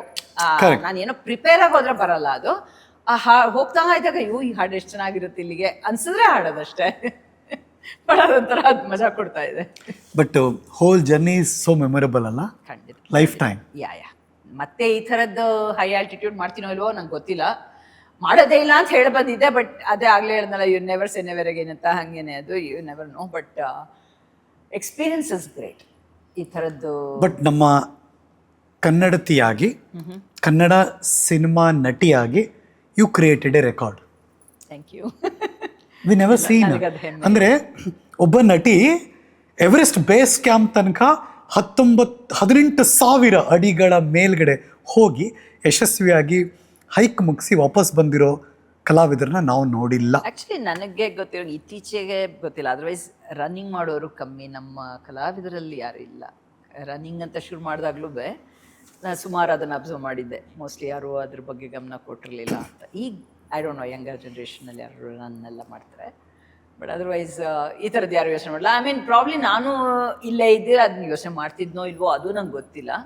ಅಲ್ಲಿ ಹೋಗಿ ನಾ ಹೇಳಿದ್ನಲ್ಲ ಎಲ್ಲ ಟ್ರೈನಿಂಗ್ ಎಲ್ಲ ಶುರು ಮಾಡಿ ಎಲ್ಲ ಆದಮೇಲೆ ಐ ಥಿಂಕ್ ಫುಲ್ ಚೇಂಜೇ ಆಗೋಯ್ತು. ಆವಾಗಿಂದಲೇ ನನಗೆ ಇದೆಲ್ಲ ಪ್ಯಾಷನ್ ಆಗಿ ಬಂದಿದೆ. ಅಂದರೆ ಫುಡ್ ಬಗ್ಗೆನೂ ನಾನು ತುಂಬ ಸ್ಟಡಿ ಮಾಡ್ತೀನಿ, ನ್ಯೂಟ್ರಿಷನ್ ಬಗ್ಗೆ, ಇದ್ರ ಬಗ್ಗೆ ಒಂಥರ ನಂಗೆ ಅದೆಲ್ಲ ತಲೆಯಲ್ಲಿ ಯಾವಾಗಲೂ ಓಡ್ತಿರುತ್ತೆ. ಸೊ ಇದೆಲ್ಲ ಪ್ಯಾಷನ್ ಆಗಿ ಬಂದಿದ್ದು probably because of all that. ನೋಡಿ, ಆ ಲಂಗಾದವಣಿ ಹಾಕೊಂಡ್ರು ಈ ಹೆಣ್ಮಗಳು ಸಿನಿಮಾದಲ್ಲಿ ಬೆಳದಿಂಗಳ ಬಾಲೆಯಲ್ಲಿ ವೈಟ್ ಆ್ಯಂಡ್ ವೈಟ್ ಹಾಕೊಂಡಾಗ ಅಲ್ಲೋಗಿ ಎವರೆಸ್ಟ್ ಹತ್ರ ವೈಟ್ ಆ್ಯಂಡ್ ವೈಟ್ ಮುಂದೆ ನಿಂತಾಗ ಇರೋದಲ್ಲ, ನಾನು ತೊಗೊಂಡೋಗ್ಬಿಟ್ಟು ನಮ್ಮ ಬೆಳದಿಂಗಳ ಬಾಲೆ ಹಾಡು ಹೇಳಿದ್ದಿದ್ರೆ ಒಂದು 5 ಲೇಯರ್ ಮೇಲೆ ಇನ್ನೊಂದು ವೈಟ್ ಸ್ಕರ್ಟ್ ಹಾಕೊಂಡಿದ್ದಿದ್ರೆ ಹಂಗೆ ಇತ್ತು ಸೀನ್. ಅದು ನೀವು ತೋರಿಸಿದಾಗ ಸೆಲ್ಫಿ ವಿಡಿಯೋದಲ್ಲಿ ಪೂರ್ತಿ ವೈಟ್ ಅದು, ನೀವು ಬೆಳದಿಂಗಳ ಬಾಲೆ ಥರ ವೈಟ್ ಆ್ಯಂಡ್ ವೈಟ್ ಹಾಕೊಂಡ್ಬಿಟ್ಟಿದ್ರೆ ಅಷ್ಟೇ. ಯಾವ ಹಾಡೋದು? ನೀ ಯಾರ ನಾರಿಯೇನು ಅಂತ ತಾನೇ ಹಾಡೋದು. ಹಂಗೆ ಸುಶ್ರಾವ್ಯ ಹಾಡಿ ಪ್ಲೀಸ್. ನೀವೇನು ಹಿಂಗನ್ಬಿಟ್ರೆ ಅದು ಬೆಳದಿಂಗಳ ಬಾಲೆಗೆ ಅನಂತ್ನಾಗ್ ಹಾಡಿದ್ದು. ಅಲ್ಲ ಹೋಗ್ಲಿ, ವಾಟ್ ಎವರ್. ಎಂತ ಹಾಡೋದು? ನೀ ಯಾರು ನಾರಿಯೇನು ಎಂದೆಂದು ನಾ ತಿಳಿವೆನು, ನೀ ಎಲ್ಲ ನಾನರಿಯೇನು ನಿನಗೆಂದೆ ನಾನುಡಿವೆನು, ನಿನ್ನ ದನಿ ಕೇಳುತ್ತಾ ನೀ ಯಾರು ನಾರಿಯೇನು. ನೀವು ಎವರೆಸ್ಟ್ ಕೇಳ್ದಂಗಿದೆ ಅಂತಂದಿದ್ರೆ ಚೆನ್ನಾಗಿರೋದು. ಅಲ್ಲ, ನೀವು ಎವರೆಸ್ಟ್ ಕೇಳ್ದಂಗಿದೆ ಇದು, ನೀ ಯಾರೋ ನಾ ಅರಿಯೇನು ಅಲ್ವಾ ಅದು. ಇನ್ಫ್ಯಾಕ್ಟ್ ಆಮೇಲೆ ನಮ್ಮ ಅಪ್ಪ ಅಮ್ಮನಲ್ಲಿ ಕರ್ಸ್ಕೊಂಡೆ, ನಮ್ದೆಲ್ಲ ಟ್ರೆಕ್ ಮುಗಿಸಿ. ಎಲ್ಲಿಗೆ? ಕಟ್ಮಂಡುಗೆ, ಎವರೆಸ್ಟ್ ಬೇಸ್ ಕ್ಯಾಂಪ್ ಅಲ್ಲ. ನಮ್ಮಮ್ಮ ಈಗಲೂ ಹೇಳ್ತಿರ್ತಾರೆ, ಇನ್ನೊಂದು 5-6 ವರ್ಷ ಮುಂಚೆಗೆ ನಾನು ಬಂದ್ಬಿಡ್ತಿದ್ದೆ ನಮ್ಮಮ್ಮ ಹೇಳ್ತಿರ್ತಾರೆ. ಬಟ್ ಅದು ಬೇರೆ ವಿಷಯ. ಬಟ್ ಕಟ್ಮಂಡು ಅವ್ರ ಅಮ್ಮನ ಎನರ್ಜಿ ನೋಡಿ, 81 years. ಸೊ ಕಟ್ಮಂಡು ಕರ್ಸ್ಕೊಂಡೆ. ಅವಾಗ ಮೌಂಟೇನ್ ಫ್ಲೈಟ್ ಅಂತ ಮಾಡಿದ್ವಿ. ಅಲ್ಲೊಂದು ಮೌಂಟೇನ್ ಫ್ಲೈಟ್ ಇದೆ. ಸೊ ಸೇಮ್ ಅಗೇನ್ ಅಲ್ಲಿ ಏರ್ಪೋರ್ಟ್ಗೆ ಹೋಗಿ ಕಾಯ್ತಾ ಇರ್ಬೇಕು. ಅವತ್ತು ಫ್ಲೈಟ್ ಓಡಿದ್ರೆ ಓಡ್ತು, ಇಲ್ಲಾಂದ್ರೆ next day. But 1 hour flight ಅದು. ಸೊ ಅದರಲ್ಲಿ ಕರ್ಕೊಂಡು ಹೋಗಿ ಅರ್ಧ ಗಂಟೆ ಹೋಗಿ ರೌಂಡ್ ಬರೋದು ವಾಪಸ್ಸು. ಅಲ್ಲಿ ಎಲ್ಲ ಪೀಕ್ಸು ತೋರಿಸ್ತಾರೆ. ಈ ಲೋಟ್ಸೆ, ಅಹಮದಾಬ್ಲಂ, ಗೌರಿ ಶಂಕರ ಮೇಲ್ಗಡೆ ತೋರಿಸ್ತಾರ. ಅಂದ್ರೆ ತುಂಬಾ ಹತ್ರ ಹೋಗಲ್ಲ, ಬಟ್ ಎಲ್ಲ ತೋರಿಸ್ತಾರೆ. ಅಂಡ್ ಫ್ಲೈಟ್ ಅಲ್ಲ, ಏರ್ ಹೋಸ್ಟೆಸ್ಗಳು ನಮ್ಗೆ ಅದನ್ನ ತೋರಿಸ್ತಾರೆ, ಇದು ಈ ಶಿಖರ, ಇದು ಅಂತೆಲ್ಲ. ಸೊ ಅಲ್ಲೂ ಎವರೆಸ್ಟ್ ಕಾಣುತ್ತೆ. ಅದಕ್ಕೆ ನಾನು ನಮ್ಮ ಅಪ್ಪ ಅಮ್ಮನ ಕರ್ಕೊಂಡು ಹೋದೆ. ಅವ್ರ ಹೈಕ್ ಅಂತೂ ಮಾಡಿ ನೋಡಕ್ಕಾಗಲ್ಲ, ನಮ್ಗೆ ಅಟ್ಲೀಸ್ಟ್ ಅದಾಯ್ತು, ಅವ್ರ ಫ್ಲೈಟಲ್ಲಾದರೂ ನೋಡ್ಲಿ ಅಂದ್ಬಿಟ್ಟು ಅದನ್ನ ಕರ್ಕೊಂಡು ಹೋಗಿ ಆ ಮೌಂಟೇನ್ ಫ್ಲೈಟ್ ಅಂತ ಮಾಡಿ ದೇ ಕುಡ್ ಸಿ. ಬಟ್ ಅವತ್ತೂ ಕೂಡ ಎವರೆಸ್ಟ್ ಮಾತ್ರ ಸ್ವಲ್ಪ ಮೋಡದಲ್ಲಿ ಕವರ್ ಆಗಿ ಮೇಲೊಂಥರ ಕಾಣಿಸಿ ಎಲ್ಲ ಆಯ್ತು. ಬಾಕಿದೆಲ್ಲ ಗೌರಿಶಂಕರ ಅಂತೂ ತುಂಬಾ ಚೆನ್ನಾಗಿ ಕಾಣಿಸ್ತು. ಎವರೆಸ್ಟ್ ಮಾತ್ರ ಒಂಥರ ಒಂದು ರಿಂಗ್ ಇದ್ದಂಗಿತ್ತು ಮೋಡ, ಅದ್ರ ಮೇಲೆ ಒಂಚೂರು ಕಾಣಿಸ್ತು, ಬಟ್ ಕಾಣಿಸ್ತು ಚೆನ್ನಾಗಿ. ಏನದು ಶೈ ಮೌಂಟನ್, ಶೈ ಮೌಂಟೇನ್, ನಾಚಿಕೆ ಇರುವಂತ ಪರ್ವತ, ಅಷ್ಟು ದೊಡ್ಡದು ಕಾಣ ತುಂಬಾ ಕಷ್ಟ. ಅಂಡ್ ನಾವ್ ಅದೇ ಅನ್ಕೋತೀವಿ, ನಾವು ಬೇಸ್ ಕ್ಯಾಂಪ್ ಇಂದ ಅಟ್ ಲೀಸ್ಟ್ ಕಂಡ್ರೆ ಓಕೆ, ಅಥವಾ ಇದು ಎವರೆಸ್ಟ್ ಹೋಟೆಲ್ ವ್ಯೂ ಹೋಟೆಲ್ ಇಂದ ಸಮಿಟ್ಗೆ ಹೋಗೋರ್ಗು ಅವ್ರಿಗೂ ಏನ್ ಹಿಂಗ್ ಕಾಣಕ್ ಸಾಧ್ಯನೇ ಇಲ್ವಲ್ಲ, ಹೋಗ್ತಾ ಇರ್ತಾರ ಪಾಪ ಅಷ್ಟೇ ಆ ಇದ್ರಲ್ಲಿ ಇಟ್ಕೊಂಡು ಲ್ಯಾಡರ್ ಮೇಲೆ ಹತ್ಕೊಂಡು. ಮೇಲ್ ಹೋದಾಗ ಅವ್ರಿಗೆ ಬೇರೆ ವ್ಯೂ ಕಾಣತ್ ವಿನಃ ಅದನ್ನ ಮೌಂಟೇನ್ ವ್ಯೂ ಹೆಂಗ್ ಕಾಣುತ್ತೆ, ಎಲ್ಲಿಂದ ಕಾಣುತ್ತೆ ಅಂತ ಯೋಚನೆ ಮಾಡ್ತಾ ಇದ್ವಿ ಅಲ್ವಾ. ಅಂಡ್ ನಮ್ಗೆ ಇನ್ನೊಂದು ಆಗಿದ್ದಂದ್ರೆ, ಸಾಮಾನ್ಯ ಏನಾಗುತ್ತೆ ಎವರೆಸ್ಟ್ ಬೇಸ್ ಕ್ಯಾಂಪ್ದು ಅಲ್ಲಿವರೆಗೂ ಮಾತ್ರ ಆ ಬಂಡೆ ಮೇಲೆ ಮಾತ್ರ ಹೋಗಕ್ಕೆ ಪರ್ಮಿಷನ್. ಬಟ್ ನಮ್ದು ಅವ್ರ ನವೀನ್ ಮಲ್ಲೇಶ್ ಅವ್ರದ್ದು ಅಲ್ಲಿ ಒಳಗಡೆ ಬೇಸ್ ಕ್ಯಾಂಪ್ ಆ ಬಂಡೆಯಿಂದ ಆ ಕಡೆಗೆ ಒಂದು ಫೆನ್ಸ್ ಎಲ್ಲ ಹಾಕಿ. ಎಷ್ಟು ದೊಡ್ಡದು ಬೇಸ್ ಕ್ಯಾಂಪ್? ಎಷ್ಟು ದೊಡ್ಡದು? ಅಲ್ಲ ಅದೇ ಆ ಬೇಸ್ ಕ್ಯಾಂಪ್ ಅಂತ ಏನಿದೆಯಲ್ಲ, ಆ ಕ್ಯಾಂಪ್ ಹೋಗೋಕೆ ಒಂದು ಫೆನ್ಸ್ ಹಾಕ್ಬಿಟ್ಟಿರ್ತಾರೆ. ಈ ಬಂಡೆ ಈ ಕಡೆ ಇರೋದು, ಆ ಬೇಸ್ ಕ್ಯಾಂಪ್ ಆ ಕಡೆ ಇರೋದು. ಅಲ್ಲಿ ಟೆಂಟ್ಸ್ ಅದು ಇದು ಎಲ್ಲ ಇದೆ. ಅದೇ ಬೇರೆ ಪ್ರಪಂಚ, ಅದಕ್ಕೆ ಹೇಳೋದು ಬೇಸ್ ಕ್ಯಾಂಪ್ ವಿಲೇಜ್ ಅಂತಾನೆ ಅಂತಾರೆ. ಅಲ್ಲಿ ಎಲ್ಲಾ ಟೆಂಟ್ಗಳು ಮತ್ತೆ ಈ ಊಟದ ಫೆಸಿಲಿಟಿಯಿಂದ ಹಿಡಿದು ಎಲ್ಲಾ ತರ ಇರುವಂಥದ್ದು. ಬಿಕಾಸ್ ಅಲ್ಲಿ ಎವರೆಸ್ಟ್ ಹತ್ತೋರ್ಗೆ ಅವರಲ್ಲಿ ಎಷ್ಟು ದಿನಗಟ್ಟಲೆ ಇರ್ತಾರಲ್ಲ, ಆ ಫೆಸಿಲಿಟೀಸ್ ಎಲ್ಲ ಅಲ್ಲಿದೆ. ನಮ್ಮ ಅದೃಷ್ಟಕ್ಕೆ ಅವ್ರು ನವೀನ್ ಅವ್ರ ವ್ಯವಸ್ಥೆ ಮಾಡಿದ್ರು. ಸೊ ಅವ್ರದ್ದು ಒಂದು ಟೆಂಟು ಎಲ್ಲ ಇದೆ. ಸೊ ಹಾಗಾಗಿ ನಮ್ಮನ್ನ ಅಲ್ಲಿಗೂ ಕರ್ಕೊಂಡು ಹೋದ್ರು. ನಮ್ಗೆ ಅದೊಂದು ಅವಕಾಶ ಸಿಕ್ತು. ಸೊ ಹೋಗಿ ಅಲ್ಲಿ ನೋಡ್ಕೊಂಡು, ಅಲ್ಲೂ ಸೀಮಾ ಸಿಕ್ಕಿದ್ರು, ಸಿಕ್ಕಿದ್ರಲ್ಲ ಅವರು ಅಲ್ಲಿ ಇದ್ರು, ರೆಡಿ ಆಗ್ತಾ ಇದ್ರು, ಇನ್ನೇನು ಹೋಗ್ಬೇಕಲ್ಲ ಅಲ್ಲಿಗೆ. ಸೊ ಅಲ್ಲೇ ವಾಸ ಇದ್ರು, ಅವರು ಸಿಕ್ಕಿದ್ರು. ಮತ್ತೆ ಚೆನ್ನಾಗಿತ್ತು ನೋಡಕ್ಕೆ. ಅಂದ್ರೆ ಅಲ್ಲಿ ಬೇರೆ ಪ್ರಪಂಚ ಅದು. ಅಂದ್ರೆ ಎಲ್ಲ ಟೆಂಟ್ಗಳು, ದೊಡ್ಡ ದೊಡ್ಡ ಇದು ಟಾಯ್ಲೆಟ್ ಟೆಂಟ್ಸ್ ಇರ್ಬೋದು, ಇದಿರ್ಬೋದು, ದೊಡ್ಡ ದೊಡ್ಡ ಅಡುಗೆಗೆ ಊಟಕ್ಕೆ ಬೇರೆ ಬೇರೆ ಎಲ್ಲ ಇರುತ್ತೆ. ಬೇರೆ ಬೇರೆ ದೇಶಗಳಿಂದ ಬಂದಿರೋಂಥವ್ರು. ಆಮೇಲೆ ಅಲ್ಲಿ ಕುಂಬು ಐಸ್ ಫಾಲ್, ಆ ಗ್ಲೇಷಿಯರ್ ಅದೆಲ್ಲ ಇದೆ. ಅದ್ರ ಮಧ್ಯೆ ಇರೋ ಟೆಂಟ್ಗಳು ವೈಟ್, ಇದು ಈ ಕಡೆ ಎಲ್ಲ ರಾಕ್ಸು, ಮಧ್ಯ ಈ ಟೆಂಟ್ಗಳು ಪುಟ್ಟದು ಟೆಂಟ್ಗಳು. ತುಂಬಾ ಚೆನ್ನಾಯ್ತು. ಆ ವಿಡಿಯೋ ಇನ್ನೂ ಹಾಕಿಲ್ಲ ನಾನು, ಬಟ್ ಕಮಿಂಗ್ ಸೂನ್ ಇದು ಮಧ್ಯೆ ಇಸ್ಕೊಂಡು ನಾನು ಈ ವಿಡಿಯೋ ಜೊತೆ ಹಾಕ್ತೀನಿ, ಬಿಡಲ್ಲ. ಏನೇ ಈಗ ನೀವು ಸಿನಿಮಾದವ್ರು ಆಗಿರೋದ್ರಿಂದ ನೀವು ಹತ್ತಾ ಇರ್ಬೇಕಂದ್ರೆ ಕೆಳಗಿಳಿಯೋ ತನಕ ಏನೇನು ಸಿನಿಮಾಗಳು ನೆನಪಾಗ್ತಿತ್ತು? ಅವರೆಲ್ಲ ಹೇಳ್ತಿದ್ರ ಈ ಸಿನಿಮಾ ಇಲ್ಲಿ ಶೂಟಿಂಗ್ ಆಗಿದೆ, ಇದೆಲ್ಲೋ ಬಂದಿದೆ, ಅದೆಲ್ಲ ಮಾಡಿದ್ದುಂಟ, ಪ್ರಯತ್ನ ನಡೆದಿತ್ತಾ? ಮೋಸ್ಟ್ಲಿ ಎಲ್ಲೂ ಮಾಡಿಲ್ಲ ಆ ಥರ. ಇಲ್ಲ ಕಠ್ಮಂಡುಲಿ ಆಕ್ಚುಲಿ ತಮಿಳ್ ಅಂತ ಒಂದು ಜಾಗದಲ್ಲಿ ಯಾವುದೋ ಅಕ್ಷಯ್ ಕುಮಾರ್ ಸಿನಿಮಾ ಆಗಿದೆ ಅಂತ ಕೇಳಿದೀನಿ. But probably Everest base camp ಯಾರು ಸಾಧನೆ ಮಾಡ್ದಂಗಿಲ್ಲ, ಯಾವ್ದಿಲ್ಲ. ಅಥವಾ ನಾನೇನಾದ್ರು ಮಿಸ್ ಮಾಡಿದ್ರೆ ನಂಗೆ ಗೊತ್ತಿಲ್ಲ. ಮೋಸ್ಟ್ಲಿ ಯಾವುದು ಆದಂಗಿಲ್ಲ. ಬಿಕಾಸ್ ಅದು ಹೋಗಿ ನೀವು ಅಲ್ಲಿ ಶೂಟ್ ಮಾಡ್ಬೇಕಂದ್ರೂ ಫೆಸಿಲಿಟೀಸ್ ಬೇಕಲ್ಲ ಅಲ್ವಾ. ಇವಾಗ ಮತ್ತೆ ನಮ್ಮ ಸಿನಿಮಾಗೆ ಹೋಗ್ತೀನಿ, ಬಟ್ ನಮ್ಮೂರ ಮಂದಾರ ಹೂವೆ ಮಾಡಿದಾಗ ಯಾಣ ಮತ್ತೆ ಸಿರ್ಸಿ, ಸಾತೋಡ್ಡಿ ಫಾಲ್ಸು ಅದೆಲ್ಲ ಮಾಡಿದಾಗ ಏನು ಅನುಕೂಲತೆಗಳು ಇರ್ಲಿಲ್ಲ ಅವಾಗ್ಲೂ. ಪಾಪ ನಮ್ಮ ಪ್ರೊಡಕ್ಷನ್ ಅವ್ರು, ನಾನು ಅದು ಯಾವಾಗ್ಲೂ ಎಲ್ಲಾ ಕಡೆ ಹೇಳ್ತೀನಿ, ಪ್ರೊಡಕ್ಷನ್ ಅವ್ರು ಇಲ್ದೇ ಇದ್ರೆ ನಿಜವಲ್ಲ ಅವ್ರನ್ನ ಎಷ್ಟು ಅಪ್ರಿಶಿಯೇಟ್ ಮಾಡಿದ್ರು ಸಾಲದು ಅಂತ. ಯಾಣಾಗ ಹೊತ್ಕೊಂಡ್ ಬರ್ಬೇಕಲ್ಲ, ಎಲ್ಲ ಹೊತ್ಕೊಂಡ್ ಬರೋದು ಅಷ್ಟೇ ಅಲ್ಲ, ಅವ್ರು ಅಡಿಗೆಗಳು ಇದು ಎಕ್ವಿಪ್ಮೆಂಟ್ಸ್ ಹೊತ್ಕೊಂಡ್ ಬರೋರು, ನಾವುಗಳು ಹೋಗಿ ನಮ್ಗೆ ಅನುಕೂಲ ಮಾಡ್ಕೊಡೋರು, ಅದೆಲ್ಲ ನಮ್ಮನ್ನ ಸೇಫ್ ಆಗಿ ಕರ್ಕೊಂಡು ಹೋಗೋದು, ಅಡಿಗೆಗಳು ತರೋದು, ಮತ್ತೆ ಎಕ್ವಿಪ್ಮೆಂಟ್ ಫೇಮಸ್ ಆಗಿರ್ಲಿಲ್ಲ ಯಾಣ, ಎಷ್ಟು ಮಾಡ್ತಾರಲ್ಲ ಅಂತ. ಬಾ ನಿಜವಲ್ಲ, ಆದ್ರೆ ಯಾವಾಗ್ಲೂ ಹೇಳ್ತಿರ್ತೀನಿ, ಪ್ರೊಡಕ್ಷನ್ ಅವರು ಎಷ್ಟು ಕಷ್ಟ ಪಡ್ತಾರೆ, ಬಟ್ ಪಾಪ ಅವ್ರಗಳಿಗೆ ಆ ಕ್ರೆಡಿಟ್ ಸಿಕ್ಕಲ್ಲ, ಬೇಜಾರಾಗತ್ತದ. ಹ್ಯಾಟ್ಸ್ ಆಫ್ ಅವರೆಲ್ಲರಿಗೂ. ಈ ಮೂಲಕ ಹೇಳ್ಬಿಡೋಣ, ಯಾವಾಗ್ಲೂ ನಾ ಹೇಳ್ತಾ ಇರ್ತೀನಿ ನೋಡಿ, ಆ ನಮ್ಮೂರ ಮಂದಾರ ಹೂವೆ ನಮ್ಮ ಉತ್ತರ ಕನ್ನಡ ಭಾಗದ ಯಾಣ, ಅವಾಗ ಒಂಥರ ಹೈಕ್ ಪ್ಲೇಸ್ ಅದು. ಈಗ ನೋಡಿದ್ರೆ ಅದರ ನಾಯಕಿ, ನಂಗೆ ಈ ಹೈಕ್ ಐಡಿಯಾನೇ ಇರ್ಲಿಲ್ಲ ಈ ತರ ಎಲ್ಲ ಮಾಡ್ಬೋದು. ಅದರ ನಾಯಕಿ 2026, ಅದು ನಡೆದಿದ್ದು 93-96, 95-96 ನನಗೆ ವೇಗ ಆಗಿ ನಂಗೆ ನೆನಪಿರೋದು. ಹೂಮಳೆ 97-98, ಅದಕ್ಕೆ ಮುಂಚೆ ಇದು ಕರೆಕ್ಟ್. ಸೊ 93-95 ಆ ರೇಂಜು. ಸೊ ಅದಾದ್ಮೇಲೆ ಕಟ್ ಮಾಡಿದ್ರೆ ಒಂದು 30 ವರ್ಷ ಆದ್ಮೇಲೆ ಎವರೆಸ್ಟ್ ಬೇಸ್ ಕ್ಯಾಂಪ್, ಅದೇ ನಟಿ. ನನಗ್ಲೇ ಇಲ್ವಾ ಆ ಸಾಧನೆ ಅವ್ರು ಮಾಡಿಬಿಟ್ರು. ಬಿಕಾಸ್ ನಮ್ಮ ಕನ್ನಡದ ಹೆಣ್ಮಗಳು ನಟಿ ಎವರೆಸ್ಟ್ ಬೇಸ್ ಕ್ಯಾಂಪ್ಗೆ ಹೋಗಿ ವಾಪಸ್ ಬಂದ್ರು. Thank you. ಏನ್ ಗೊತ್ತಾ ಹರೀಶ್, ಇದು ನೀವು ರೆಕಗ್ನೈಸ್ ಮಾಡ್ತೀರಾ, ಅದು ಖುಷಿ ನಂಗೆ. ಇಲ್ಲ, ನಮ್ಗೆ ಹೆಮ್ಮೆ ಇದೆ.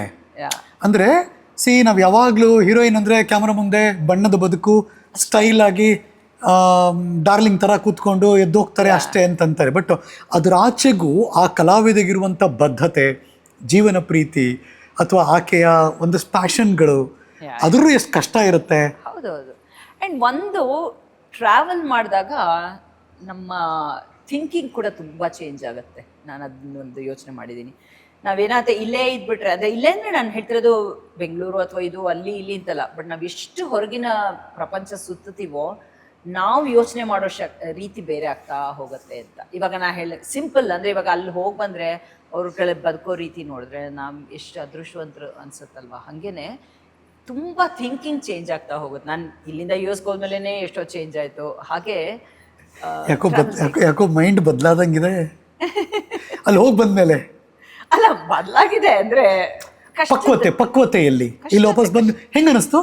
ಟೆಲ್ ಮಿ ಫ್ರಾಂಕ್ಲಿ, ವಾಪಸ್ ಬಂದು ಕಟ್ಮಂಡುಗೆ ಬಂದು ಇಳಿದ್ರಲ್ಲ, ವೆನ್ ಯು ಲುಕ್ ಬ್ಯಾಕ್ ಏನು ಫೀಲ್ ಮಾಡಿದ್ರಿ ಆಗ? ಅಲ್ಲ, ಬರೋವರೆಗೂ ಅಂತ ಕಟ್ಮಂಡು ತಲುಪಿಟ್ರೆ ಸಾಕಪ್ಪ, ಕಟ್ಮಂಡು ತಲುಪಿಟ್ರೆ ಸಾಕಪ್ಪ, ಎಲ್ಲ ಅನ್ಕೊಂಡಂಗೆ ತಲುಪಿಟ್ರೆ ಸಾಕು ಅನ್ನೋದಷ್ಟೇ ತಲೆಯಲ್ಲಿ ಇತ್ತು. ಯಾಕೆಂದರೆ ಎಲ್ಲ ಸರೀಸಾಗಿ ನಡೀತು ಎಲ್ಲ.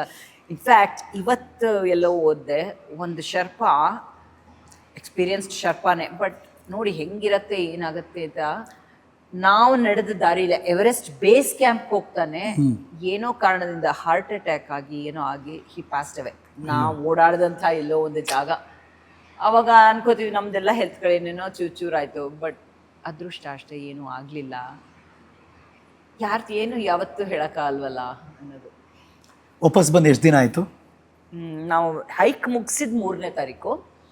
ಸೊ 4 ಕಟ್ಮಂಡುಗೆ ವಾಪಸ್ ಬಂದ್ವಿ. ಬಟ್ ಅದೇ ಹೇಳಿದ್ನಲ್ಲ, ಅಪ್ಪ ಅಮ್ಮ ಒಂದು 3 ಡೇಸ್. ಸೊ ಒಂಥರ ಅಲ್ಲಿಂದ ಬೆಂಗಳೂರಿಗೆ ವಾಪಸ್ ಬಂದ್ಮೇಲೂ ನೀವು ಪ್ರತಿನಿತ್ಯ ಏನಾದ್ರು ಮಾಡ್ಬೇಕಾದ್ರೆ ಆಕ್ಟಿವಿಟೀಸು ತಲೆಯಲ್ಲಿ ಕೊರಿತಾನೆ ಇರುತ್ತಲ್ವ? ಇದೇ ವಿಷಯ ಓಡ್ತಾ ಇರುತ್ತೆ. ಆ್ಯಂಡ್ ಯಾರು ಸಿಕ್ಕರು ಇದೇ ವಿಷಯ ಅಲ್ವಾ ಸದ್ಯಕ್ಕೆ, ಇದು ಲೇಟೆಸ್ಟ್ ಹಾಟ್ ಟಾಪಿಕ್. ಸೊ ಇದನ್ನು ಮಾತಾಡ್ತಾನೇ ಇರಬೇಕು, ಮಾತಾಡ್ತಾನೇ ಇದ್ದೀವಿ, ಹೇಳ್ತಾನೆ ಇದ್ದೀವಿ. ಆ್ಯಂಡ್ ನಾನು ಬರಿತಾ ಇದ್ದೀನಿ ಇದ್ರ ಬಗ್ಗೆ. ಸೊ ನಡೀತಾ ಇದೆ ನೋಡಿ. ನೀವೆಷ್ಟು ಸಿನಿಮಾ, ಎಷ್ಟು ಕಥೆ, ಚಿತ್ರಕಥೆ ಎಲ್ಲ ನೋಡಿದ್ರಿ, ಸ್ಕ್ರೀನ್ ಪ್ಲೇನ ನೋಡಿದಿರಿ. ಇದ್ರ ಮುಂದೆ ಯಾವ ಕಥೆ ಹೇಳಿ, ಇದ್ರ ಮುಂದೆ ಯಾವ ಸ್ಕ್ರೀನ್ ಪ್ಲೇ ಹೇಳಿ? ಇದು ಜೀವನದ ಕಥೆ ಅಷ್ಟೇ. ಇದು ನಿಜವಾಗ್ಲು ಒಂದು ತೀರಾನೇ ವಿಭಿನ್ನವಾದ ಅನುಭವ. ನಾ ಹೇಳಿದಲ್ಲ, ಪೆರು ಮಾಡಿದ್ದೀವಿ ಇದುವರೆಗೂ ಪೆರುದೇ ತಲೆಯಲ್ಲಿ ಕೂತಿತ್ತು. 5 ದಿನ ಹೈಕ್ ಹೋಗಿದ್ವಿ, ಹಿಂಗಿತ್ತು ಹಂಗಿತ್ತು, 3 ದಿನ ಶವರ್ ಇರಲಿಲ್ಲ, 4ನೇ ದಿನ ಒಂದು ಸಣ್ಣ ಬಾತ್ರೂಮ್ ಸಿಕ್ಕಾಗ ಏನೋ ಖುಷಿ, ಅದೆಲ್ಲ ಆಗಿತ್ತು. ಇವಾಗ ಹೈಕ್ ಹೋದ್ರೆ 9 ದಿನ ಹೈಕಲ್ಲಿ ಮಧ್ಯೆ ಒಂದು ಜಾಗದಲ್ಲಿ, ನಾಮ್ಚೆ ಬಜಾರ್ ಅನ್ನೋ ಜಾಗದಲ್ಲಿ ಮಾತ್ರ ಅಟ್ಯಾಚ್ಡ್ ಬಾತ್ರೂಮ್ ಅಲ್ಲಿ ಶವರ್ ಫೆಸಿಲಿಟಿ ಇತ್ತು, ಬಿಸಿ ನೀರಿತ್ತು. ಅವತ್ತೊಂದು ದಿನ ಸ್ನಾನ ಮಾಡಿ, ಬಾಕಿ ದಿನ ಎಲ್ಲ ಬಾಡಿ ವೈಪ್ಸ್ ಎಲ್ಲ ಸಿಗುತ್ತಲ್ಲ, ಇವಾಗ ಹೆಂಗೆ ಸ್ಪಂಜ್ ಬಾತ್ ಕೊಟ್ಟು ಹಂಗೆ ಅದನ್ನ ಮಾಡ್ಕೊ ಹೊರಡ್ತಾ ಇರು ಅಷ್ಟೇ. ಸೊ ಅಲ್ಲಿ ಥಿಂಕಿಂಗೇ ಚೇಂಜ್ ಆಗುತ್ತೆ. ಇವಾಗ ನನಗೆ ಬೆಳಗ್ಗೆ ಒಂದ್ಸಲ ಟೀ ಇರಬೇಕು, ಮಧ್ಯಾಹ್ನ 3 ಗಂಟೆಗೆ ಟೀ ಇರಬೇಕು ಅನ್ನೋದು ನನ್ನ ಅಭ್ಯಾಸ. ಅದು ಬೆಂಗಳೂರಲ್ಲಿ ಅಲ್ಲಿದ್ರು ಅಷ್ಟೇ, ಇಲ್ಲಿದ್ರು ಅಷ್ಟೇ. ನಂಗೆ ಬೆಳಗ್ಗೆ ಒಂದ್ಸಲ ಟೀ ಬೇಕು, ಕುಡಿಯೋದು ಇಷ್ಟೇನೆ, ಬಟ್ ಅಷ್ಟು ಮಾತ್ರ ಬೇಕೇ ಬೇಕು ಅಂತ. ಅಲ್ಲೋದಾಗ ಅದು ಏನಿಲ್ಲ, ಏನು ಆ ಜಿಂಜರ್ ಹನಿ ಲೆಮನ್ ಟೀ ಅಷ್ಟೇ. ಏನು ಬಿಸಿ ನೀರ್ಗೆ ಒಂಚೂರು ಜಿಂಜರು, ಆ ಜಿಂಜರು ಏನ್ ತುರ್ದು ಹಾಕಿರಲ್ಲ, ಅವ್ರು ಪೀಸಸ್ ಹಾಕಿರೋರು, ಒಂಚೂರು ಹನಿ ಹಾಕೊಡೋರು, ಲೆಮನ್ ಜ್ಯೂಸ್ ಹಾಕೊಡೋರು. ಬಿಕಾಸ್ ಅಲ್ಲಿ ವಾತಾವರಣ ಕದೆ ಅಂತ. ಸೊ ಅದನ್ನೇ ಕುಡಿತಿದ್ವಿ. ಬಟ್ ಅದು ಲಾಸ್ಟ್ ಅಲ್ಲಿ ಬೇಜಾರಾಗೋಯ್ತು, 3 ದಿನ ಆದ್ಮೇಲೆ ಸಾಕಾಯ್ತಪ್ಪ ಅಂತ. ಇವಾಗ ಏನಿದ್ರು ಆಮೇಲೆ ಬಿಸಿನೀರ್ ಮಾತ್ರ ಕುಡಿಯಕ್ ಶುರು ಮಾಡಿದ್ವಿ ಹಂಗೆ. ಸೊ ಅಲ್ಲಿದ್ದಾಗ ಹೆಂಗೆ ನಾವೇ ಹಂಗೆ ಬದಲಾಗ್ಬಿಡ್ತೀವಿ. ಏನಾಯ್ತು ವಾಪಸ್ ಬಂದ್ಮೇಲೆ ನಿಮ್ಮ ಡೈಲಿ ರೂಟೀನ್ ಏನ್ ಚೇಂಜ್ ಆಯ್ತು? ಚೇಂಜ್ ಆಗಕ್ಕೆ ಈಗ ರೊಟೀನ್ ನಲ್ಲಿ ಇನ್ನೇನು ಇಲ್ವಲ್ಲ, ವರ್ಕೌಟ್ ಶುರು ಮಾಡಿಲ್ಲ ಇನ್ನೂ. ಇನ್ನು ಅದೇ ಮೂಡಲ್ಲಿ ಇದ್ದೀರಾ? ರೆಸ್ಟ್ ಹೋಗಿ ಇನ್ನ ನಾಳೆಯಿಂದನಾರು ಶುರು ಮಾಡ್ಬೇಕು ಅಂತ. ಅದು ಒಂಚೂರು ಕೀ ಇದು ಆಗೋದು. ಒಂದಿನ ಶುರು ಮಾಡಿದ್ಮೇಲೆ ಕಂಟಿನ್ಯೂ ಆಗ್ಬಿಡತ್ತೆ. ಬಟ್ ಇನ್ನು ಅಲ್ಲಿಂದ ಕೆಳಗೆ ಬಂದಿಲ್ಲ ಅನ್ನೋ ಲೆಕ್ಕದಲ್ಲಿ ಬಂದಿಲ್ಲ ಅನ್ನೋ ಲೆಕ್ಕದಲ್ಲಿ ಒಂದು ಬದುಕಿನ ಇಷ್ಟ ಕಾಮ್ಯ ನೆರವೇರಿದೆ. I mean definitely very different. Of course ಅವ್ರನ್ನ ಕಮ್ ಬ್ಯಾಕ್ ಮಾಡಿ ವೆಲ್ಕಮ್ ಮಾಡಿದ ಸಿನಿಮಾ ಅದು ಇಷ್ಟ ಕಾಮ್ಯ. ಸೊ ಹಾಗಾಗಿ ಮೇಸ್ಟ್ರಿಗೊಂದು ಥ್ಯಾಂಕ್ಸು, ಸುಮನ್ ಮೇಡಮ್ಗೊಂದು ಥ್ಯಾಂಕ್ಸ್ ಹೇಳ್ಬೇಕಲ್ಲ ವಾಪಸ್ ಬಂದ್ಮೇಲೆ. ನಿಮ್ದೊಂದು ಹೆಂಗೆ ಗೊತ್ತಾ, ಯಾವಾಗಲೂ ನಮಗೆ ಅಂದರೆ ನನಗೆ ಎಸ್ಪೆಷಲಿ ಸಿನಿಮಾ ಪ್ರೀತಿಸೋನಾಗಿ, ಮಾಧ್ಯಮಗಳಲ್ಲಿ ಕೆಲಸ ಮಾಡೋನಾಗಿ ನನಗೆ ಅನಿಸೋದು ಲೈಕ್ ಬೆಳ್ಳಿ ತೆರೆ, ಕಿರುತೆರೆ ಅಥವಾ ಅದನ್ನು ಹೊರತುಪಡಿಸಿ ನಿಮ್ಮ ಸಿನಿಮಾ ಯೂಟ್ಯೂಬಲ್ಲಿ ರಿಲೀಸ್ ಆಗೋ ತನಕ ನಾನು ಹೇಳ್ತಾ ಇರೋದು. ಸೊ ಸ್ಮಾಲ್ ಸ್ಕ್ರೀನು ಅಂದರೆ ಯು ನೆವರ್ ಸೀನ್ ಲೈಕ್ ಇಲ್ಲೇ ಕೆಲಸ ಮಾಡಬೇಕು, ನಾನು ಇಲ್ಲೇ ಕೆಲಸ ಮಾಡಬೇಕು ಅಲ್ಲ, ಹಂಗಿಲ್ಲ. ನೀವು ನಾನು ಅವಾಗಲೂ ಇದು ಇಟ್ಕೊಂಡೇ ಇರಲಿಲ್ಲ. ಯಾಕೆಂದರೆ ಇವತ್ತು ಬೆಳಗ್ಗೆ ಯಾರೋ ನೀವು ಮಾತಾಡಿಸ್ತಿರೋ ಇಲ್ವೋ ಅಂದ್ಕೊಂಡ್ವಿ ಅಂದರು. ನಾನು ಯಾವಾಗಲೂ ಎಲ್ಲರ ಹತ್ರ ನಾರ್ಮಲಾಗಿ ಮಾತಾಡ್ತೀನಿ. ಸೊ ಅವ್ರು ಅಂದರು, ನಾನು ಅಂದೆ, ನೀವು ಹೇಗೆ ಅವರು ಯಾರೋ ಟೀಚರ್ ಮೀಟ್ ಮಾಡಿದ್ದು, ನೀವು ಹೇಗೆ ಟೀಚರ್ ಆಗಿ ಕೆಲಸ ಮಾಡ್ತೀರೋ ಇದು ನನ್ನ ಕೆಲಸ ಅಷ್ಟೇ. ಸೊ ನಾವೇನು ಸ್ಪೆಷಲ್ ಅಲ್ಲ ಅನ್ನೋದು ನನ್ನ ಭಾವನೆ. ಅವ್ರವ್ರಿಗೆ ಬಿಟ್ಟಿದ್ದು, ನಾನಂತೂ ಯಾವಾಗಲೂ ಹಾಗೆ ಅಂದ್ಕೊಳ್ಳೋದು. ಇದು ಇಟ್ಸ್ ಲೈಕ್ ಎನಿ ಅದರ್ ಕೆಲಸ. ಸೊ ನನ್ನ ಕೆಲಸ ನಾನು ಮಾಡ್ತೀನಿ, ಅದರಿಂದ ನನ್ನ ಹೆಚ್ಚುಗಾರಿಕೆ ಏನಿಲ್ಲ ಅಂತ. ಹಾಗೇನೆ ಆ್ಯಕ್ಟ್ ಮಾಡೋ ಟೈಮಲ್ಲೂ ಆ್ಯಕ್ಟಿಂಗ್ ಅಷ್ಟೇ, ಅದು ಸೀರಿಯಲ್ಲು ಸಿನಿಮಾ ಅನ್ನೋದು ಮುಖ್ಯ ಅಲ್ಲ, ಪಾತ್ರ ಮಾತ್ರ ಮುಖ್ಯ ಆಗ್ತಿತ್ತು. ಸೊ ನಾನು ಅವಾಗ ಯಾವತ್ತೂ ತಲೆ ಕೆಡಿಸ್ಕೊಳಕ್ಕೆ ಹೋಗಲೇ ಇಲ್ಲ, ಸೀರಿಯಲ್ ಮಾಡಲ್ಲ ಅಥವಾ ಇದು ಮಾಡಲ್ಲ ಅಂತ. ಯಾವುದ್ರಲ್ಲಿ ಏನು ಅವಕಾಶ ಬಂದರೂ ಪಾತ್ರ ಇಷ್ಟ ಆದರೆ ಮಾತ್ರ ಮಾಡ್ತಿದ್ದೆ. ಹಾಗೆ ಆ ಪಾಲಿಸಿ ಅವತ್ತಿಂದ ಇವತ್ತಿನವರೆಗೂ ಹಾಗೆ ಇಟ್ಕೊಂಡಿದ್ದೀನಿ. ಬಟ್ ಆದರೂ ಚೂಸಿ ಎಸ್ ಡಿಸಪಾಯಿಂಟ್. ಸಿ ಅದು ಅವಾಗ ಅನ್ನಿಸ್ತಿತ್ತು, ಆದ್ರೂ ಆ ಚೂಸಿ ಆಗಿದ್ದಕ್ಕೇನೆ ಜನ ಇವತ್ತಿಗೂ ಆ ಪಾತ್ರಗಳನ್ನ ನೆನಪಿನಲ್ಲಿ ಇಟ್ಕೊಂಡಿದ್ದಾರೆ. ನಂಗೆ ತುಂಬಾ ಸಲ ಆಶ್ಚರ್ಯ ಆಗುತ್ತೆ, ಹೆಂಗ್ ಸಾಧ್ಯ ಈ ಬೆಳದಿಂಗಳ ಬಾಲೆ ಎಲ್ಲ ರಿಲೀಸ್ ಆಗ ಅಷ್ಟು ವರ್ಷಗಳಾದ್ರೂ ಜನ ಇನ್ನೂ ಅದನ್ನೇ ಜ್ಞಾಪಿಸ್ಕೋತಾರೆ, ಎಲ್ಲ ಹೆಂಗೆ ಸಾಧ್ಯ ಅದು ಅಂತ ತುಂಬಾ ಅನ್ಸುತ್ತೆ ನಂಗದು. ಅದು ಏನು, ಸಿನಿಮಾದಲ್ಲಿ ಒಂದು ಹೀರೋಯಿನ್ ಮುಖ ತೋರಿಸ್ದೆ ಒಂದು ಪಾತ್ರದ ಮೂಲಕ ನಟಿ ಗೆಲ್ಲೋದು. ಬಾ, ಐ ಥಿಂಕ್ ಭಾರತೀಯ ಸಿನಿಮಾ ಇತಿಹಾಸದಲ್ಲಿ ಇನ್ಯಾವುದೋ ಸಿನಿಮಾ ಆ ಸಿನಿಮಾದಲ್ಲಿ ಆ ನಟಿ ಮುಖ ತೋರಿಸಿಲ್ಲ, ಆದ್ರೆ ಆ ನಟಿ ಗೆದ್ದಿದ್ದಾರೆ. You show me. ತುಂಬಾ ಆಶ್ಚರ್ಯ ಆಗುತ್ತೆ. ತುಂಬಾ ಸಲ ಅನ್ಸುತ್ತೆ ಕಲಾವಿದಾಗಿ ನಿಜವಲ್ಲೂ ಆ ಥರ ಹೆಂಗ್ ಸಾಧ್ಯ, ಜನ ಇಷ್ಟು ವರ್ಷ ಇವಾಗ್ಲೂ ನಾ ಕರೆಂಟ್ ಆಕ್ಟ್ ತುಂಬಾ ಮಾಡ್ತಿದ್ದು ಬಿಸಿ ಇದ್ರೆ ಜನ ನೋಡ್ತಾರೆ. ಅಷ್ಟು ವರ್ಷದ ಕೆಳಗೆ ಮಾಡಿದ ಆ ಸಿನಿಮಾಗಳನ್ನ ಇವತ್ತಿಗೂ ಜನ ಜ್ಞಾಪಿಸ್ಕೋತಾರೆ ಅಂದ್ರೆ ಅದು ಖುಷಿನೂ ಆಗುತ್ತೆ, ಆಶ್ಚರ್ಯ ಆಗುತ್ತೆ. ಆ್ಯಂಡ್ ಏನೋ ಒಂಥರ ತುಂಬಾನೇ ಅದು ಒಂಥರ ಮಿಕ್ಸ್ಡ್ ಫೀಲಿಂಗ್, ಅದು ಜನ ಜ್ಞಾಪಿಸ್ಕೊಳ್ಳೋದು ಮಾತ್ರ. ಯಜಮಾನ್ರು ತಮಾಷೆಗೋ ಕೀಟ್ಲೆಗೋ ಕಾಲೆಳಿಯೋಕೋ ಬೆಳದಿಂಗಳ ಬಾಲೆ ಬಾ ಇಲ್ಲಿ ಅಂತ ಕರೆದಿದ್ದುಂಟ? ಇಲ್ಲಪ್ಪ. ಎಂತ ಚಂದ ಹೆಸರದು. ಈಗ ನಮ್ಮನೇಲಿ ಬೇರೆಯವರೆಲ್ಲ ಜನ ಕರಿಯಲ್ವಾ, ಸೊ ಅವನೇನ್ ಕರಿಯಲ್ಲ. ಅದೆಲ್ಲ ಇಲ್ಲ. ಆ ಪ್ರೀತಿ ಅಂದ್ರೆ ನಮ್ಮನೇಲಿ ಯಾರು ರೇಗಿಸ್ತಾ ಇದ್ರೆ ಬೆಳದಿಂಗಳ ಬಾಲೆ ನೀನು ಅಂತಾರ, ಗೊತ್ತಾ? ನಿಮ್ಮನೇಲಿ ನಡೆದೇ ಇಲ್ವಾ ಹಂಗೆ? ಇಲ್ಲಪ್ಪ, ಯಾರ ಮನೇಲಿ ಯಾರು ಕರಿಯಲ್ಲ ಬೆಳದಿಂಗಳ ಬಾಲೆ ಅಂತ. ವಾಟ್ ಹಿ ಕಾಲ್ಸ್ ಯು ಅಂದ್ರೆ ಏನು ಪ್ರೀತಿಯಿಂದ ನಿಮಗಿರೋ? ಸುಮನ್ ಅಷ್ಟೇ. ಸುಮನ್. ನಿಮ್ಗೆ ಏನೇನು ಪೆಟ್ ನೇಮ್ ಇಲ್ವೇ ಇಲ್ವಾ ನಿಮಗೆ? ಆಕ್ಚುಲಿ ಇತ್ತೀಚೆಗೆ ನನ್ನ ಕಾಲಮಲ್ಲೂ ಬರೆದಿದೆ ಅನ್ಸುತ್ತಂಗೆ, ವೆರಿ ಅನ್ಯೂಶುವಲ್. ಬಟ್ ನಮ್ಮ ಅಪ್ಪ ಅಮ್ಮನೂ ಯಾವತ್ತು ಇವಾಗ ನಂದು ಸುಮನ್ ಏನಿದೆಯೋ ಸಾಮಾನ್ಯಕ್ಕೆ ಸುಮಾ ಅಥವಾ ಸುಮನ ಆಗ್ಬಿಡತ್ತೆ. ನಮ್ಮ ಅಪ್ಪ ಅಮ್ಮ ಯಾವತ್ತು ಸುಮನ್ ಅಂತಲೇ ಕರೆದಿರೋದು. ಅವ್ರು ಪೆಟ್ ನೇಮ್ ಇಟ್ಟೇ ಇಲ್ವಾ ನಿಮಗೆ? Suman. Everybody calls you Suman. Suman. But ನಮ್ಮ ಸೋದರ ಮಾವ ಒಬ್ರು ಚುಮ್ಮಿ ಅಂತ ಕರೆಯೋರು. ಚುಮ್ಮಿ. ಅಂಡ್ ಇವನು ನನ್ನ ಫ್ರೆಂಡ್ ಒಬ್ಬ ಇದೆ, ಅಂದ್ರೆ ನಾವು ಒಟ್ಟಿಗೆ ಬೆಳೆದವರು, ಅವನೊಬ್ಬ ಚುಮ್ಮಿ ಅಂತಾನೆ. ನಾನು ಗಾಂಧಿ ಬಜಾರಲ್ಲಿ ಅವ್ರ ಮನೆಯಲ್ಲೇ ಫಸ್ಟ್ ಬಾಡಿಗೆ ಇದ್ದಿದ್ದು. ಸೊ ನಾನು ತುಂಬಾ ಒಟ್ಟಿಗೆ ಬೆಳೆದವರು. ಅವನು ನನ್ನ ಚುಮ್ಮಿ ಅಂತ. ಅದು ಬಿಟ್ಟರೆ ಬೇರೆ ಏನು ಹೆಸರುಗಳೂ ಇಲ್ಲ, ಸುಮನ್ ಅಷ್ಟೇ. ಬಟ್ ಅದು ಹುಡುಗನ ಹೆಸರು, ಅದು ತೆಲುಗು ಅವರು. ಫಸ್ಟ್ ಎಲ್ಲರಿಗೂ ಅನ್ಸ ಸುಮನ್ ಅಂದ ತಕ್ಷಣ ಇದು ಹುಡುಗನ ಹೆಸರಲ್ವಾ ಅಂತ. ನಾನು ಇನ್ಫ್ಯಾಕ್ಟ್ ರೀಸೆಂಟ್ ಆಗಿ ನಮ್ಮ ಅಪ್ಪ ಅಮ್ಮನ ಕೇಳಿದೆ, ಅದು ಹೆಂಗೆ ಯೂಶುವಲ್ ಆಗಿ ಸುಮಾ ಅಥವಾ ಸುಮನ ಆಗುತ್ತಲ್ಲ, ಹೆಂಗ್ ಸುಮನ್ ಆಗಿ. ನಮ್ಮ ಅಣ್ಣನ ಹೆಸರು ಸುಧೀರ್, ಸೊ ಅದಕ್ಕೆ ರೈಮ್ ಆಗಕ್ಕೆ ಇಟ್ರೋ ಏನೋ ಗೊತ್ತಿಲ್ಲ, ಸುಮನ್. ಬಟ್ ನಾನು ಹೇಳೋದು ಇಷ್ಟೇ, ಸುಮನ್ ಅಂದ್ರೆ ಒಳ್ಳೆಯ ಮನಸ್ಸುಳ್ಳವಳು. ಅಂಡ್ ಐ ಥಿಂಕ್ ಅದು ನಂಗಿದೆ ಅಂತ ನಾನಂತೂ ಅನ್ಕೊಂಡಿದ್ದೀನಿ. ಕರೆಕ್ಟಾಗಿ ಹೆಸರಿಟ್ಟಿದ್ದಾರೆ ಅಂತ. ಅಂಡ್ ನೆನ್ನೆ ಯಾವುದೋ ವಿಷಯಕ್ಕೆ ನಮ್ಮ ಅಣ್ಣ ನಾನು ಮಾತಾಡ್ತಿದ್ವಿ, ಆ ಲಾಸ್ಟ್ ನೇಮ್ ಕಾನ್ಸೆಪ್ಟ್ ಅವಾಗೆಲ್ಲ ಇನಿಷಿಯಲ್ಸ್ ಇಡೋರು, ಬಟ್ ಅದು ಹೆಂಗೆ ಗೊತ್ತಿಲ್ಲ, ನಮ್ಮ ಅಪ್ಪ ಅಮ್ಮ ಹಂಗಿಟ್ರು. ಅವಾಗಿಂದ ಅದೇ ಲಾಸ್ಟ್ ನೇಮ್ ಅಂತಾರೆ, ಫಸ್ಟ್ ನೇಮ್ ಲಾಸ್ಟ್ ನೇಮೇ ಆಯ್ತು, ಸುಮನ್ ನಗರ್ಕರ್ ಅಷ್ಟೇ. ಅದು ಏನದು ಆಕ್ಚುಲಿ ನಗರ್ಕರ್? ನಗರ, ಶಿವಮೊಗ್ಗ ಡಿಸ್ಟ್ರಿಕ್ಟ್ ನಗರ. ಓ, ಆ ನಗರನೇನಾ? ನಗರ ಶ್ರೀನಿವಾಸ ಉಡುಪ ಅಂತ ಇದಾರಲ್ಲ, ಅದೇ ಊರು. ಅಕ್ಕರ್ ಏನದು? ಅಲ್ಲಿಯವರು ಅಂತ. ಅದೇ ನಾನು ಇದನ್ನ ಸುಮಾರು ಕಡೆ ಹೇಳಿದ್ದೀನಿ. ಹಂಗೆ ನಾವು ಅವಾಗ ಮಹಾರಾಷ್ಟ್ರ, ಈಗ ಹೇಳಿದ್ನಲ್ಲ, ಮಹಾರಾಷ್ಟ್ರೀಯನ್ ಮನೆಯಲ್ಲಿ ಬಾಡಿಗೆಗಿದ್ದು, ಆ ಇನ್ಫ್ಲೂಯೆನ್ಸು ಏನೋ ಗೊತ್ತಿಲ್ಲ. ನಮ್ಮ ಅಪ್ಪ ಮತ್ತೆ ನಮ್ಮ ಚಿಕ್ಕಪ್ಪ ನಮ್ಮ ಅಣ್ಣ ಹುಟ್ಟಿದಾಗ, ಫಸ್ಟ್ ಆ ಜನ್ರೇಷನ್ ನಮ್ಮ ಅಣ್ಣ ಫಸ್ಟ್ ಹುಟ್ಟಿದಾಗ, ಮಕ್ಕಳಿಗೆ, ಯಾಕೆ ನಮ್ಮ ತಂದೆ ಹೆಸರಲ್ಲೆಲ್ಲ ಇನಿಷಿಯಲ್ ಅಲ್ಲಿದೆ. ನಮ್ಮ ತಂದೆ ಹೆಸರು NM ರಾಮಚಂದ್ರ, ಸೊ ನಗರದ ಮೈಲಾರಿರಾವ್ ರಾಮಚಂದ್ರ ಮೂರ್ತಿ ಅಷ್ಟೇ. ಸೊ ಅದು ಹೆಂಗೆ ಅವ್ರಿಗೆ ಐಡಿಯಾ ಬಂತು ಗೊತ್ತಿಲ್ಲ. ಬಟ್ ನಮ್ಮ ಮಕ್ಕಳಿಗೆಲ್ಲ ನಗರ್ಕರ್ ಅಂತ ಇಟ್ಬಿಡೋಣ ಅಂತ ಏನೋ ಡಿಸೈಡ್ ಮಾಡಿದ್ರು. ಸೊ ಅಲ್ಲಿಂದ ಶುರುವಾಯ್ತು ನಮ್ದು ನಗರ್ಕರ್. ಇನ್ನೊಂದು ಮ್ಯಾಜಿಕ್ ಹೇಳ, ನಮ್ಮಪ್ಪ ಯೋಚನೆ ಮಾಡಲಿಲ್ಲ ಅಷ್ಟೇ, ಬಿಕಾಸ್ ನಮ್ಮೂರು ಚಾಮರಾಜನಗರ. ಸೊ ನಮ್ಮಪ್ಪನವಾಗ ಯೋಚನೆ ಮಾಡಿದ್ದಿದ್ರೆ ನೀವು ನಗರ ಆಗ್ಬಿಟ್ಟಿರೋದು. ಆಕ್ಚುಲಿ ಮಹಾರಾಷ್ಟ್ರದಲ್ಲಿ ಅಹಮದ್ ನಗರ್ನವರು ನಗರ್ಕರ್ ಅಂತ ಇಟ್ಕೊತಾರೆ. ಓ ಹೌದಾ? ಓಕೆ. ಅಂಡ್ ಫನಿ ಏನಂದ್ರೆ ನಂದು ನಗರ್ಕರ್ ಕೇಳಿದ ತಕ್ಷಣ ಎಲ್ಲರೂ ಮಹಾರಾಷ್ಟ್ರೀಯನ್ ಅನ್ಕೊಂತಾರೆ. ಅದಕ್ಕೆ ಆ ಸ್ಟಾರ್ಟಿಂಗ್ ಹೇಳಿದ್ದು, ಅಪ್ಪಟ್ಟ ಬೆಂಗಳೂರಿನ ಬಸವನಗುಡಿ ಹೆಣ್ಮಗಳು, ಕನ್ನಡದವಳು, ಕನ್ನಡತಿ, ಅಚ್ಚ ಕನ್ನಡ. ಬಸವನಗುಡಿ ಮಲ್ಲೇಶ್ವರಂ ಅಂದ್ಬಿಟ್ರೆ ಅದೊಂಥರ ಹಾರ್ಡ್ ಕೋರ್ ಕನ್ನಡ ಅದು. ಸೊ ನಾನು US ಅಲ್ಲಿ ಹಿಂದೂಸ್ತಾನಿ ಹೇಳ್ಕೊಡ್ತಾ ಇದ್ದೆ. ಒಂದು ಸ್ವಲ್ಪ ಕ್ಲಾಸಸ್ ಮಾಡ್ತಿದ್ದಾಗ ಯಾರಾದ್ರೂ ಮಹಾರಾಷ್ಟ್ರೀಯನ್ಸ್ ಕಾಲ್ ಮಾಡೋರು ಕ್ಲಾಸ್ ವಿಷಯ ವಿಚಾರಿಸಕ್ಕೆ. ಅಂಡ್ ಅವ್ರು ನನ್ನ ಲಾಸ್ಟ್ ನೇಮ್ ನೋಡ್ತಿದ್ದರಿಂದ ಅವ್ರು ಅಸ್ಯೂಮ್ ಮಾಡ್ಕೊಂಡ್ಬಿಡೋರು ಮಹಾರಾಷ್ಟ್ರೀಯನ್ ಅಂತ. ಮತ್ತೆ ನೀವು ಹಿಂದೂಸ್ತಾನಿ ಹೇಳ್ಕೊಡಕ್ಕೂ ಹಿಂದೂಸ್ತಾನಿ ಅಂಡ್ ನಗರ್ಕರ್ ಅನ್ನೋ ಹೆಸರು ಮುಗೀತಲ್ಲ. ಸೊ ಫೋನ್ ಮಾಡಿದ ತಕ್ಷಣ ಮರಾಠಿಲೇ ಶುರು ಮಾಡ್ಬಿಡೋರು ಮಾತಾಡಕ್ಕೆ. Then I had to say ಇಲ್ಲ ನಂಗೆ ಮರಾಠಿ ಬರಲ್ಲ, ನಾನು ಕನ್ನಡದವಳು ಅಂತ. ಹಾಗೆ ಬಟ್ ಎಷ್ಟು ಭಾಷೆ ಗೊತ್ತು ನಿಮಗೆ? ಭಾಷೆ ಚೆನ್ನಾಗಿ ಮಾತಾಡಕ್ ಗೊತ್ತಿರೋದು ಕನ್ನಡ, ಇಂಗ್ಲೀಷು, ಹಿಂದಿ, ಓಕೆ, ತೆಲುಗು ಸ್ವಲ್ಪ ಗೊತ್ತಾಗತ್ತೆ, ಮ್ಯಾನೇಜ್ ಮಾಡ್ಬೋದು ಒಂದು ಚೂರು ವರ್ಡ್ಸು. ತಮಿಳು ಓಕೆ, ಜಾಸ್ತಿ ಬರಲ್ಲ. ಮಲಯಾಳಂ ಅಂತೂ ಸಾಧ್ಯನೇ ಇಲ್ಲ. ಸೊ ಮೇನ್ಲಿ 3 ಲ್ಯಾಂಗ್ವೇಜ್, ಬಾಕಿದೆಲ್ಲ ಚೂರು ಪಾರು ಅರ್ಥ ಆಗೋದು ಅಷ್ಟೇ. ನೀವು ಬೇರೆ ಸ್ಕ್ರೀನಲ್ಲಿ ನಿಮ್ಮನ್ನು ನೋಡಿಲ್ಲ, ನಾವು ಅದಕ್ಕೆ ಕೇಳಿದೆ. ಬೇರೆ ಭಾಷೆಯ ಸ್ಕ್ರೀನ್ ನಾವು ಮಾಡ್ತಿದ್ದ ಟೈಮಲ್ಲಿ ಇವಾಗ ಆ್ಯಕ್ಚುಲಿ ಆ ಥರ ಆಪರ್ಚುನಿಟೀಸ್ ಜಾಸ್ತಿ ಇದೆ. ಬಿಕಾಸ್ ಇವತ್ತಿನ ರೀತಿನೇ ಬೇರೆ. ನಾವು ಮಾಡ್ತಿದ್ದಾಗ ಆ ಥರ ಇರಲಿಲ್ಲ. ಆ್ಯಂಡ್ ನನ್ನ ನೇಚರು ಮುಂಚೆಯಿಂದನೂ ನಾನು ಯಾವತ್ತೂ ಎಲ್ಲೂ ಅವಕಾಶಗಳನ್ನ ಕೇಳ್ಕೊಂಡು ಹೋದವಳು, ಬಂದಿದ್ದಿಷ್ಟ ಆದರೆ ಮಾತ್ರ ಮಾಡ್ತಿದ್ದವಳು. ಸೊ ಅವಾಗೆಲ್ಲ ನನಗೆ ಬೇರೆ ಭಾಷೆ ಹೆಂಗೆ ಮಾಡಬೇಕು, ಯಾವ ಥರ ಅಪ್ರೋಚ್ ಏನೂ ಗೊತ್ತೂ ಇರಲಿಲ್ಲ, ಮಾಡ್ತಾನೂ ಇರಲಿಲ್ಲ. ಸೊ ಅದು ಯಾವತ್ತೂ ಆಗಲೇ ಇಲ್ಲ.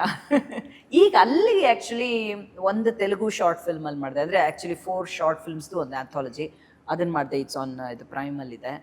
ಸೊ ಆ ಥರ ಕೆಲವು ಮಾಡಿದೆ. ಬಟ್ ಅದರ್ವೈಸ್ ಇಲ್ಲಿ ಅವಾಗ ಕನ್ನಡನೇ ಅಷ್ಟೇ. Anything in your bucket list? ಈಗ ನನ್ನ ಪ್ರಶ್ನೆ, ಬಕೆಟ್ ಲಿಸ್ಟ್ ಇಲ್ಲ ಈಗಲೂ ಇಲ್ವಾ? ಈಗ ಎವರೆಸ್ಟ್ ಹೋಗಿ ಬಂದ್ಮೇಲೂ ಇಲ್ವಾ ಬಕೆಟ್ ಲಿಸ್ಟ್? ಹೆಂಗದು ಏನೋ ಬಂದಿದ್ದು ಮಾಡೋದಷ್ಟೇನಾ? ಅಷ್ಟೇ. ನಾನು ಯಾವಾಗಲೂ ಹಿಂಗೇ ಆಗಬೇಕು, ಹಾಗೆ ಆ್ಯಂಡ್ ನಂದು ವೆರಿ ಸಿಂಪಲ್ ಲೈಫ್ ಸ್ಟೈಲು ನಂದು. ಅದೊಂದು ಇದೆ, ನೋಡಿದ್ರೆ ಗೊತ್ತಾಗುತ್ತೆ. ಸಿಂಪಲ್ ಆಗಿ ಒಂದು ಡ್ರೆಸ್ ಹಾಕೊಂಡ್ಬರ್ತೀನಿ ಅಂತ ಸಿಂಪಲ್ ಆಗಿ ಬಂದಿದ್ದಾರೆ. ನಂದು ಸಿಂಪಲ್ ಲೈಫ್ ಸ್ಟೈಲೇನೆ. ನಾನು ಯಾವತ್ತೂ ಅತಿ ಇದು ಇಲ್ವೇ ಇಲ್ಲ. ಸೊ ಏನು ಆ ಥರದ್ದೆಲ್ಲ ಇಲ್ಲದ್ರೆ ಕೈಗೆಲ್ಲ ಹಾಕೊಂಡು ಕತ್ತಿಗೆಲ್ಲ ಚಿನ್ನ ಬೆಳ್ಳಿ ಇಲ್ವಲ್ಲ ನಂದು. ಅದು ಎಲ್ಲ ಕಡೆ ಗೊತ್ತಲ್ಲ. ನಾನು ನನ್ನ ಹತ್ರ 0 ಗೋಲ್ಡ್ 0 ಸಿಲ್ವರ್ ಇಲ್ವೇ ಇಲ್ಲ. ನನ್ನ ಹೈಸ್ಕೂಲ್ಗೂ ಬರಕ್ ಮುಂಚೆ ಹಾಕದ್ ಬಿಟ್ಟೋಳು. ಮೋದಿ ಅವರಿಗೆ ಅರ್ಜೆಂಟಾಗಿ ತಿಳಿಸ್ಬೇಕು. ಯಾರಾದ್ರೂ ಅವಾರ್ಡ್ ಕೊಡೋದಿದ್ರು ಕೊಡಿ. ನಾನು I don't know how, but ಹೈಸ್ಕೂಲ್ಗೂ ಬರಕ್ ಮುಂಚೆ ನನ್ನ ಚಿನ್ನ ಹಾಕದ್ ಬಿಟ್ಬಿಟ್ಟೆ. ಅದ್ಬಿಟ್ಟು ಇಟ್ಕೊಂಡು ಇಲ್ವೇ ಇಲ್ಲ, 0 ಕಲೆಕ್ಷನ್ ಇಲ್ಲ. ಯು ನೆವರ್ ಪರ್ಚೇಸ್ ಚಿನ್ನ in your life? No silver, no gold. ನಿಮ್ಮ ಯಜಮಾನ್ರು ಎಷ್ಟು ಖುಷಿ ಆಗಿರ್ತಾರೆ. ಸೊ ಆ ಥರದ್ದು ಯಾವುದು ನನಗೆ. ಇನ್ಫ್ಯಾಕ್ಟ್ ಅದಕ್ಕೆ ಇದಂದ್ರೆ ನಮ್ಮ ಅಪ್ಪ ಅಮ್ಮನೆಲ್ಲ ದುಬೈ ಕರ್ಕೊಂಡು ಹೋಗಿದ್ದೆ. ಅಲ್ಲಿ ಎಲ್ಲರೂ ಹೋಗ್ತಾರೆ ಟೂರಲ್ಲಿ, ಎಲ್ಲರೂ ಹೋಗಿದ್ರು. ನನ್ನ ಜೊತೆಲಿ ಹೋಗಿದ್ನಲ್ಲ, ಇದ್ದೆ ಆ ಸ್ಟೋರಲ್ಲಿ. ಅವ್ನು ಫಸ್ಟ್ ಬಂದು ಕೇಳ್ದೆ ಏನಾದ್ರು ತಗೋತೀರಾ ಅಂತ. ನಾನು ಗೋಲ್ಡ್ ಹಾಕಲ್ಲಪ್ಪ, ನಂಗೆ ಏನು ನೋಡೋದು ಇಲ್ಲ ಅಂದೆ.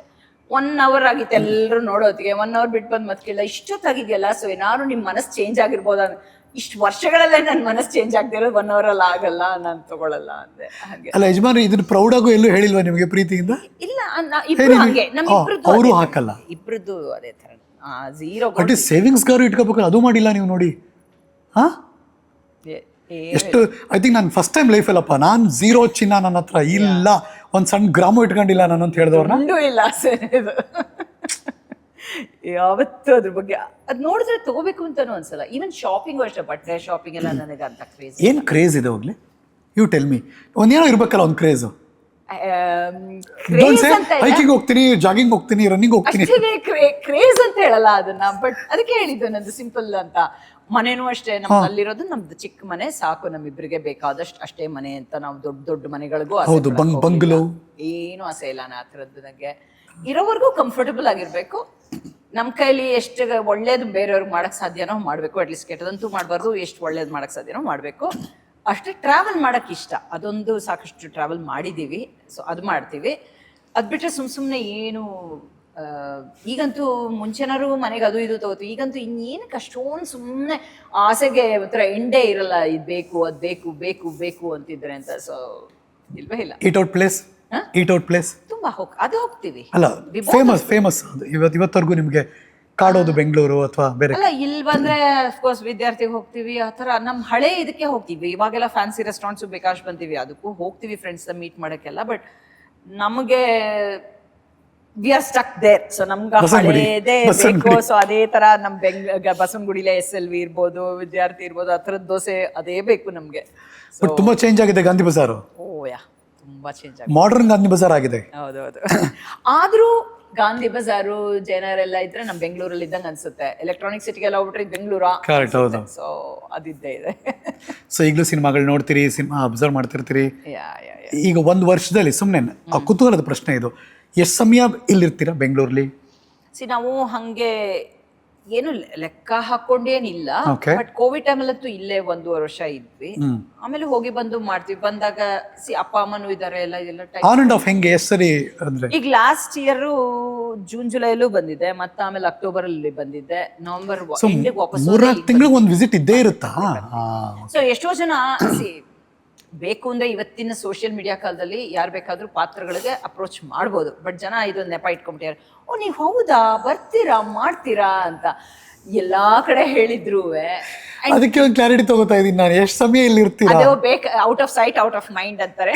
ಎಕ್ಸಾಕ್ಟ್ಲಿ ಅದೇ ಆಗಿರೋದು. ಬಟ್ ಎನಿವೆ ಅದು ಜನ ಕೇಳ್ತಾರೆ ಯಾಕೆ ಮಾಡ್ತಿಲ್ಲ ಅಂತ. ನಾನು ಏನ್ ಹೇಳಕ್ ಸಾಧ್ಯ, ಒಳ್ಳೆ ಪಾತ್ರಗಳು ಬರಬೇಕು. ಬಟ್ ಜನ ಪ್ರಾಬ್ಲಮ್, ಇಂಡಸ್ಟ್ರಿ ಪ್ರಾಬ್ಲಮ್ ಮರ್ತ್ಬಿಟ್ರೆ ಗೊತ್ತಿಲ್ಲ. ಎಲ್ಲರೂ ಹೇಳೋದೆ ಅಂದ್ರೆ, ಓ ನೀವು ಅಲ್ಲಿದ್ದೀರಾ ಅಲ್ವಾ, ಮಾಡಲ್ಲ ಅನ್ಕೊಂಡ್ವಿ ಅಂತ. ಇವತ್ತಂತೂ US to ಬೆಂಗಳೂರು ಓಡಾಟ ತುಂಬಾ ಈಸಿ. ನೆನೆಸ್ಕೊಂಡ್ರೆ ಬರ್ಬೋದು, 24 hours ಅಲ್ಲಿ ಬರ್ಬೋದು. ನಾನು US ಹೋದ್ರಲ್ಲಿ 36 hours ತಗೊಳ್ಳೋದು. 24 ಡೈರೆಕ್ಟ್ ಫ್ಲೈಟ್. ಇವಾಗ ಡೈರೆಕ್ಟ್ ಫ್ಲೈಟ್ ಸದ್ಯಕ್ಕೆ ಏರ್ ಇಂಡಿಯಾ ಕ್ಯಾನ್ಸಲ್ ಮಾಡಿದೆ. ಬಟ್ 22 hours ಥ್ರೂ ಮುಂಬೈಗಂತೂ ಲ್ಯಾಂಡ್ ಆಗ್ಬೋದು, ಆರಾಮಾಗಿ ಬರ್ಬೋದು. ಒಟ್ಟಿನಲ್ಲಿ ಯಾವಾಗ ಬೇಕಾದ್ರೂ ಬರ್ಬೋದು. ಕರೆಕ್ಟ್. ಬಟ್ ಅಂಡ್ ಎಷ್ಟೋ ಇಂಟರ್ವ್ಯೂಗಳು ಎಲ್ಲ ಕಡೆ ಹೇಳಾಗಿದೆ ಮಾಡ್ತೀನಿ ಅಂತ. ಒಂದಷ್ಟು ಮಾಡಿದೆ. ಬಟ್ ಇವಾಗೆಲ್ಲ ನಮ್ಮ ಚಿತ್ರರಂಗ ಇರೋ ಪರಿಸ್ಥಿತಿಲಿ ರಿಲೀಸ್ ಆಗಿಲ್ಲ. 5 ಸಿನಿಮಾ ಇದೆ, ನಾವೇ ಪ್ರೊಡ್ಯೂಸ್ ಮಾಡಿರೋ ಬ್ರಾಹ್ಮಿ ಕೂಡ ಇದೆ, ಮಾಡೋ ಪರಿಸ್ಥಿತಿ ಇಲ್ಲ ಅಷ್ಟೇ. ಅಲ್ಲ, ನಾವು ನಿಮ್ಮನ್ನು ಮಿಸ್ ಮಾಡ್ಕೊಂಡಿದ್ದೀವಿ, ನೀವು ನಮ್ಮನ್ನು ಮಿಸ್ ಮಾಡ್ಕೊಂಡಿದ್ದೀರಾ ಅಂತ. ಖಂಡಿತ, ಅಫ್ಕೋರ್ಸ್. ಕಲಾವಿದೆಯಾಗಿ ಒಂದ್ಸಲ ಬಣ್ಣ ಹಚ್ಚೋದು, ಅಫ್ಕೋರ್ಸ್ ನಾನು ತುಂಬ ಮೇಕಪ್ ಮಾಡಲ್ಲ, ಬಟ್ ಬಣ್ಣ ಹಚ್ಚಿದ್ರು ಅಂದರೆ ಯಾವತ್ತಿದ್ರು ಕಲಾವಿದ್ರೆ ಅದು ಎಳಿತಾನೆ ಇರುತ್ತೆ, ಆ ಸೆಳೆತ ಇದ್ದೇ ಇರುತ್ತೆ. ಸೊ ಅಲ್ಲೂ ಮಾಡ್ತಿರ್ತೀನಿ. ರೀಸೆಂಟಾಗಿ ಅಲ್ಲೊಂದು ಶಾರ್ಟ್ ಫಿಲ್ಮ್ ಮಾಡಿದೆ, ಆ ಥರ ಮಾಡ್ತಿರ್ತೀನಿ. ಬಟ್ ತುಂಬ ಮಾಡಿಲ್ಲ. ಬಟ್ ಏನು ಮಾಡೋಕ್ಕಾಗಲ್ಲ. ಏನು ಗೋಲ್ ಏನು ಎಂತ ಇಲ್ವಾ? ಇಲ್ಲಪ್ಪ, ಆದಷ್ಟು ಇರೋಷ್ಟು ವರ್ಷ ಖುಷಿಯಾಗಿರ್ಬೇಕು, ಹೆಲ್ದಿಯಾಗಿರ್ಬೇಕು. ಸಾಧ್ಯನಾ? ಎಷ್ಟು ವರ್ಷ ಆಗುತ್ತೋ ಸಾಧ್ಯ. ನಾವು ತುಂಬಾ ಜನ ಯಾವ್ಯಾವ್ದ್ರ ಹಿಂದೆ ಓಡ್ತಾ ಇದೀವಿ, ಅದಕ್ಕೆ ಕೇಳಿದೆ. ಅಲ್ಲ, ಅದನ್ನೇ ನಾ ಹೇಳದ್ನಲ್ಲ, ನಂಗೆ ಆ ಥರದ ಆಸೆಗಳಿಲ್ಲ ಅಂತ. ಯಾವ್ದ್ರ ಎಷ್ಟೋ ಸಲ ಒಂದು ಸಾಮಾನು ತಗೋಬೇಕಾದ್ರೆ 10 ಸಲ ಯೋಚನೆ ಮಾಡ್ಬೇಕಂದ್ರೆ ಬೇಕಾಯ್ತು ನಿಜವಾಗ್ಲೂ. ಬಿಕಾಸ್ ಇನಿಷಿಯಲಿ ಮನೆ ಮಾಡ್ಕೊಂಡಾಗ ಹತ್ತೋಗೋ ಅಂತ. ಮೊನ್ನೆ ಯಾವತ್ತೋ ಮನೇಲಿ ತೆಗೆದು ಯಾಕೆ ಇಷ್ಟೊಂದಿದೆ ಸಾಮಾನು ಅನ್ಸಕ್ ಶುರುವಾಗಿದೆ. ಅಂದ್ರೆ ಆ ಥರದ್ದು ಒಂದು ಇದರಲ್ಲಿದೆ. ಮೆಚುರಿಟಿ ಬಂದ್ಬಿಟ್ಟಿದೆ. ಆಕ್ಚುಲಿ ನನಗೆ ಆ ಥರ ತುಂಬಾ ಆಸೆಗಳಂತೂ ಖಂಡಿತ ಇಲ್ಲ, which is very rare. But absolutely no. ನನಗೆ ಯಾವಾಗಲೂ ಕಾಡುವಂಥ ಒಂದು ಪದ ಬದುಕಿನಲಿ.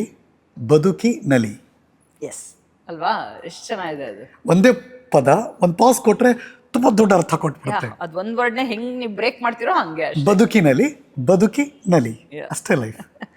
ಆಸೆಗೆಲ್ಲ ಕೊನೆ ಇರಲ್ಲ, ಅದು ಬೆಳೆಸ್ಕೊಂಡಷ್ಟು ಇನ್ನು ಬೇಕು ಅನ್ಸುತ್ತೆ. ಬಟ್ ಯಾಕೆ ಬೇಕು ಅಂತ ಒಂದು ಸಲ ಯೋಚನೆ ಮಾಡಿದ್ರೆ ಗೊತ್ತಾಗತ್ತೆ ಅವಾಗ ನಿಜವಾಗ್ಲೂ ಬೇಕಾ ಅನ್ನೋದು. ನಿಮ್ಮ ಪ್ರಕಾರ ಯಶಸ್ಸು, ಸಕ್ಸಸ್ನ ಡೆಫಿನೇಷನ್ ಏನು? ಸಕ್ಸಸ್ ಅಂದ್ರೆ ಯಾವ ಇದರಲ್ಲಿ? ಕೆರಿಯರ್ ಅಲ್ಲ, ಲೈಫ್ ಅಲ್ಲ, ಜೀವನದಲ್ಲಿ ಸಕ್ಸಸ್ ಅಂದ್ರೆ ನಾ ಹೇಳೋದಲ್ಲ, ಅದೇ ಇರೋದ್ರಲ್ಲಿ ಸಂತೋಷವಾಗಿ ನಾವು ಒಂದು ಆರಾಮಾಗಿದ್ದೀವಪ್ಪ ಅಂದ್ರೆ. ಪ್ರಾಬ್ಲಮ್ಸ್ ಎಲ್ಲ ಇದ್ದೇ ಇರುತ್ತೆ, ಅದನ್ನ ಹೆಂಗ್ ಹ್ಯಾಂಡಲ್ ಮಾಡ್ಕೊಂಡು ಹೇಗಿರ್ತೀವಿ ಅನ್ನೋದೇ ಸಕ್ಸಸ್ಫುಲ್. ಸಾರ್ಥಕ ಬದುಕು ಅಂದ್ರೆ ಏನು? ನಾನೇನೋ ಸಾರ್ಥಕ ಬದುಕು ನಡೆಸ್ತಾ ಇದ್ದೀನಿ ಅನ್ಸುತ್ತೆ. ಅದರಿಂದ ಅಂದ್ರೆ ಸಿಂಪಲ್ ಆಗಿ ಆಸೆ ಇಲ್ಲದೆ ನಡೆಸ್ತಿರೋದೇ ಸಾರ್ಥಕ ಬದುಕು. ನನಗೆ ಸಾರ್ಥಕತೆ ಕೊಡುವಂತ ಒಂದು ಇದು. ನೈಸ್. ಲಾಸ್ಟ್ಲಿ ಇವತ್ತಿನ ಮಾತುಕತೆಯ ಕೊನೆದು, ತುಂಬಾ ಜನಕ್ಕೆ ಗೊತ್ತಿಲ್ಲ, ಆಗ್ಲೇ ಮಧ್ಯ ತೆಗೆದೆ. ನಿಮ್ಮ ಏಜ್ ಎಷ್ಟಿರ್ಬೋದು ಹೇಳಿ ನೋಡೋಣ. ತೊಂದರೆ ಇಲ್ಲ, ಬಟ್ ಹೇಳಿ ಎಷ್ಟಿರ್ಬೋದು. ಓಕೆ, ಗೆಸ್ ಮಾಡ್ಬೇಕು ಈಗ ನಾನೀಗ. ಅಂದ್ರೆ 1991 ನಿಮ್ಮ ಫಸ್ಟ್ ಫಿಲಮ್ ಇಂದ ಸುಮ್ಮನೆ 91, 92 ಫಸ್ಟ್ ಫಿಲಮ್ಮು ಅಲ್ಲಿ ಕಂಪೇರ್ ಮಾಡಿದ್ರೆ. ಓಕೆ, ನೋ ಸುಮ್ಮನೆ ಈ ಹೆಣ್ಮಕ್ಳಿಗೆ ಹೆಂಗೆ ಹೇಳ್ಬಿಡೋದು ಎದ್ದು ಬಿಡ್ತೀನಿ. Okay, let's take A guess. ನಾ ಸುಮ್ಮನೆ ಒಂದು ಅಂದಾಜ್ ಮೇಲೆ 48, 52 ಆ ರೇಂಜು. ಒಂಚೂರು ದಾಟ್ಸ್ಬಿಟ್ಟಿದ್ದೀನಿ, ಹೇಳ್ಬಿಟ್ರು ಕಷ್ಟ ಅಂತ. ಒಂಚೂರು ದಾಟ್ಸಿದೀನಿ, ಒಂಚೂರು ಒಳಗಿಟ್ಟಿದ್ದೀನಿ. ಈಗ 48 to 52 ಒಂದೇ, ನಾನು ಗೊತ್ತಿಲ್ಲ. ಇನ್ನೊಂದು ಗೆಸ್. ಜನಕ್ಕೂ ಕೇಳ್ಬಿಟ್ಟು ಆಮೇಲೆ ಹೇಳ್ಬೋದಾ? ಇಲ್ಲ, ಅಟ್ಲೀಸ್ಟ್ ಕೊನೆಗೆ ಹೇಳೋಣ ಅಂತಷ್ಟೇ. ಓಕೆ, 48, 52 ಗೊತ್ತಿಲ್ಲ, ಅವ್ರು ಗೆಸ್ ಮಾಡಲಿ. ಇನ್ನು ಹೆಂಗೆ? ಅಯ್ಯೋ, ಜಾಸ್ತಿ ಹೇಳ. ಓಕೆ, ಇನ್ನೊಂದು ಗೆಸ್ ತಗೋತೀನಿ. ಓಕೆ, 56. ಧೈರ್ಯವಾಗಿ ಹೇಳ್ಬಿಟ್ಟಿದ್ದೀನಿ ಆಗಿದಾಗಿ. ಅದು ಹೆಂಗ್ ಬಂತು ಆ ನಂಬರು? ಗೊತ್ತಿಲ್ಲ, ಸುಮ್ಮನೆ 52 ಬಂದಲ್ಲ. ಓಕೆ, ಇನ್ನು 2-3 ಹಿಂದೆ ಮಾಡೋದು ಬೇಡ. ಇಲ್ಲ, 54 to 56 ಇಡ್ಬೇಕು ನೆಕ್ಸ್ಟ್. ನನ್ನ ಚಾಯ್ಸ್ ಇರೋದು. ಇನ್ನು ಅದ್ರ ಮೇಲೆ ಹೋಗೋಕ್ಕೆ ನಂಗೆ ಅನಿಸಿಲ್ಲ. ನೀವು ಟು ಬಿ ಫ್ರ್ಯಾಂಕ್ 56 ದಾಟಕ್ಕೆ ಸಾಧ್ಯ ಇಲ್ಲ. ಆ ಯೋಚನೆಯಲ್ಲಿ ನಂದೊಂದು ಕ್ಯಾಲ್ಕುಲೇಷನಲ್ಲಿ ಹಿಂಗೆ ಬಂದೆ 54 to 56. ಸೊ ಅಪ್ಪರ್ ಲಿಮಿಟ್ ಹೇಳಿದ್ದೀನಿ, 56 ಮೇಲೆ ಸಾಧ್ಯನೇ ಇಲ್ಲ, ಇದು ನನ್ನ ಗ್ಯಾರಂಟಿ. ಓಕೆ, ಸೊ ಹೇಳ ಅಥವಾ ಕಾಯಿಲ್ಲ? ಪ್ಲೀಸ್. I am 56. ಸೊ ನೀವು ಹೆಂಗೋ ತಿಳ್ಕೊಂಡಿದ್ದೀರಾ. ಬಟ್ ಆದರೆ ಗಾಡ್ ಬ್ಲೆಸ್ ಯು ಮೇಡಮ್. ಅಂದರೆ ನೀವು ಇನ್ಸ್ಪೈರ್ ಆಗ್ತೀರಾ ನಮಗೆ, ಅಂದರೆ how to lead a life, a good life. ಮೊನ್ನೆ ಯಾರೋ ಕಾಮೆಂಟ್ ಮಾಡಿದ್ರು, ಅಂದ್ರೆ ಅವ್ರಿಗೆ ನನ್ನ ಏಜ್ ಬಗ್ಗೆ ಐಡಿಯಾನು ಇಲ್ಲ, ಬಟ್ ಆದ್ರೂ ಈ ಏಜ್ ಅಲ್ಲಿ ಇದು age is just a number ಅಷ್ಟೇನೆ. ನಾವ್ ಹೇಗ್ ಅನ್ಕೋತೀವೋ ಹಾಗೆ, as long as we can do things. ಇವಾಗ್ಲೂ ನಮ್ಮ ಅಮ್ಮಂಗೆ ನಾ ಹೇಳ್ತೀನಲ್ಲ as an example, one more time right, ಅವ್ರಿಗೆ ನೀ ಸೀನಿಯರ್ ಅಂದ್ಬಿಟ್ರೇನೆ ಅವ್ರಿಗೆ ಬೇಜಾರಾಗತ್ತೆ, ಯಾಕಂದ್ರೆ ನನ್ನ ಕೈಲಾಗೋರ್ಗು ನನಗೆ ವಯಸ್ಸಾಗಿಲ್ಲ ಅಂತ. ನನ್ನ ಕೈಲಿ ಎಲ್ಲ ಆಗತ್ತೆ ಮಾಡ್ತೀನಿ ಅನ್ನೋವರೆಗೂ ನನಗೆ ವಯಸ್ಸಾಗಿದೆ ಅಂತ ಅನ್ಕೊಳ್ಳಲ್ಲ ಅಂತ. ಸೊ ನಂದು ಅದೇ ಇದು ಏಜ್ 50 ಆದ್ರೇನು 60 ಆದ್ರೇನು 70 ಆದ್ರೇನು ಎಷ್ಟು ವರ್ಷ ಇರ್ತೀವಿ. ಬಟ್ ಯಾವತ್ತೂ ಅನ್ಸಿಲ್ವಾ ಇಷ್ಟು ಏಜ್ ಆಗೋಯ್ತಾ ನನಗೆ ಅಂತ? ಯಾವತ್ತೂ ಅನ್ಸಿಲ್ವಾ? ಏನು ಅನ್ಸಿಲ್ಲ. What's your thought every birthday ಬರ್ಬೇಕಾದ್ರೆ? 1 more year ಅಷ್ಟೇ. ಅದನ್ನೇನು ದೊಡ್ಡದಾಗಿ ಮಾಡ್ಕೊಳ್ಳೋದು ಇಲ್ಲ, ಏನೂ ಇಲ್ಲ. ಈ ನೆವರ್ ಸೀನ್, ನೀವು ಆ ಥರ ಎಲ್ಲ ಇದು ಮಾಡೋದಿಲ್ಲ, ನೋಡೇ ಇಲ್ಲ ನಾವು. ಸೊ ನಾನು ಅದಕ್ಕೆ ಎಲ್ಲೂ ಬರ್ಡೇದು ಆ್ಯಕ್ಚುಲಿ ಹಾಕೋದೇ ಇಲ್ಲ. ಸೊ ನಿಮ್ಮ ಅಮ್ಮಂಗೂ ಮತ್ತು ನಿಮಗೆ ನಾವು 81 ಇಯರ್ ಯಂಗ್, 56 ಇಯರ್ ಯಂಗ್ ಅನ್ಬೋಣ, ಓಲ್ಡ್ ಬೇಡ. ಓಲ್ಡ್ ಅಲ್ಲ, ಯಂಗರ್ ಅಷ್ಟೇ. ನೋಡಿ, ನಾವು ನಿಮ್ಮ ಜೊತೆ ಒಂದೂವರೆ ತಾಸು ಮಾತಾಡ್ತಾನೆ ಇದ್ದೀನಿ. ನಿಮ್ಮ ನಗು, ನಿಮ್ಮ ಸಂತೋಷ ನಿಮ್ಮ ಮುಖದಲ್ಲಿ ಕಾಣ್ತಾ ಇದೆ. Thank you. ಅಷ್ಟೇ ನಿಮ್ಮನ್ನು ಯಾವಾಗಲೂ keeps you happy and healthy ಅನ್ಸುತ್ತೆ ಯಾವಾಗಲೂ ಕೂಡ. ಸೊ ಹೀಗೆ ಯಾವಾಗಲೂ ಖುಷಿಯಾಗಿರಿ, ಥ್ಯಾಂಕ್ ಯು. ನಗ್ನಗ್ತಾ ಇರಿ. ಇನ್ನಷ್ಟು ನಮ್ಮನ್ನೆಲ್ಲ ಇನ್ಸ್ಪೈರ್ ಮಾಡಿ, ಎಸ್ಪೆಷಲಿ ಹೆಣ್ಮಕ್ಳಿಗೆ. ಅಂದರೆ ಬದುಕಿನ ಬಂಡಿ ಎಳಿಯೋಕೆ ತುಂಬ ಜನ ಕಷ್ಟಪಡ್ತಾರೆ, ಸಂಸಾರದ ನೊಗ ತುಗ್ಸೋಕೆ ಕಷ್ಟಪಡ್ತಾರೆ, ಕಷ್ಟ ಇರುತ್ತೆ. ನಾವು ಯಾವಾಗಲೂ ಅಯ್ಯೋ ಮಕ್ಳು ನೋಡ್ಕೋ, ಗಂಡನ್ ನೋಡ್ಕೋ, ಇದು ಮಾಡಬೇಕು, ನಮಗೆ ಟೈಮ್ ಆಗಲ್ಲ. ಬಟ್ ನೀವು ಅವ್ರನ್ನೆಲ್ಲ ನೋಡ್ಕೊಳ್ಳೋಕ್ಕೂ ನೀವು ಹೆಲ್ದಿ ಆಗಿರ್ಬೇಕು ಫಸ್ಟು. ನೀವು ಯಾವಾಗ ಗಟ್ಟಿಯಾಗಿದ್ದೀರೋ ಆವಾಗ್ಲೇ ಮನೆ ಎಲ್ಲ ಸಂಸಾರ ತೂಗ್ಸೋಕ್ಕೂ ಸಾಧ್ಯ. ಅಫ್ಕೋರ್ಸ್ ಹೆಣ್ಮಕ್ಳು ನಾವು ಆ್ಯಕ್ಚುಲಿ ಸ್ಟ್ರಾಂಗು. ಅಂದರೆ ಸಿಂಪಲ್ ಎಕ್ಸಾಂಪಲ್ಸ್ ಅಂದ್ರೇ ಒಂದು ಗಂಡಸಿಗೆ ಜನರಲಿ ನಾನು ಅಬ್ಸರ್ವ್ ಮಾಡೋದು, ಒಂದು ಜ್ವರ ಬಂತು, ಮೈಕೈ ನೋವು ಬಂತು ಅಂದ್ರೂ ಪ್ರಪಂಚನೇ ತಲೆ ಮೇಲೆ ಬಿದ್ದಂಗೆ ಅಂತ ಮಲ್ಕೊಳ್ಳೋದು ಜಾಸ್ತಿ. ನಾನು ತುಂಬ ಜನ ಅಬ್ಸರ್ವ್ ಮಾಡಿದ್ದೀನಿ, ರೈಟ್? ಬಟ್ ನಾವು ಹೆಂಗಸ್ರೇನಾತಿ ಏನೇ ಬಂದಲ್ಲಿ ಮಾಡ್ಕೊಂಡು ಹೋಗ್ತಾ ಇರ್ತೀವಿ ಕೆಲಸ. So actually we are stronger. But ನಾವು ಅದು ಎಲ್ಲೋ ಒಂದು ಕಡೆ ನಾವು ವೀಕ್ ಅನ್ಕೊಂಡ್ಬಿಟ್ಟಿದ್ದೀವಿ ಅಷ್ಟೇ. ಬಟ್ ಖಂಡಿತ ನಮಗೆ ಜಾಸ್ತಿ ಸ್ಟ್ರೆಂತ್ ಜಾಸ್ತಿ ಇದೆ. ಬಟ್ ಈ ಥರ ನಾವು ಬಾಡಿ ಸ್ಟ್ರೆಂತನ್ನು ಜಾಸ್ತಿ ಮಾಡಿಕೊಂಡಷ್ಟು ನಮಗೆ ಒಳ್ಳೆಯದು. ಅದು ನಾವು ಹೆಂಗಸರು ಅದು ಯಾಕೆ ಮನಸ್ಸು ಮಾಡಲ್ಲ ಅನ್ನೋದು ತುಂಬ. ಪ್ರತಿನಿತ್ಯದ ಲೈಫಲ್ಲಿ ದಿನ ಡೇ ಟು ಡೇ ಆ್ಯಕ್ಟಿವಿಟೀಸಲ್ಲಿ ಈ 3 ಥಿಂಗ್ಸ್ ಹೆಣ್ಮಕ್ಳು ಕಾನ್ಸಂಟ್ರೇಟ್ ಮಾಡಿ ಗಮನ ಹರಿಸಿ ಅಂದರೆ ಯಾವ ಟಾಪ್ 3? ಊಟ, ನಿದ್ದೆ, ಆಮೇಲೆ ಆಹಾರ, ಅಂದರೆ ಊಟ ಆಫ್ಕೋರ್ಸ್, ವ್ಯಾಯಾಮ, ಆಕ್ಟಿವಿಟಿ. ತುಂಬ ಏನು ಮಾಡಬೇಕಾಗಿಲ್ಲ. ಇವಾಗ ನಾನು 2 hours ಜಿಮ್ಗೆ ಹೋಗ್ತೀನಿ ಅಂದರೆ ಎಲ್ಲರೂ 2 hours ಮಾಡಬೇಕು ಅಂತಲ್ಲ. ದಿನಕ್ಕೆ ಅಟ್ಲೀಸ್ಟ್ ಅರ್ಧ ಗಂಟೆ ನಿಮ್ಗೆ ಕೊಟ್ಕೊಳ್ಳಿ. ಅರ್ಧ ಗಂಟೆ ಸಾಕು. ದಿನ ನಾವು ಪ್ರಾಂಪ್ಟಾಗಿ ಒಂದು ಅರ್ಧ ಗಂಟೆ ಟೈಮ್ ನಮಗೆ ಕೊಟ್ಕೊಂಡು ನಾವು ವರ್ಕೌಟ್ ಮಾಡಿದ್ರೆ ಖಂಡಿತ ನಾವು ಹೆಲ್ದಿ ಆಗ್ತೀವಿ. ಇವತ್ತಿನ ಲೈಫ್ ಸ್ಟೈಲ್ಗಂತೂ ಆ್ಯಕ್ಚುಲಿ ನಮ್ಮಲ್ಲಿ ಡಯಾಬಿಟಿಸು ಇದು ತುಂಬ ಜಾಸ್ತಿ ಆಗಿದೆ. ಅದು ಬೇಕಾಗಿರಲಿಲ್ಲ. ಬಟ್ ನಮ್ಮ ಲೈಫ್ ಸ್ಟೈಲ್ ಎಷ್ಟು ಚೇಂಜ್ ಆಗಿದೆ. ನಾವು ಫುಡ್ ತಿನ್ನೋ ರೀತಿ ಯೋಚನೆ ಮಾಡಿದ್ರೆ ನಮ್ಮದು ಕಾರ್ಬ್ ಹೆವಿ ಫುಡ್. ಹೌದು. ಕಾರ್ಬ್ಸು ಬೇಕು. ಕೆಲವರು ಡಯಟ್ ಕಾರ್ಬ್ಸ್ ಕಟ್ ಅಂತ, ನೋ, ಬಟ್ ಕಾರ್ಬ್ಸು ಬೇಕು. ಬಟ್ ಒಂದು ಬ್ಯಾಲೆನ್ಸ್ಡ್ ಪ್ಲೇಟ್ ಅಂತ ಏನು ಹೇಳ್ತೀವಲ್ಲ, ಕಾರ್ಬ್ಸು ಬೇಕು, ಬಟ್ ಪ್ರೋಟೀನ್ ಬೇಕು, ಫೈಬರ್ ಬೇಕು. ಇನ್ಫ್ಯಾಕ್ಟ್ ನಾವು ದಿನ ಬೆಳಗ್ಗೆ ಬ್ರೇಕ್ಫಾಸ್ಟ್ ಮಾಡಬೇಕಾದ್ರೂ ಫಸ್ಟ್ ತರಕಾರಿ ತಿಂತೀವಿ, ಫೈಬರು. ಸೊ ಫೈಬರ್ ಫಸ್ಟ್ ತಿಂದಾಗ ಇಟ್ ಟೇಕ್ಸ್ ದಿ ಸಿಸ್ಟಮ್ ಮಾತ್ರ ಫಸ್ಟ್ ಫಿಲ್ ಆಗುತ್ತೆ. ಆಮೇಲೆ ಪ್ರೋಟೀನು ಇದು ಕೊಟ್ಟಾಗ ಕಾರ್ಬ್ಸ್ ಅಬ್ಸಾರ್ಪ್ಷನ್ ಡಿಲೇ ಆಗುತ್ತೆ. ಸೊ ಆ ಥರ ಅದೆಲ್ಲ ಯೋಚನೆ ಮಾಡಬೇಕು. ಸೊ ಒಂದು ಬ್ಯಾಲೆನ್ಸ್ಡ್ ಮೀಲ್ ಬೇಕಾಗತ್ತೆ. ನಮ್ದು ಕಾರ್ಬ್ ಹೆವಿ. ಅದು ಎಲ್ಲೆಲ್ಲಿ ನಾವು ತರಕಾರಿ ಇದು ಮತ್ತೆ ಕಾರ್ಬ್ಸ್ ಪ್ರೋಟೀನ್ ಆ್ಯಡ್ ಮಾಡೋಕ್ಕಾಗೋ ನಾವು ಮಾಡ್ಕೋಬೇಕು. ನಾವೆಲ್ಲ ಅನ್ನ, ಹುಳಿ, ತುಪ್ಪ ಹಾಕೊಂಡು ಮೊಸರು ಹಾಕೊಂಡು ತಿಂದ್ರೆ ಮೊಸರು ಓಕೆ, ಪ್ರೋಟೀನ್ ಅನ್ನ ಇದೆಯಲ್ಲ ಯೋಚನೆ ಮಾಡಲ್ಲ. ಹೌದು, ಕರೆಕ್ಟ್. ಬ್ಯಾಲೆನ್ಸ್ಡ್ ಪ್ಲೇಟ್ ಅಂತೀವಿ. ನಮಗೆ ಯಾವಾಗಲೂ ಚಿತ್ರಾನ್ನ, ವಾಂಗಿಬಾತು, ಪುಳಿಯೋಗರೆ. ಚಿತ್ರಾನ್ನ ನಾನು ಚಿತ್ರಾನ್ನ ಬರೀ ಕಾರ್ಬ್ಸ್ ಆಗುತ್ತೆ, ಜೊತೆಲಿ ಬೇಕು, ಇದ್ ಬೇಕು, ಅದ್ ಬೇಕು. ನಮ್ಗೆ ಖುಷಿ ಏನ್ ಗೊತ್ತಾ, ಆ ಚಿತ್ರಾನ್ನ ಅದು ಚೆನ್ನಾಗಿ ಒಗ್ಗರಣೆ ಮಾಡಿ ಅದಕ್ಕೊಂದು ಮಸಾಲೆ ವಡೆ ಕೊಟ್ಬಿಟ್ರೆ, ಚಟ್ನಿ ಹಾಕ್ಬಿಟ್ರೆ ರುಚಿ ಇರತ್ತೆ. ಬಟ್ ದೇಹದ ಮೇಲೆ ಏನ್ ಪರಿಣಾಮ ಬೀರ್ತಿರುತ್ತೆ, ಆಲ್ ಟೈಮ್ ವಾವ್ ಅನ್ಸ್ಬಿಡ್ತದೆ. ಚಿತ್ರಾನ್ನ ಹೆಂಗ್ ಗೊತ್ತಾ, ನಮ್ಗೊಂಥರ ಅದು ಒಂಥರ ಬ್ರ್ಯಾಂಡ್, ಅದಕ್ಕೆ ನಮ್ಮ ಬ್ರ್ಯಾಂಡ್ ಅದು ಯಾವಾಗ್ಲೂ. ಅಷ್ಟು ಖುಷಿ. ಅದಕ್ಕೆ ಪೋರ್ಷನ್ ಕಂಟ್ರೋಲ್ ಅಷ್ಟೇ. ಸೊ ನಾವು ಜನರಲ್ ಆಗಿ ಎಲ್ಲರೂ ಪ್ಲಸ್ ಹೆಂಗಸರು ಜನರಲ್ ಆಗಿ ಮಾಡಬೇಕಾಗಿರೋ ಕೆಲಸ ಇದೇನೆ ಅಷ್ಟೇ. Focus on your self first. Health ಚೆನ್ನಾಗಿ ನೋಡ್ಕೊಂಡ್ರೆ ಬಿಕಾಸ್ ಇವಾಗ ಒಂದು ಡಯಾಬಿಟಿಸ್ ತಗೊಳ್ಳಿ, ಅದು ಇಟ್ಸ್ ಕಂಡೀಷನ್ ಅಂತಾರೆ, ಇಟ್ಸ್ ನಾಟ್ ಅ ಡಿಸೀಸ್ ಅಂತಾರೆ. ಅಂದ್ರೆ ಅದರಿಂದ ಬೇರೆದೆಲ್ಲ ಶುರುವಾಗತ್ತೆ ಅಂಡ್ ತುಂಬಾ ಯಂಗ್ ಏಜಿಗೆ ಶುರುವಾಗ್ತಿದೆ ಇವಾಗೆಲ್ಲ. ಸೊ ಅದನ್ನ ನಾವು ಎಷ್ಟು ಪುಷ್ ಮಾಡಕ್ ಸಾಧ್ಯನೋ ಮಾಡಬೇಕು. ಅದಕ್ಕೆ ಬೇಕಾಗಿರೋದು ಇಷ್ಟನೇ, ಒಂದು ಅರ್ಧ ಗಂಟೆ ವರ್ಕೌಟು, ತುಂಬಾ ಗಂಟೆಗಟ್ಟಲೆ ಮಾಡ್ಬೇಕಲ್ಲ, ಅರ್ಧ ಗಂಟೆ ವರ್ಕೌಟು, ತಿನ್ನೋದ್ರಲ್ಲಿ ಬ್ಯಾಲೆನ್ಸ್ ಅದು ಮಾಡ್ಕೊಂಡ್ರೆ ನಾವು ನಮ್ಮ ದೇಹ ಚೆನ್ನಾಗಿ ನೋಡ್ಕೊಂಡ್ರೆ ದೇಹ ನಮ್ಮನ್ನು ಚೆನ್ನಾಗಿ ಖಂಡಿತ ಖಂಡಿತ ಖಂಡಿತ. ಈಗೆಲ್ಲೋ ಬೆಳಗ್ಗೆ ಎಲ್ಲೋ ಹೋದಾಗ ನೋಡ್ತಾ ಇದ್ದೆ, ಯಾವುದೋ ಒಂದು ಸೇಯಿಂಗ್, ಭಾಳ ಹಳೆಯದು ಒಂದು ಸೇಯಿಂಗ್ ಅಂತ, ಮನೆಗೆ ಬೆಂಕಿ ಬಿದ್ದ ಮೇಲೆ ನೋಡ್ಕೊಂಡ್ರೆ ಏನು ಪ್ರಯೋಜನ ಅನ್ನೋ ಹಂಗೆ. ಅಂದರೆ ಫಸ್ಟೇ ನಾವು ಚಿಕ್ಕ ವಯಸ್ಸಿಂದಾನೇ ನಮ್ಮ ದೇಹನ ಚೆನ್ನಾಗಿ ನೋಡ್ಕೊಂಬಂದ್ರೆ ಆ ದೇಹ ಹಾಗೆ ಚೆನ್ನಾಗಿ ಇರುತ್ತೆ. ಎಲ್ಲ ಶುರುವಾದ್ಮೇಲೆ ನಾವು ಅದು ಮಾಡ್ತೀವಿ ಇದು ಮಾಡ್ತೀವಿ ಅಂತ ಹೋದಾಗ ಕಷ್ಟ ಆಗತ್ತೆ. ಅವಾಗ ದೇಹನೂ ಬೇರೆ ರೀತಿ ಒಗ್ಬಿಟ್ಟಿರುತ್ತೆ. ಸೊ ನಾವು ಚೇಂಜಸ್ ಮಾಡ್ಕೊಳ್ಳೋದು ಕಷ್ಟ. ಸೊ ಅದನ್ನ ಮಾಡ್ಕೊಂಡ್ರೆ ಚೆನ್ನಾಗಿರುತ್ತೆ ಅನ್ನೋದು, ಅದನ್ನ ಅಳವಡಿಸ್ಕೋಬೇಕು. ಹೇಳೋದ್ ಈಸಿ, ಮಾಡೋದ್ ಕಷ್ಟ ಅಂತ ಇರ್ಬೋದು, ಬಟ್ ಸ್ವಲ್ಪ ದಿನ ಕಷ್ಟ ಆಗತ್ತೆ, ಆಮೇಲೆ ಹಾಗೆ ಅಭ್ಯಾಸ ಆಗುತ್ತೆ. ಬಟ್ ನೀವು ಪ್ರಾಕ್ಟಿಕಲ್ ಆಗಿ ಹೇಳಿದ್ದೀರಿ, ಹಂಗೆ ನೋಡೋಕೆ ಹೋದರೆ ಕಷ್ಟದ ಹಾದಿ, ಅಲ್ಲಿಂದ ಬೆಳೆದು ಬಂದಿರೋದು, ನೀವಿರೋದು ಒಂದಷ್ಟು ಇನ್ಸ್ಪೈರ್ ಆಗಲಿ ನಮ್ಮವರು ಅಂತಷ್ಟೇ. ನನ್ನ ಈ ಪಾಡ್ಕಾಸ್ಟ್ನ ಉದ್ದೇಶ ಈ ಹರಿಕಥೆಯಲ್ಲಿ ಅದೇ ಬೇಕಾಗಿದ್ದು ನನಗೆ ಯಾವಾಗಲೂ ಕೂಡ. ಇವಾಗ ತುಂಬ ಜನ ಹುಬ್ಬೆ ಏರಿಸಿರ್ತಾರೆ, ವಾರೆ ವಾ ಅಂತ. ಸೊ ಯಾರೊಬ್ರು ಮಾಡ್ತಾರೆ ಅಂದರೆ ನಾವು ಯಾಕೆ ಆಗಲ್ಲ ಅನ್ನೋದು ಎಲ್ಲೋ ನೋಡ್ತಿರೋ ಒಂದು 5% ಜನಕ್ಕೆ ಉಪಯೋಗ ಆದರೆ, ಹೆಣ್ಮಕ್ಳಿಗೆ ಆ ಫೀಲ್ ಬಂದರೆ ಈ ಪಾಡ್ಕಾಸ್ಟ್ ಸಾರ್ಥಕ. ಖಂಡಿತ. ನಾನು ಇಷ್ಟೇ ಹೇಳೋದು, ಎಲ್ರಿಗೂ ಇದನ್ನೇ ಹೇಳೋದು, ಆರೋಗ್ಯನೇ ಫಸ್ಟ್. ಯಾಕೆಂದ್ರೆ ಆರೋಗ್ಯವಾಗಿದ್ರೆ ನಾವು ಏನ್ ಬೇಕಾದ್ರೂ ಮಾಡ್ಬೋದು. ಆರೋಗ್ಯ ಕೈ ಕೊಟ್ರೆ ನಾವ್ ಏನ್ ಮಾಡಕ್ ಸಾಧ್ಯ ಅಲ್ವಾ? ಸೊ ಫಸ್ಟ್ ಅದ್ರ ಕಡೆ ಗಮನ ಕೊಡಬೇಕು. ಇವತ್ತಿನ ಲೈಫ್ ಸ್ಟೈಲ್ ತುಂಬಾ ಚೇಂಜ್ ಆಗಿದೆ, ಎವ್ರಿಥಿಂಗ್ ಈಸ್ ಈಸಿ. ಎಷ್ಟೊಂದು ಜನ ನೋಡ್ತೀನಲ್ಲ, ಇಲ್ಲಿಂದ ಆ ಮೂಲೆಗೆ ಹೋಗಕ್ಕೆ 2 ವೀಲರಲ್ಲಿ ಹೋಗೋದು. ಸೊ ಅದೆಲ್ಲ ಬಿಟ್ಟು ಎಷ್ಟು ನಡಿಯಕ್ ಸಾಧ್ಯನೋ ನಡಿಯ.